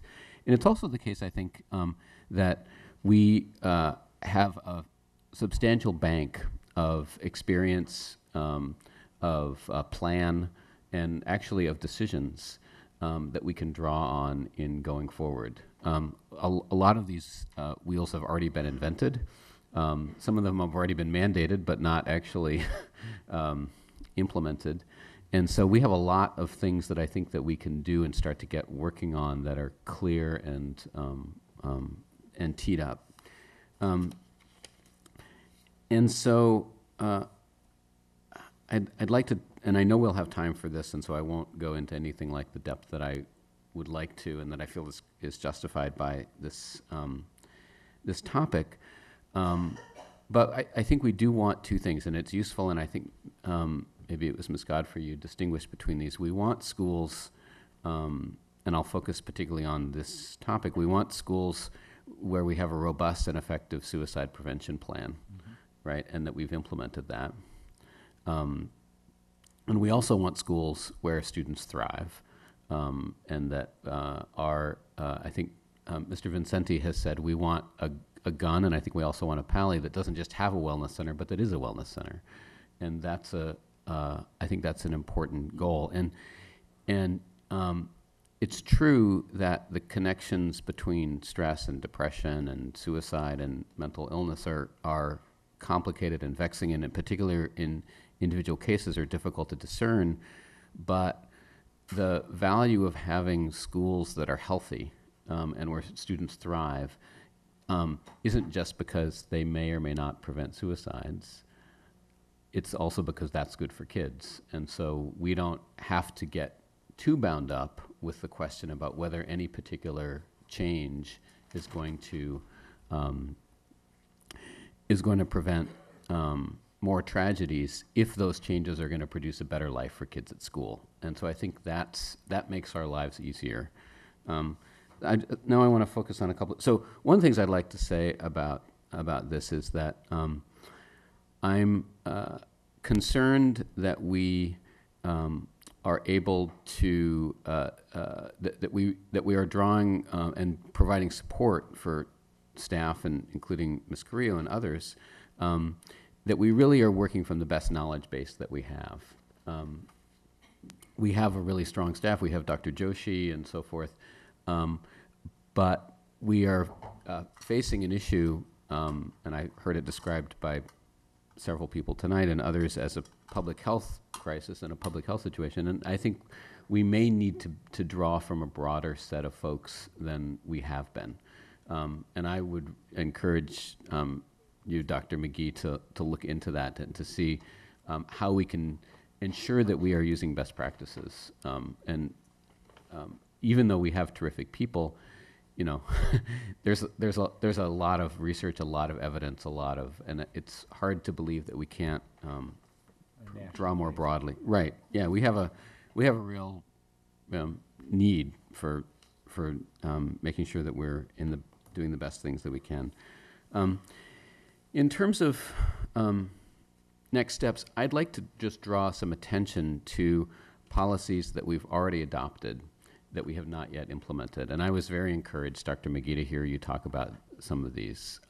Homework policy.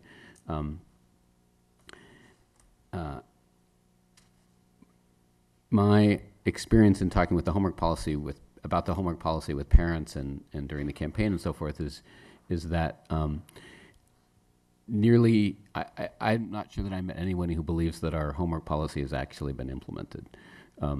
You know, there's a lot of skepticism about our homework policy. It's sort of honored more in the breach than in the observation, I think. So, and I know that we're doing the work with Hanover Research, but I would actually like to understand what our implementation efforts have been. We are going to have to wait to find out what the facts on the ground are, but I would like to understand what is it that we've done and haven't done in this area. So I would like to have a report on that, a follow-up on that at some point. On counseling, Ms. Carrillo, you talked about work on comparability of services, right? Can you just very briefly describe what that means, what the work is that we're doing? Sure. Last year, we presented to the board not only on the logic model, but we also presented information on comparability between the two high schools and the middle schools. And so we talked about what are we driving towards, and then how is it that we get there. And so what we found in that work is that oftentimes the counseling programs were offering similar activities, but they were calling them different things. And so we were able to try to get to a place of more common language and common understanding of what we were talking to. And so we actually mapped that out, and I'm happy to send that to you. We actually had documents that we presented. So this is the logic model that you were referencing? It's part of the logic okay. model. So the logic model is the slide that I had Right, I presented. remember, right. And then there was a second board presentation where we shared documents on comparability. And so those were not in today's presentation, but certainly be happy to forward those to the board if they would like those. So an audience member talked about this. We have this longstanding fact of the difference in how our counseling models are organized at the two high schools. And we have this long-standing fact of a gap in our surveys say, many surveys over a period of many years, say about the effectiveness of those services. And what I think is clear, and it's sort of obvious if we have a 20-year gap and we have many personnel who've cycled through those and so forth, is that gap has arisen not from differences in personnel or commitment or competence or anything like that, but from differences in the structure of how these two systems are organized. We have a board policy, and it's BP 6164.2, which says that we're going to ensure that students across different school sites experience comparable levels of service satisfaction and positive outcomes. And so it seems to me really critical that we have a definition of comparability that doesn't obscure the fact that we have the difference between these two sites and doesn't enable us to guarantee that we are actually delivering comparable services. Can you comment on that? Because that's really important, I think, is that we get to that point. Sure. Well, I think certainly the two high schools have different systems in terms of how they're set up, and to some extent, the middle schools experience the same thing. They're slightly different in how they're set up and how they deliver services. And so when we built the logic model, and again, it's based on the ASCA model, we're really trying to get to a place of saying, what are the activities that we do have in common? And ASCA does define three different areas, 3 different activity areas, as well as 3 areas in terms of outcomes. So the academic, the college and career, and the social emotional. So we were able to build a framework to have some of these conversations around comparability and what are the things that are similar. We also found some things that weren't necessarily that close and things that we need to look at more closely. So that work is continuing. It is not complete at this point. We're going to be meeting with the folks that we're working with, as well as our counseling team, to continue to get closer to a place of being able to describe the work that's happening. But as you said earlier, mentioning that there are differences as well, and so how do we get closer in some of those areas? Yeah, I think if we just look at the board policy, we need to ensure that students across these sites experience comparable levels of service satisfaction and positive outcomes. So, and I think others have commented on this as well. It's one thing to define activities and to report on activities, but obviously ultimately we really care about what's the outcome in terms of services. Sure. So what I'll be looking for, and I think the community is looking for in terms of counseling, is metrics around those outcomes.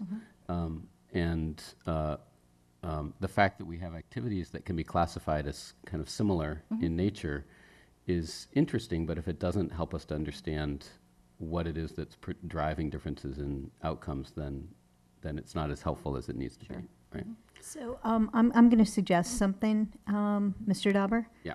I think you're bringing up a point that we want to follow up on, not just with counseling, not tonight, but with these programs in general, particularly when we're reviewing the progress against the high school programs. What metrics are we using? When are we going to see the outcomes so that we can see how we're doing against the metrics? I think that point is well taken, but I think we should move on. Okay. I appreciate that. I really do want to underline this, though, because what I don't want to do is continue to kick the can down the road on this, because this is actually an area where, Ms. Caswell, you probably know more than anybody else, we've spent years on. We haven't really gotten to a point that is satisfactory. And I really want to underline, even to the point of belaboring, that we need to get to the point where we can assure students at the two high schools that they're getting comparable services in terms of counseling. The last thing I wanted to talk about briefly, hopefully, is bullying. I'd like to hear your opinion about the point that Ms. Emberling raised, which is the consequence of having so many different anti-bullying programs and bullying education programs at our schools. And Ms.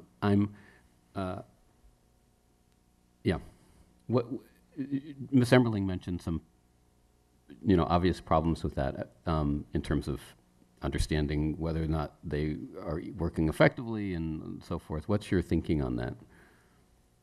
Well, I think, I've spent a lot of time thinking about this issue of bullying and how we might want to best approach it. And I think one of the things that I've come to is that if we're talking about creating safe schools where we're minimizing incidences of bullying from happening or preventing them from happening, that it really is about programs, but it's also about more than programs. It's also about looking at policies that we have in place to support safe school environments. It's about training of staff. It's about ensuring that people have the right information. I mean, it's multi-tiered in terms of thinking about how we move forward. Because if we just, I think if we focus just on whether we have the same program, but they're not implemented with fidelity, or people don't really believe in that program and it's, sort of imposed on them, then we're dealing with a whole different kind of conversation. So I think when we talk about what is happening out at their school sites, that the conversation has to also be looked at a little bit more broadly in terms of, what policies do we have in place to really support school safety? What kinds of training are we offering? How are we ensuring that the policies are being shared with parents, students, and the staff at large? And so looking at all of those different elements, I think, are really important. To your point, we do have quite a few different programs at the elementary site, and so it does kind of cause some question around how do we measure these different programs and what programs are best. We also have school sites that have developed programs that really fit their school community and that the parents really want to keep on that particular site. Like Project Cornerstone, for example, is one where parents, you saw the number of volunteer hours and what they're doing. They really believe that is a great program for them. And so I think it's something that we need to think about a little bit more. Yeah, I agree with that. I say this not to put you on the spot, but to actually just point out an experience that we had. So, remember maybe it was even the December meeting. We talked about the differences in bullying outcomes at the 3 middle schools, and I followed that up with a request for a description of what those programs are and how they differ in effectiveness and so forth. And that was a hard thing to produce. And that was for our 3 middle schools, much less our 12 elementary schools. It kind of makes sense that with 15 and maybe 17 anti-bullying programs, it might take till 2018 to describe them and assess them. And so my point is that what I would like to hear more is some weighing of the cost and benefits of having all these different approaches to this work in all these different places, because it's hard for me to understand even how as effective as the staff is, how you could possibly keep in touch with and provide support for all these many programs across all these many sites. And so that it seems to me anyways raises the risk of having quite uneven quality across sites, and also not necessarily providing the level of support from the district office for any of them that we could if we had more consistent programs. So sure. That's a theme that I think is sort of an obvious theme, but I want to point out. I had one other question for you, which is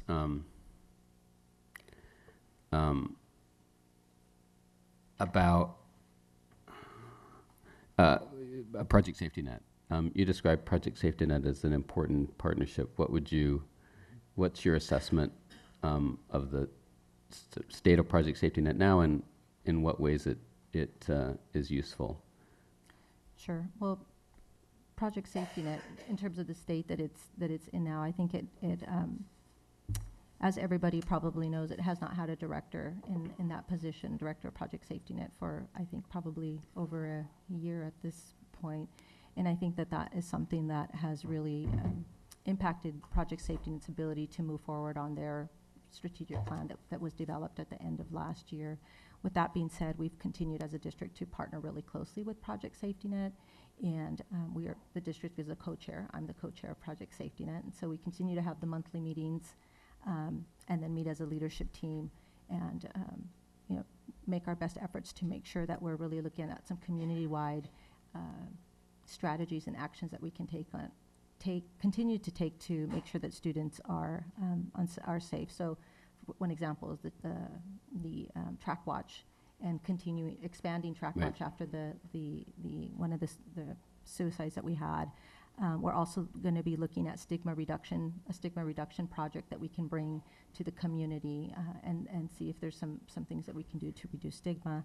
So the partnership continues to be strong. We are looking forward to the hiring of a director, because a collaborative partnership of that size really needs somebody to be able to drive that effort forward. And so that's kind of where we're at this point.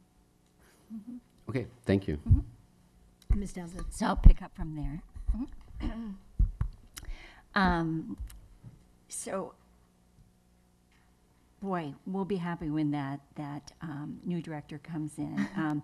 I was the board representative to the first Project Safety Net, and seeing that come to fruition, but with a lot of volunteers in the room. There were the religious organizations, the faith communities.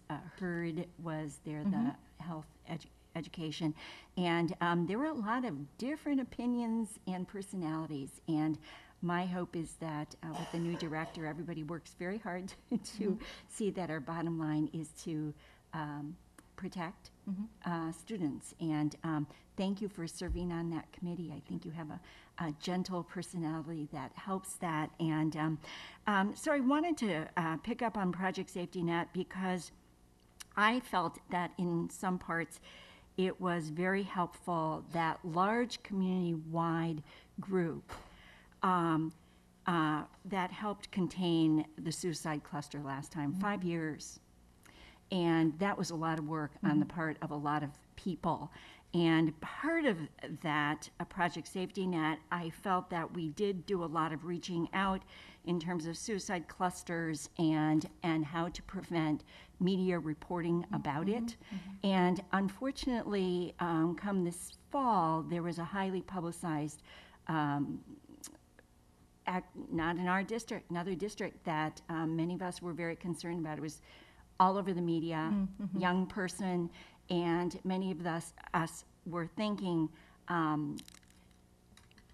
we need to do something, and we need to reach out to media. I'm hoping, if we're not, Project Safety Net is.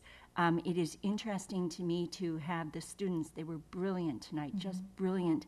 But to get good information, I think it was the students themselves who repeatedly pointed out the difference between, well, in fact, it's a very positive statement. According to National Institute of Mental Health, scientific evidence shows that almost all people who take their lives have a diagnosable mental or substance abuse disorder, and the majority have more than one disorder. The feelings that often lead to suicide are highly treatable. That is that ongoing statement when the young man said, this is not an option, your condition is treatable. So within the schools, obviously we need to do referrals out, which we are doing. I appreciate your mentioning that the district is unique in its 3 counseling sessions, but certainly for students who are having more significant problems, the HERD Alliance, which is part of the Project Safety Net, helped create resources for our adolescents that did not exist before Project Safety Net came together. So I want to thank Meg Durbin and Dr. Joshi. These are brilliant people, and I am so glad they're on our team and they're the professionals helping guide us. that every media outlet, and we're told we are the media outlets. It's no longer just with the newspapers. It's Facebook, it's online. It is us sitting here on the dais. It is PTA, it is Facebook, it is all of us. What are our responsibilities when we report this? I would love to see our district come out with some guidelines, and frankly, they're not new guidelines. The CDC and the World Health Organization have guidelines, but we need to put them out there. And unfortunately, I think some of the media reports recently haven't been good. They don't lead with 800-273-8255. They don't lead with that mental illness is treatable, get help. We really need to keep pushing that out there, and the extent to we as a district do that, and in our partnership with Project Safety Net, I think we really need to push on that.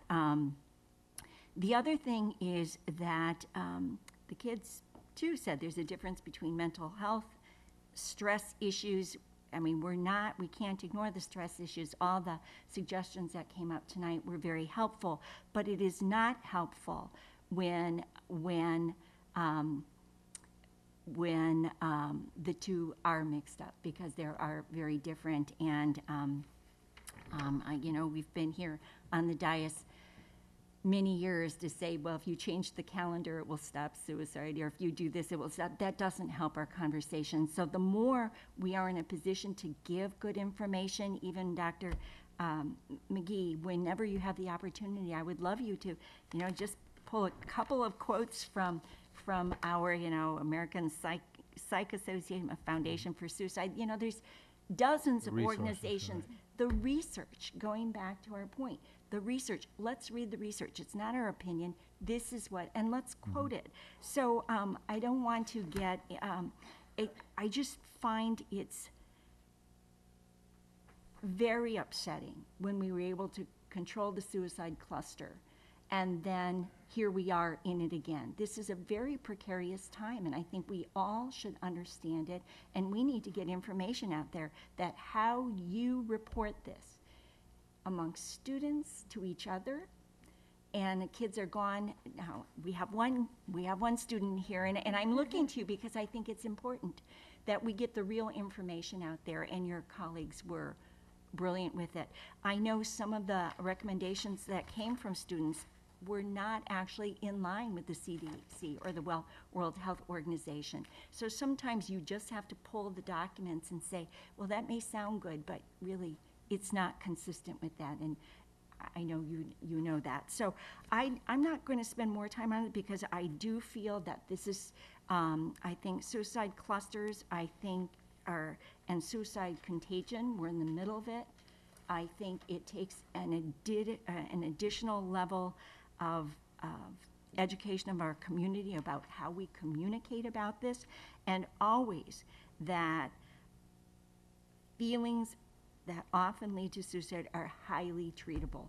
That has to be the going away message for our students, that you don't have to live with your condition this way because it's treatable. So I do hope that gets out there. So I don't have anything. There's, of course, so much to say, so much about the social workers. That sounds great. I appreciate your mentioning that we need more of them. There's too much to go on right here, but I thought in light of tonight, I wanted to, I would have liked to talk about it earlier when all the kids were here, but we have a student, we have a principal, we have a superintendent. We are in a position to communicate the facts, and I would like to rely more on the actual language that comes to us from the experts. Thank you. It's all good. I want to thank you for pulling this report together. We didn't anticipate that the conversation was going to take a different turn. We didn't anticipate what was going to happen this past week. And it was important. It is important to address things when they come up and not just be like on a script, because people want to hear. They want to talk about what's going on. I do, however, want to echo Ms. Godfrey's point think I'm not going in. It's a while ago. And that is that we need to make sure that we're both focusing on programs, and I'll put them slightly different. The painkillers so that we are addressing potentially tragic situations, but also the vitamins so that we don't get there. And I think it would be helpful for our community to see a division, or how we see it, is these are the programs that we are putting in place, that we have been running for a long time, that we plan to have going on, and probably let people know which programs fit in which category. What have we been doing for a while? What did we just start? What do we plan to do? That will strengthen our kids' resilience and put them in a position where they can be advocates for themselves, where they can push back when things aren't perfect. And oh, by the way, that's actually our job, because our students are going to go into the wide world and things will not be perfect. Their apartment will have a problem. The handyman won't show up. They'll have a bad job. They won't like their boss. The check won't come in the mail that they were supposed to get. I mean, there will be one problem after another, and we need to make sure we're developing strong people that can take a pushback and turn it around. And so it's very important to me that we are very clear with our families and our students which programs we're doing that we hope will do that. Obviously, when we're in a crisis situation, we need to make sure we're addressing crisis. But I heard one speaker, one of the students, say, when we have a problem, everyone's there, and then everyone goes away. And that's actually not true. A parent wrote an email to Dr. McGee, and I think Dr. Herman, after the parent meeting at Gunn last night, the senior parent meeting. And one of the questions was, what is PAUSD doing? And then he wrote an email back. Well, he wasn't the only one who asked that question, but he wrote an email back later in the evening and said, I just looked at the board packet for tomorrow, and there's a whole presentation about all these things I didn't know. You should send that presentation to every parent. Maybe we should, but I don't know that every parent will read it, because you're ready for this information when you're looking for it. But we need to figure out how to make sure that our families know which programs we're doing, at which levels, which ones are to build resiliency, and which ones are crisis management. And then to Mr. Dauber's point, there's some things that are going to take a really long time to do, but if all of our programs look that way, it's deflating for people. We need to have some things that are high impact short term. And we probably, because we have a limited amount of funds and a limited amount of people, we'll be better off picking a few things and doing them high impact than spreading it around like peanut butter. And we get a little bit here, a little bit there, a little bit there. Because people then don't see the impact on their students and they get frustrated. Then the last thing is, if we can start looking at these reports, and this report is really valuable. If we hadn't been in a crisis situation right now, we would have been talking about this report differently. But it is very important that we keep in front of ourselves the outcomes that we desire and the metrics we're using to tell whether we're hitting those outcomes and where are we on the scale.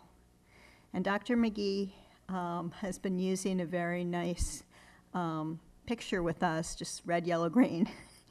And it's pretty simple. Most people get that.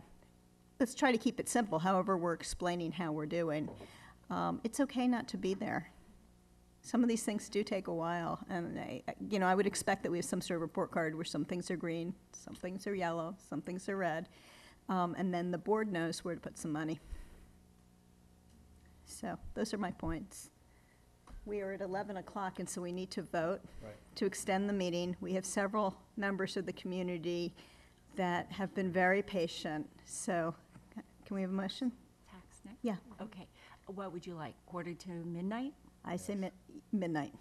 Oh, I would move us to 11:45, and then I'd like to Second. check. Okay, all in favor? Okay. Yeah. I'd like to say thank you on behalf of all the students for what you guys have done over the past 2 days. It's been really amazing. Oh, lovely. Thank you, Rose. Oh, that's great. I want to say thank you to Rose. And, And also go to sleep. and I think your mom was here till like, maybe she fell asleep on the floor. Okay.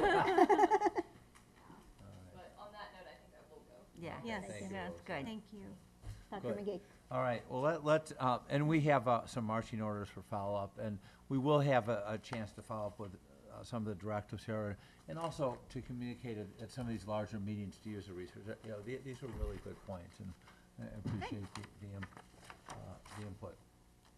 Well, let's move on to the next item, and this is a, thank you, Brenda, you are free to go, to say the least. And let me say thank you to our stalwart audience who stayed. And we will make this worth your while. That's right. I guarantee. And so I'm going to ask them to load up the presentation. But while we do that, we're going to talk about the parcel tax. And wow, since our last meeting where we had some great discussion at the board level, some good ideas, we've also had the opportunity to meet with a committee, to hear from the oversight committee, to talk with our consultant, to hear from some other stakeholders. We've gotten some terrific community input. And so tonight we've put together a very short, but I think powerful presentation to really clarify some of the issues around the funding, to make the case for the increase. We do need to make a decision tonight. I mean, I think February 6th is our drop dead date for a May 5th ballot. So if we don't make it tonight, we would have to call a special meeting. This is action on our agenda. It is an action item. This is an action let's item. Take some action. And but some of the conversation we'll have is really decide on the amount and the exact wording of the ballot language. So I'm going to run through the presentation. Kathy's here to answer the financial questions. Charles is our consultant, Charles Heath, to answer any of the technical questions. And but I will do my best, and thanks for your help in putting this together. The first slide, and we have some graphs to follow. Really, we look at two different property tax scenarios, and I don't have a pointer, and I'm really welcoming a chance to stand up at this time of night. So this top table, we have what our current property tax growth is. But we have been using, as you see in the second row coming down, a property tax growth of 3%. We're taking into account the lost Coverly lease revenue of $1.9 million, adding our parcel tax escalator, and that generates in 15-16 3.8 million, 4.0 million the following year, 5.1 million in 2017-18. So we heard from some folks even on the oversight committee. And we think 3%, oh, wow. I'm not sure I can use one of these. Don't point in our eyes. Okay. That's great. Oh, it's working, all right. I like to stand up, but thank you, Bob. Some people said, why don't you use what the city does? Why are you using 3%? That's too conservative. So, and I think the assumption is if you use the city, you will be awash in money. Well, let's use the city projections, all right? So that's 5.24% the first, and as I think we have the specifics, it goes up to 5.36 or 5.4, but it's basically between 5.25% and 5.5%. We pulled this right out of the city budget documents, all right? So we do that. Certainly, the revenue does increase, 6.9, 7.5, 8.9 in the 3 years going out. So that's the revenue picture within this range. Realistically, property tax increases will probably fall somewhere between these. Now let's look at kind of ongoing expenses. We know that the state, the pension costs are going to take away from our revenue, and we have had this. This has not changed since our last meeting. This is a known fact. We've also done some estimates based on our enrollment growth, just kind of COLA, the cost of living increases, and just cost escalation for programs, and staffing. You know, part to manage the growing enrollment, part of program costs and various needs. This is not adding new programs, right? So this is just simple cost escalation. We have 2.8 this year, and it varies, and the variance is really primarily based on enrollment growth. And we actually have those numbers on a chart in a moment. So we add up this column.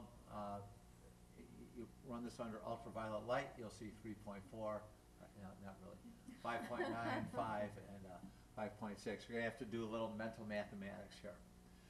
Okay, so here's where we are this year, right? We have a balance for program investments, 3.8 million. Now, what we have said with the 3% projection, with our 3% projection, what we know of our ongoing expenses, we're going to face a deficit of 2.1 million, 1 million, and $500,000 if we use 3%. And you get that by adding up your expenses, right, and subtracting your revenues, or I guess having your revenues and taking your expenses away is a better way to put it, and end up with a deficit. But what happens if we use the village property tax projections? Well, we don't have a deficit, but we have $1 million in 2015-16. I believe this is like less than 1% increase on the salary schedule. This is not big money. Yes, less than 1%. 1% is 1.3 million. Right. What? 1% is 1.3 million. 1% is 1.3 million. So this is less than 1%. We have 2.5 the second year, and then 3.3. And if we're talking about adding program enhancements, new programs, whether it's things we've heard tonight, the need for mental health and wellness supports, whether it's programs to support struggling students. We heard a proposal last week for computer science. This isn't going to cut it. So yes, we will have some more money, but not enough to do the kind of program enhancements our community needs and expects. Can you just repeat one thing you said? Yes. And that is, the numbers you have on the bottom line do not include any salary adjustments for our staff. Is that correct? Is that correct? That's what I said, but I'm looking to this math. So using the 5 to 5.5% growth in property taxes, we'll have next year about $1 million available for salary raise and, right? But these numbers here do not include any salary adjustments at all. None of these numbers, Okay. right?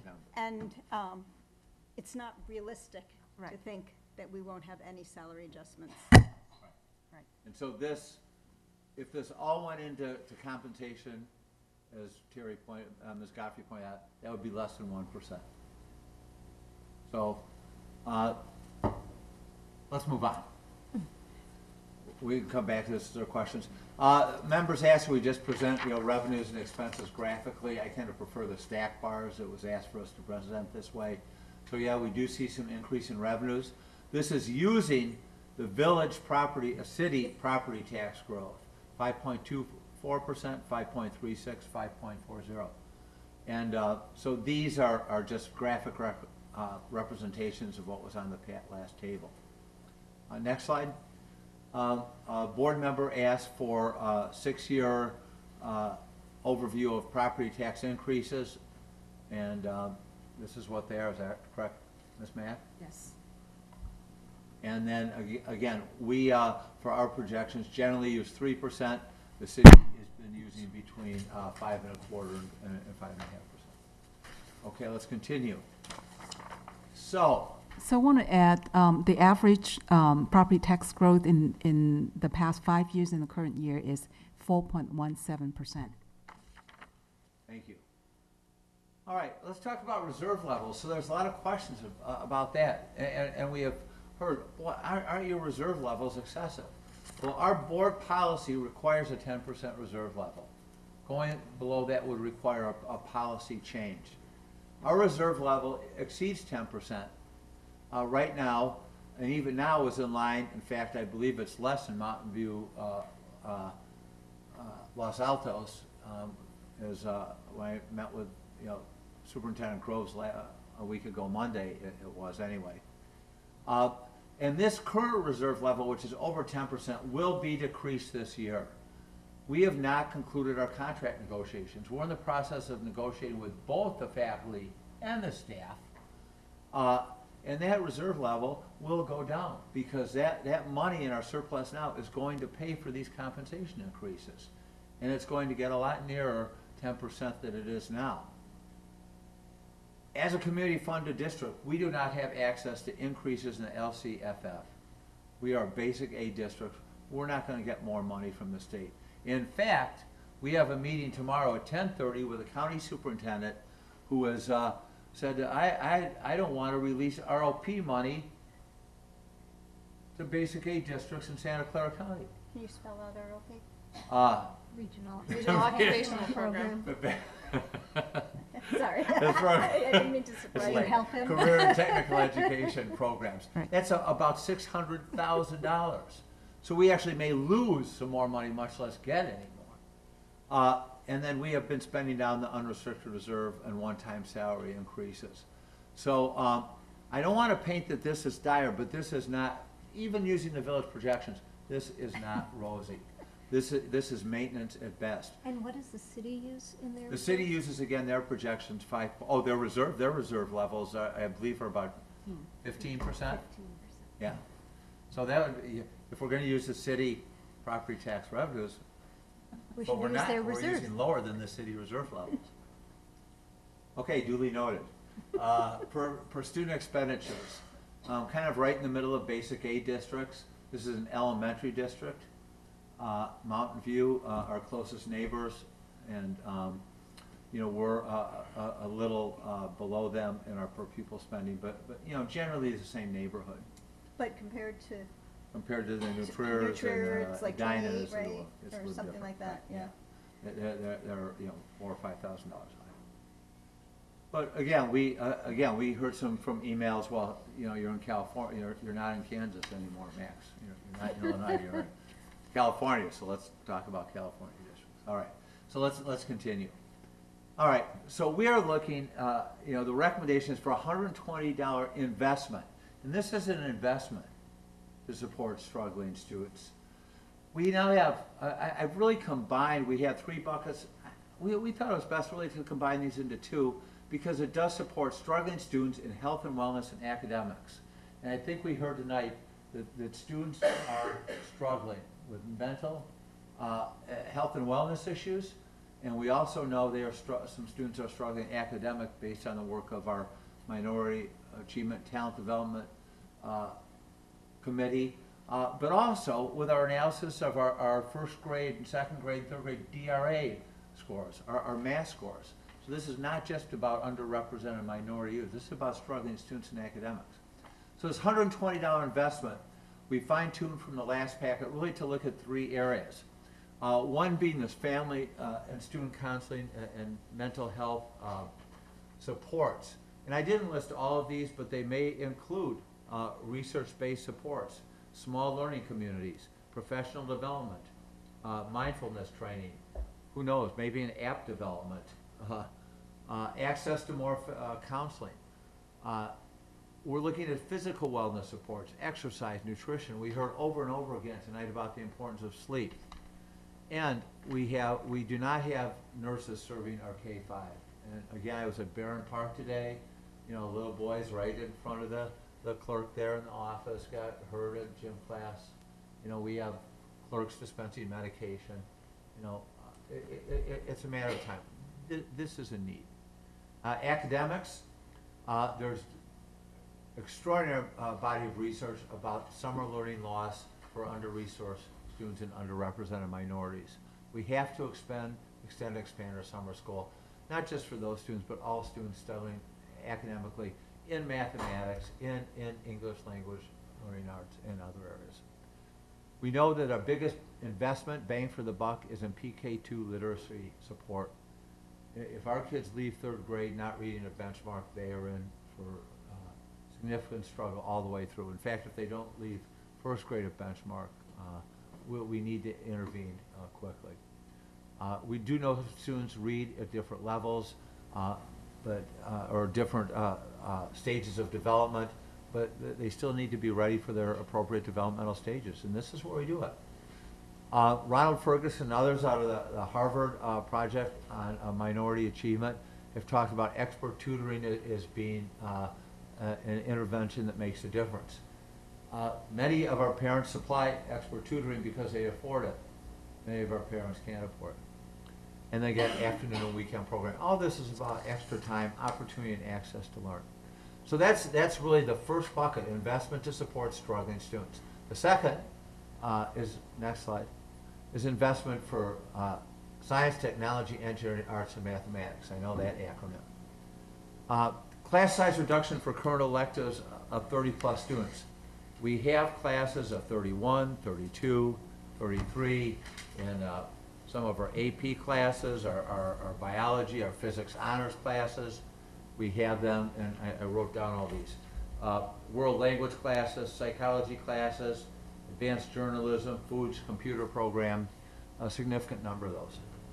Support for differentiated instruction in K-6 mathematics. Gosh, we've been talking about this for months, and that's Years. just the months I've been here. Years. And I think it is years. It is years. At the second cup of coffee, this came up at least half the elementary schools. We need to challenge every student to his or her ability. The advanced authentic research in science and the humanities. We heard from students tonight about the power of project-based learning. I've talked about expanding our senior research project. I'm going to give you a couple examples in a second. And last week we talked about computer science curriculum K-12. Again, this is an investment in STEAM projects. People have asked me, so what is it about this advanced authentic research? You mean you actually give the students the opportunity to work with somebody besides their teacher? You work with people in the community to do research that interests them? What does that look like? Well, here's what it looks like in science. Flip the slide. I'm not going to read these because I can't. These projects were all done by juniors and seniors in high school working with mentors at universities or in organizations. The first one, Ted Lee is now a junior at Stanford.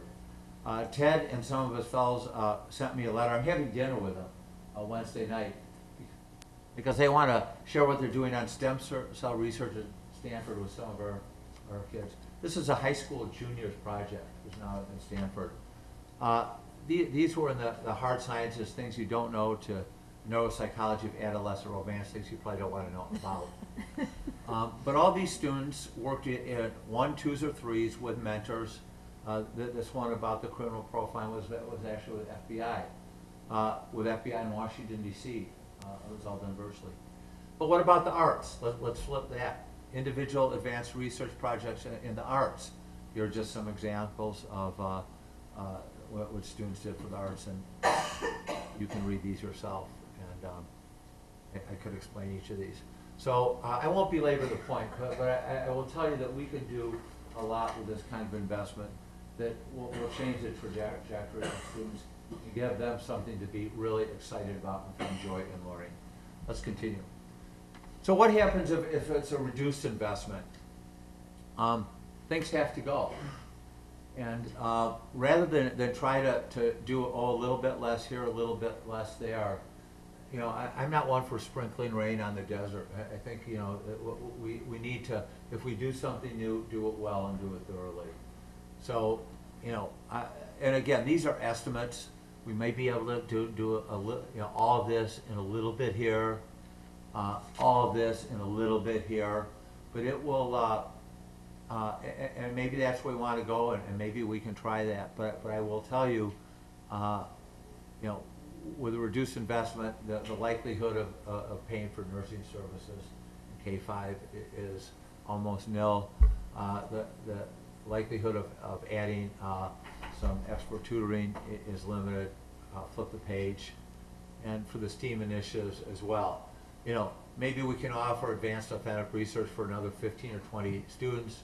That's terrific for those 15 or 20 students. But we're not going to be able to introduce a computer curriculum at all. But there are certainly value in a $96 investment in either of these two buckets. So, and those are tough decisions. The last piece then, last two slides are ballot language. This is the ballot language in your packet.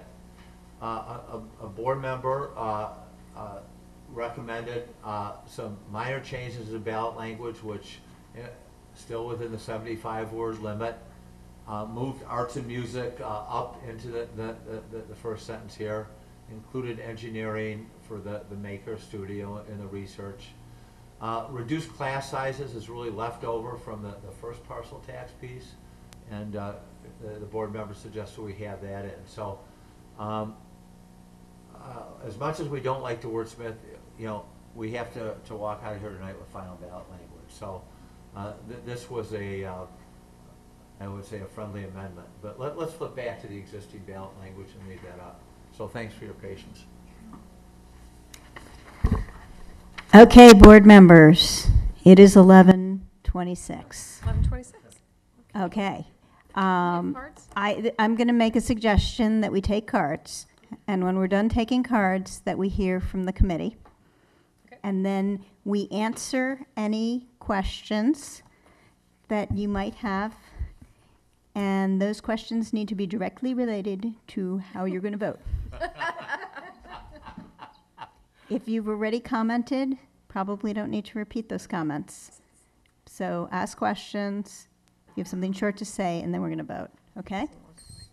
Max, Dr. McGee, could we see the amended language while we're going through it, if that's a... Okay, Is and that a proposal then for you to take?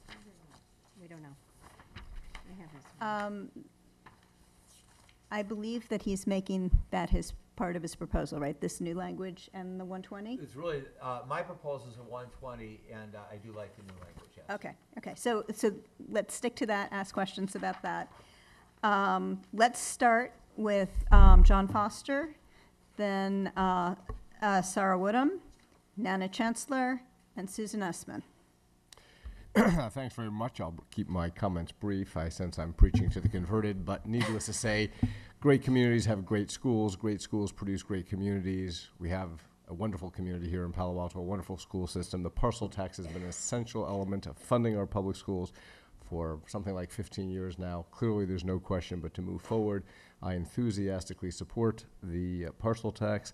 And because I can't resist, I'll pull out a little piece of trivia from the 2005 parcel tax campaign where we carefully looked at comparative spending and did focus on high-performing school districts around the United States. Here's your statistics of the night. Palo Alto, at that time, 2005, spent 22% less than high-performing school districts around the country in absolute dollars. But yes, we adjusted for cost of living differences, and after doing that, Palo Alto spent 51%, half of other high-performing districts. So Palo Alto School District does a tremendous job at a very cost-efficient price. I'm sure the numbers have changed a bit over the years, but I'm sure the fundamental point is still there. Thanks, everyone. Thank you, John. Sarah Woodham, to be followed by Nana Chancellor, to be followed by Susan Essman. Hi, so I'm actually just reading a statement. Gina Dalma wanted to be here tonight, but she's under the weather. And so she texted me her comments, which I transcribed in all the time I had, so I wouldn't be reading it on this. Oh, I see that you actually wrote it on your card, and I was really small. I didn't realize. So anyway, Gina would like to offer, we're in the midst of one of the biggest changes in educational policy in the past several decades. The new Common Core standards and related assessments present a huge opportunity for our kids to be prepared for life. They focus on key skills, which are the engines of our region: how to communicate, collaborate, be creative, and be critical thinkers. Our teachers need an incredible amount of professional development to know how to develop these skills in our kids. In states that have done this well, teachers have received 3 weeks of professional development or more. How in the middle of this change, when we are seriously in need to invest in our capacity, can there be any doubt that we need a parcel tax? The new state budget is allocating about $160 per student for Common Core implementation or other discretionary expenditures related to accountability. This is simply not enough, even if it were to be used for Common Core in its entirety. I urge the board to vote yes for this modest increase in the parcel tax. And this is on behalf of Gina, who has one sophomore at Palo and a rising sophomore at the end of this year. Thank you. Susan Essman. Oh. That's okay. It's late. Was she the last one? Yes, and then I'm going to call up the committee. Good evening. I would just like to say that if the board decides to go ahead with the parcel tax, which I'm assuming you will, that the PTA Council has voted to support the parcel tax campaign monetarily and with volunteers. We have over 8,000 members in our membership, and we will, with the help of the campaign members, get them mobilized to help pass this campaign. And we also passed a measure to donate money also to the campaign. And I don't see that all of the other unit PTAs will follow suit. So the campaign will have a good start monetarily when you pass this. Thank you very much, Ms. Hessman, and thank the PTA for that message. So last time I called the campaign committee up, and I didn't warn them that I was going to do that. So this time I gave them a little warning, and I'd like to call up their four co-chairs, Nana Chancellor, Lydia Koo, Sarah Woodham, and Bajal Shah. And their treasurer is not here. She's traveling, but her name is Grace Wu. And I want to thank them for not only committing and being excited and coming out to support this community and our students, but I also want to thank them for patiently waiting till 11:30 at night when they thought they were going to be on the agenda somewhere between 7 and 8 o'clock. I know you're committed, but now we really tested it. So I want to give you guys a chance to say a few words. Thank you so much. And Bishal Shah, our fourth co-chair, was here. He unfortunately had to leave because of his children. Now, before I start, I would just like to kind of publicly give my deepest condolences to every family and individual in our community who have broken their hearts and whose lives I think will be changed forever because of these recent tragic events. The strength of our community and the ability for us to all come together and work together to support all of our students is more critical than ever right now. I'm speaking to you this evening as a parent of elementary and middle school children right now here in Palo Alto Public Schools. I'm also speaking to you as a social worker with a specialization in mental health and child welfare. And I'm speaking to you as the co-chair of the Parcel Tax campaign. I'm honored to share that we have an incredible grassroots network of support already formed and ready to campaign for our students and schools as soon as this is voted on tonight. These two right here are my fantastic co-chairs, and we have a few of our other key helpers still here with us in the audience. So I feel like I want you guys to all come up here. I don't know if that's okay. Call them all up. I know that, John Foster, what is this, his third or fourth parcel tax he's worked on? Amy Catcher, come on up. Everyone come up. We have our fundraising chair, also Elizabeth. Missy Rowley, you were helping out? No. No, behind the scenes. You are now. Susan Essman, you want to come stand with us? You've already done your... Okay. Thank you. Many more were here earlier, but some had to leave, yes. So our campaign team includes parents from schools across the district, grandparents, young professionals without children, empty nesters with children now in college, homeowners and renters. We don't all share the same political or religious views, and we didn't all support the same school board candidates. However, we're all united in one common goal: supporting our schools and supporting our youth. And we're united in our conviction that the parcel tax that has been an integral and consistent piece in the school district's financial puzzle for the last 13 years must stay in place. We're equally united in our belief that our, in so many ways, excellent public school district can do more in areas that will help foster students' social, emotional learning to go hand in hand with their educational learning. Areas that will help give each of our children opportunities to shine in their own unique ways and understand that there are many, many paths to success. Areas that we just heard our community ask for, and areas that Dr. McGee and the board have just proposed new programs and additional resources be invested in.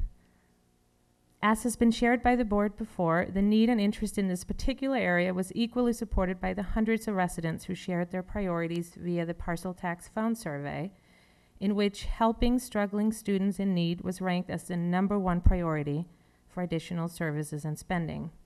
And more than 70% of them stated that they were willing to pitch in an extra $96 to $120 a year to do so, which translates to $8 or $10 a month.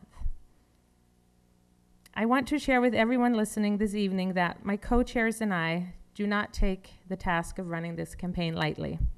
We've been in multiple meetings with Dr. McGee and our district's finance experts and individual board members over the last several weeks. And we've pored over the budget and we've asked very tough questions, every tough question we could possibly think of, or any question we've heard. And we've ended up with the exact same conclusion as the Independent Oversight Committee, namely that the parcel tax money is an absolutely critical funding stream, which has been consistently spent on exactly what it was earmarked for. The current parcel tax that expires next year has done its job minimizing class size increases, which has been and remains to be the #1 purpose of this parcel tax. Currently, 66 full-time teachers in the district are paid for entirely by the funds generated by the parcel tax, 66 teachers. What we've also learned from these meetings is a big picture that gives reason for excitement, because in spite of the financial hits that we've all learned about, including the loss of the Cubby lease revenue and yearly increased state-mandated pension contributions, the district has managed to balance our budget because thankfully we've had a larger than expected increase in property tax revenue, which has helped mitigate the financial challenges. But as Dr. McGee just spoke to, we cannot innovate and grow in the areas that our community, students, parents, and teachers are seeking without making an additional investment. The current picture allows for a unique parcel tax campaign in which the increase asked for will actually go to new and existing programs rather than to help fill a financial hole in order to stay at status quo, as prior campaigns. Basically, with an increase, we get to add a few new, much-needed pieces to the puzzle while leaving all the current pieces still in place. New pieces that I'm hearing our students, faculty, and parents are united in asking for, and that our superintendent and school board members are wanting to provide. This is not the time to cut resources. It's the time to unite and pitch in a little bit extra. So, it's with no reservation and with a lot of excitement, respect, and gratitude that on behalf of the Support Palo Alto Schools 2015 Parcel Tax Campaign Team, I ask our community to join us in supporting this vital funding for our students and schools. Thank you so much. Thank you. Now, before you all leave, can you come closer so that the folks in the TV audience can see you? If you could stand around Nana and Sarah. Lydia, that means you need to come in a little closer. I think it's helpful for the community to see that this is a fraction of the committee, but they stayed till 11:40 in order to show their enthusiasm for this. And they're volunteers. They're not part of the school district. And once we vote, we entrust them to take this forward. Thank you. Thank you. Thank you. Yes.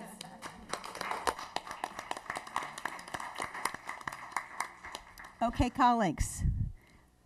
Questions that will change your decision or allow you to make a decision, okay? Let's try to stick to that. The decision is at the proposal here, which is,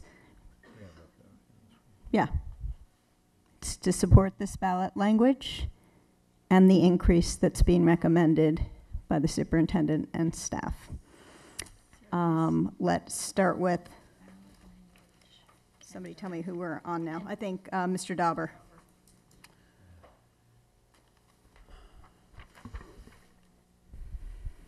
So what you didn't talk about was the effect of not passing a parcel tax, but what I can assume is that it's the loss of 66 teachers or some very substantial, right? Yeah, we talked about that last time. Kathy, you know, what would that be, the loss of parcel tax? So it would be about 12 million that we lost. Right. And so the size of the reserves that we've accumulated over the last, how does that relate to a $12 million annual loss? Coming into the current year, we have about seven, so we have 7 million, that's above the 10% required reserve. So you can count that as unallocated, unrestricted amount. That's above the 10% required reserve. And some of that will presumably, possibly anyways, be spent this year on other, on one-time expenses. Right. And how long did it take us to accumulate that level of reserves? I would say from 2008, you know, with the start of the recession. So if we compare that to the $12 million a year, we were not in the same ballpark. Yeah, okay. Mr. Dauber, I want to say that it's more than 66 teachers because this parcel tax funds things beyond teachers, the one that we have. Right, but Right. I'm just trying to get a round number sense of what the impact would be on, right? I mean, we have, I'm trying to understand both the opportunity, but also the crisis that would result if we failed to pass the tax, right? And This is yeah, really built into our financial structure. This is meat, not gravy. That's exactly what I, Okay. yeah. That's what I'm trying to understand. That's it. all right. Okay, Ms. Townsend. Question that was asked again of me, is there a senior exemption? Yes, there is a senior exemption. The one question that I wanted to raise again, and Ms. Mack, you answered it in an email, but I want to deal with it, is whether the parcel tax could be worded in a way that would include folks that are not yet 65 but are on fixed disability income. The opportunity also applying for the parcel tax exemption. And apparently you talked with superintendents or CBOs in other districts, and they were advised by attorneys not to do that because of difficulties in administering the option. Is that pretty much, in a nutshell, what you heard? So for those two CBOs that I talked to, that was the reason why they did not include that option in their partial tax. And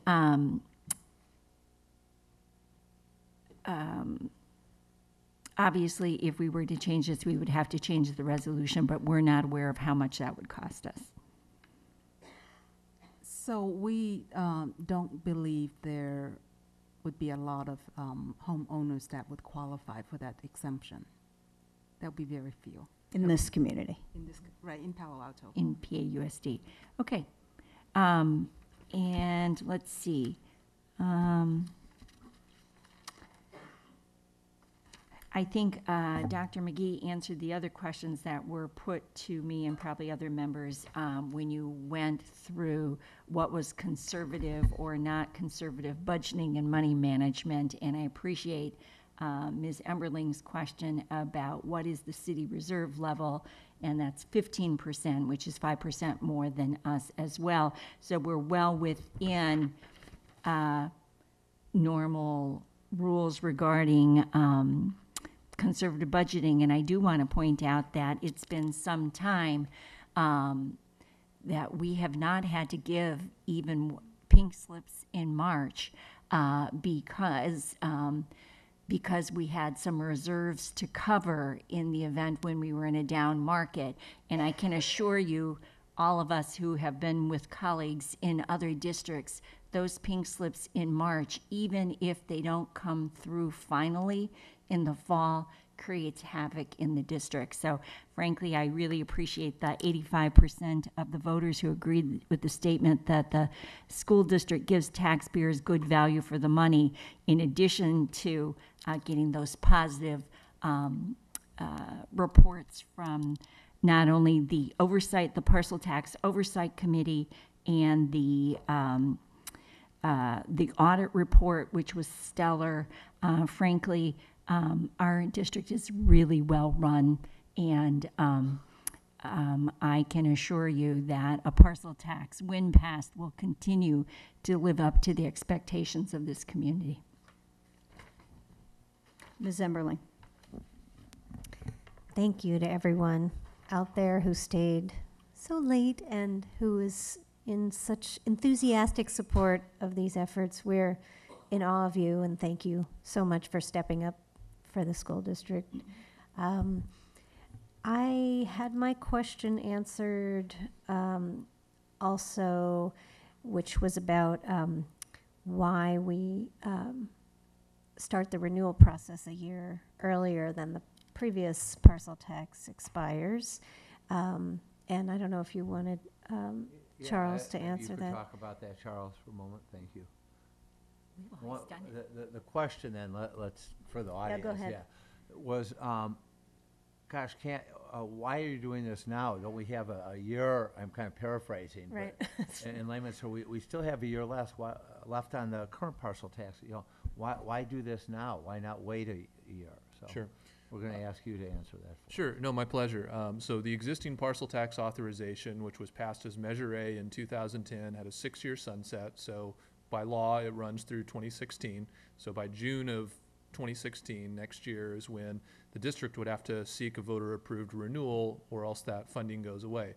The past practice in this district, and also in most districts around the state that have parcel tax revenue, has been to seek a renewal a year early. And the reason for that is that given this parcel tax represents something like 7% of the budget, waiting until the last possible moment and risking, those kind of draconian cuts has been something that the district has wanted to avoid. The way that this measure is written, which is also consistent with past practice here and in other districts, is that if this measure is approved, it replaces the existing measure, so there's no double taxation. What voters vote on goes into effect immediately, and that also helps live up to the expectations that are set over the course of the campaign. If you were to backdate the implementation of the new measure, people would say, well, hey, I just voted on this, but where are the benefits you promised me if they don't come for a year or two into the future? Yeah. Great, thank you. I like the recommended amended ballot language, and How funny. how funny. I like it. I had a question. I sent a few suggestions for changes in Exhibit A, which is the full text, and I don't know if you had a chance to look at those bulleted items, or if you wanted to adopt any of those. There are just 3 that I wanted to bring up that I would recommend, and that is the very first bullet on A1, the Exhibit A, and just to add the language that's in the ballot language so they match. Preserve excellence in academic programs, including science, engineering, math, reading, writing, arts, and music, just so that it reflects the language that's written there. May I ask the question why you took out advanced science? I mean, frankly, I found that really intriguing. Yeah, no, we took out advanced in. Why did you take out advanced? Because I liked it. Oh, just because we're talking about core academic programs. And why shouldn't it be for regular science as well? Money being used for regular science. Yeah, I guess this was aspirational, so I saw parts of it that addressed the aspiration, and frankly, those are kinds of things I vote for, are aspirational things, and taking it out takes away what I see as somewhat aspirational. I know, we're trying to cover everything, but I do want something to suggest that this is a reach. And so maybe if under STEM, okay, so we've added engineering, technology, Well, that and was math. my other one, is Yeah. that bullet with STEM should be STEAM, just like what we talked about at the last session, just to add arts in there. But don't we already have arts? Help protect critical high school levels, including arts, music. We already have arts already listed. You know, I have no problem with that. I'm just, you know, it's redundant, and I kind of like the language before, and I don't want to wordsmith, and I don't want to lose the aspirational stuff, but help me see where others would find computer science, social studies. Okay, so high school electives. We talked last time about, rather than STEM, we were talking about STEAM. And so, I have no problem with arts, it's just listed. Okay. So if you want to put STEAM, fine, put STEAM. and the last question I had was just, what was left over from the last parcel tax was third bullet from the bottom, keep elementary school libraries open and fully staffed, which of course we want to do. It's not in our new ballot language, and I just wasn't sure if there was consistency there. Is this? So my understanding is, and correct me if I'm wrong, Dr. McGee, well, this is actually your decision, that if we're funding something in the current parcel tax with the $12 million, that our intention is to continue to fund those same things and add some additional things. Correct. So if libraries were part of last one, I would, unless we're going to have a discussion about taking Right. it out, No, I no. wouldn't take it out. It's fine to keep it in. I just wanted to make sure we knew that that was in there, even though it's not in the ballot language. Those Well, were the three It's not questions I had. specifically in the ballot language, but you could say preserving excellence in academic programs, you need your libraries open. So. Of course. Charles, I had a technical question. Does Palo Alto Unified School District count as one word? Yes, and the amended ballot language, according to my count, is at 74 words, so we do have one word to play with. Ooh. That's what I was just thinking. I hesitate to One mention So that. here's my grammatical point. Okay. because, I happen to like advanced too, but having it there, does it modify that whole string? Correct, Does that okay. mean advanced engineering, advanced math, advanced reading, arts and music? Well, So one way, and I don't think the intention is to have it modify the whole string. Well, no, you could start with math, So you reading, could start with- writing, and exactly, advanced put- science And advanced science at the end. Yeah, Yeah. that would work. that's fine. Yeah, Okay. that would work. To the point about libraries not being specifically mentioned, it's impossible to get the full, every facet of the measure in the 75-word summary, which is exactly why we have Exhibit A to elaborate on the full intent of the measure. Great. I forgot, there was one, 2 bullets above the STEM one. It says accommodate growing student enrollment throughout the district. And in the second bullet, it says protect class sizes by recruiting teachers to meet the demands of growing saw that too, student yeah. enrollment. Yeah. So I don't think we need the one that's 2 above the STEAM one. I think we can take that one out because it's already in the second bullet. Yes, I like the first one better as well, because it specifically addressed recruiting teachers, which I think is so powerful. I think adding teachers to meet the needs. So I saw those as the same, but the first one, the more powerful statement. I actually see the second one as broader.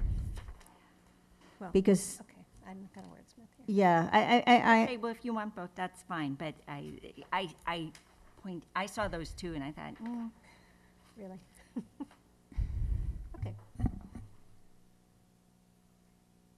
Okay, those were my comments. I'm ready to enthusiastically support it. Thank you.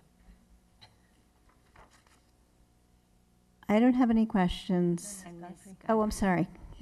Gosh. It's late. Okay. Because of the going around the circle, you go next. Would you like me to extend the meeting? And I will further this time. We're beyond 11:45, so do you want 12:15, 12:20? 12:30. 12:30. So moved. I second it. Okay, all in favor? Aye.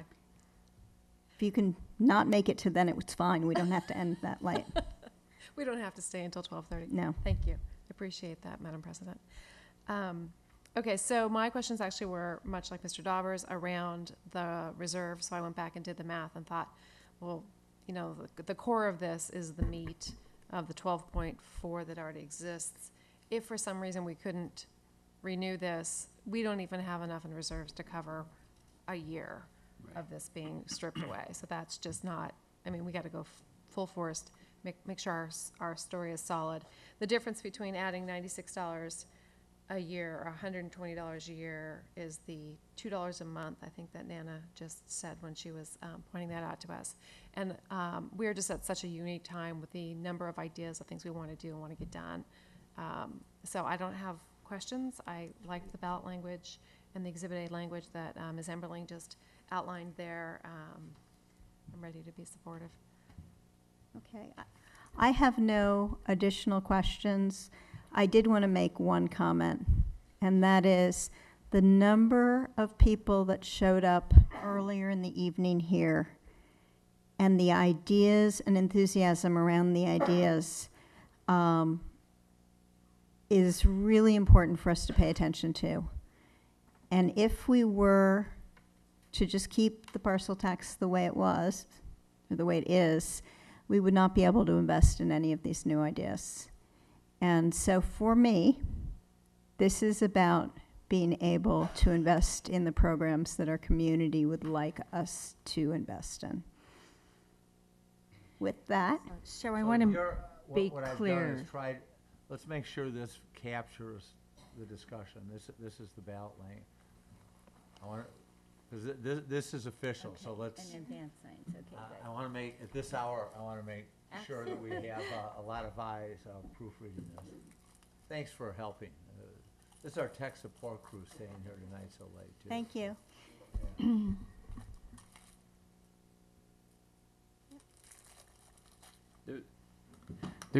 I have one grammatical thing which is bugging me. Increase the rate $120. Seems to me like it should be increase the rate by $120. Has this been a We had a buy, topic of? but it was over the 75-word limit. I see. Can't we take the out in front of Yes. Palo Alto School? I don't think we need a the in front of Palo Alto Unified School District either. And then we can I'm not lie. going to fine. stick on it. I'm just. I actually have a different question, and that is verbally, Dr. McGee. Yes. You said, let's put the word advanced in front of science, math. No, just No. changed it, no. Oh, no, but verbally you said it was in front of a couple of things. Now It it's was only, originally, but Was, he we moved it. He moved it so it only modifies science. oh, I Advanced thought you were science. going to have it modify science and math. No, That's just- what I didn't understand. Oh, well, that's why we put it up there. Okay, well, the reason I'm asking this Yeah, I think is it's important. one of the big programs that you're proposing Yep. are these STEAM internships. They're not all science, No. and they're advanced. And they're what? And they're advanced. Well, okay. They're not all I mean, what you put up for us Right. included a wide range of advanced That's correct. topics, and science was only one of them. So if you're going to use science to describe, advanced to describe, then I would think it would be more motivational to describe the some number of topics here, not just science. So can I ask this question? Yes. Back to the bullets that Ms. Emberling referred to, it says expand independent research programs allowing local students to work with mentors from universities, labs, medical, cutting-edge businesses, and others that are available in Silicon Valley. That's doesn't have to be advanced. We would think No, not students necessarily. of any, and so, Exactly right. you know, I'm catching myself because I always said, make sure that every parent sees their child right. in here somewhere, Well, so. So then explain to me, I do have a Ah. question then. Explain to me what we have that's advanced science in your proposal. Probably the style in which in connecting with, I mean, I would see that as advanced. You see what I'm so- saying? I see. Do you want to take out the word? I agree with Ms. Caswell on this. I think that advanced science is really overly restrictive, Yeah. and so I don't really see the point of That's fine. narrowing Take it out. the benefits. Yeah, If you take out Should we put advanced, it then you back get at your the beginning then? and Just take it I- out, Take it out. unless you want it in the front. I could go either way. I just don't want to limit ourselves to Okay. investing in advanced science and not advanced other things. I'd like it in front then. Okay, then put it in front, because Sci- it is so can- aspirational for everybody. All right, Kathy. We're wordsmithing now. Just put science in It's all front of right. This engineering is- with a comma. This is, Hmm. feels. No, not No, advanced. just science. Just science. Yeah, there we go. This means you get your buy in front of the 120. You'll get your buy now. Science, comma. That's what you wanted, Base. bit of advanced, wasn't it? I'll buy a Take out B and a advanced. Y, yeah. Art, Don't take out that advanced science. take out advanced science, right? Well, No, what do you do? No. Took out art. She No, took out don't music. take here, out let me art. do it. That's my computer, it has, Oh. I got the magic touch here. Art and music. This is why we are trying to end our meetings at 10, because we're not Exactly. quite as on Productive. spot. Yeah. Or the disability. It's easy to get which stage makes me fright when feel you're typing bad. in front of people.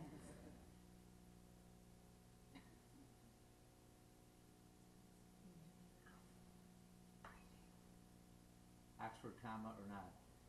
I love Oxford commas. So does Kathleen, who's watching this. Preserve excellence, including science, engineering, math, reading, writing, arts and music with local finance. So we're not putting advanced at all No. in? You're not, I thought you wanted it. I either wanted it for Everything. everything, or just say preserve excellence. To me, that includes advanced. Yeah. Preserve excellence. I think that's fine. In all of our programs, advanced Well, and it's regular. fine, but it's not aspirational. Okay. Charles? All right. Shall we vote?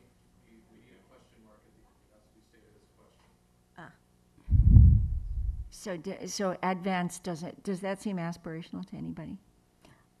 I think it's in the more detailed language. Yeah, I think it limits us. You feel very strongly about that. Well, I do. You know, it's one of those things people look at and say, what are you doing differently? Are you, it's Well, a so stretch. we could have preserve excellence in academic programs, including advanced science, engineering, math, reading, writing, arts and music, then it's advanced everything.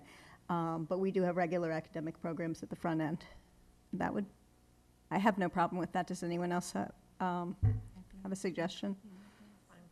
I don't think we need the word advanced. Yeah, I don't think we need the word advanced. So I would, Well, you don't. I lean need it. against it. Push it down. All right. Okay. Are we ready to have a motion? Yeah. Who would like to make a motion? You look like you're ready. I can. Okay, I move that the Board of Education approve the amended ballot language as written up there for a parcel tax to be placed on the May 5th, 2015 ballot.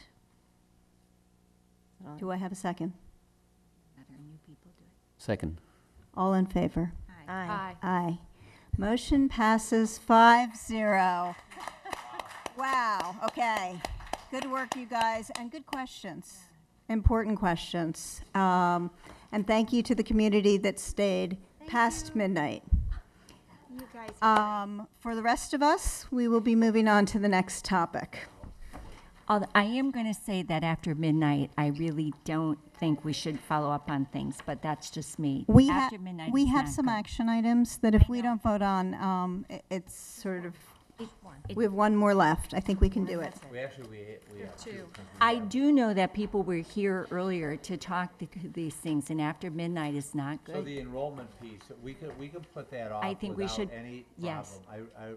We kind of need to approve the Chromebooks we talked about last time. Okay, Yeah. Chrome we can I do. hope we can just approve the Chromebooks. Okay, And We can table if we pushed off the enrollment committee, that's not going to hurt your No. calendar? Well, if it Okay, did, I would so can say- somebody move to change the agenda so that we're going to move the enrollment committee discussion to the next meeting? Yes, so moved. Second. Okay, all in favor? Aye. Aye, okay. Right, thank Dr. McGee, Right. our next item is Chromebooks. Right, and we went through this at the last meeting, included the evaluation plan in a Friday a note and put it in the packet in case there were questions about the evaluation plan. And we are not asking for any change in the proposed action, which is the approval to purchase $157,000 and whatever the, I lost my page. Didn't we vote on this last time? No, it was. I thought I No, you didn't vote. Then I would move, unless there's a question, I go would move. move. I would move the purchase of the Dell Chromebooks.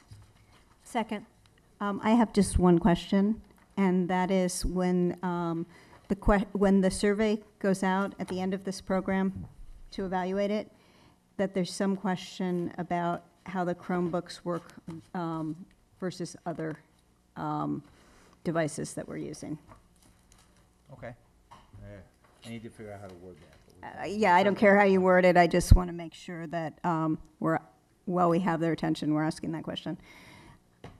Okay? Other All in, comments? then, are there any questions? No questions. All in favor? Aye. Okay, motion carries 5-0. Okay, we are down to the last part here, board operations, and who's next? Ms. Townsend. Oh, start with someone else. Okay, Ms. Emberling. I don't have anything to report. Ms. Godfrey. Tomorrow I'm participating in a launch of a re-look at Project Safety Net and how to get it back on track. So I'll come back later when there's something to report. One question that was asked was, did we have any awareness training in the works for some of our new opinion leaders in town, like our new council meeting members? So if you wouldn't mind taking that question forward. I will take that question forward. What was the question? If we had any training around Project Safety Net for new opinion leaders in town or new elected officials in town around language and history and developmental assets and media training, that sort of Right. thing. So can I ask you, is the greater community being invited to attend Project Safety Net these days? 'Cause Yes. when we first Yeah. began it was. Yes, so- it is. Okay. The monthly meetings have continued, they're less than monthly, but it goes to a very broad distribution. We just need a reset. Would you do us a favor, is if there is a calendar of the next few months, is it the same day every month? It's not, I'll send a Okay. calendar. Thank you. Mr. Donovan? Nothing to report. Ms. Townsend? No. Ms. Emberling? I already said nothing. Oh, okay. I have three very quick things. We had the request for a board liaison by a community member to their committee. Dr. McGee and I talked about this. He is going to be proposing some language for a board policy on that and sending that to the Board Policy Review Committee to discuss. I have encouraged us to have a consistent policy so that everything's not a one-off. Cal SSD is on February 6th. Ms. Townsend and I will be going up there. There's going to be discussion on the budget, and we will bring back whatever they give us. If anyone wants to go to Cal SSD, you don't have to be the liaison to go. Is anybody going to do the Masters in Governance? Not this time. Okay, because that's on the same day. I'll be there. Okay. I just want to remind people that the Sweethearts Award are coming up, the Sweethearts Awards. That's the CAC gives awards to people who have gone above and beyond for special needs students. And it's probably our most lovely award ceremony. When is that? It's on February 25th, and it goes from 6:30 to 8 p.m., and it's usually in this room, but I can't confirm that it's in this room. I really Jordan MP room. It's at Jordan, okay, CA. But I do encourage you to come if you can, even just for a short bit, because it's heartwarming. And that is it. Go forth and make things happen. Wow, thanks, everyone.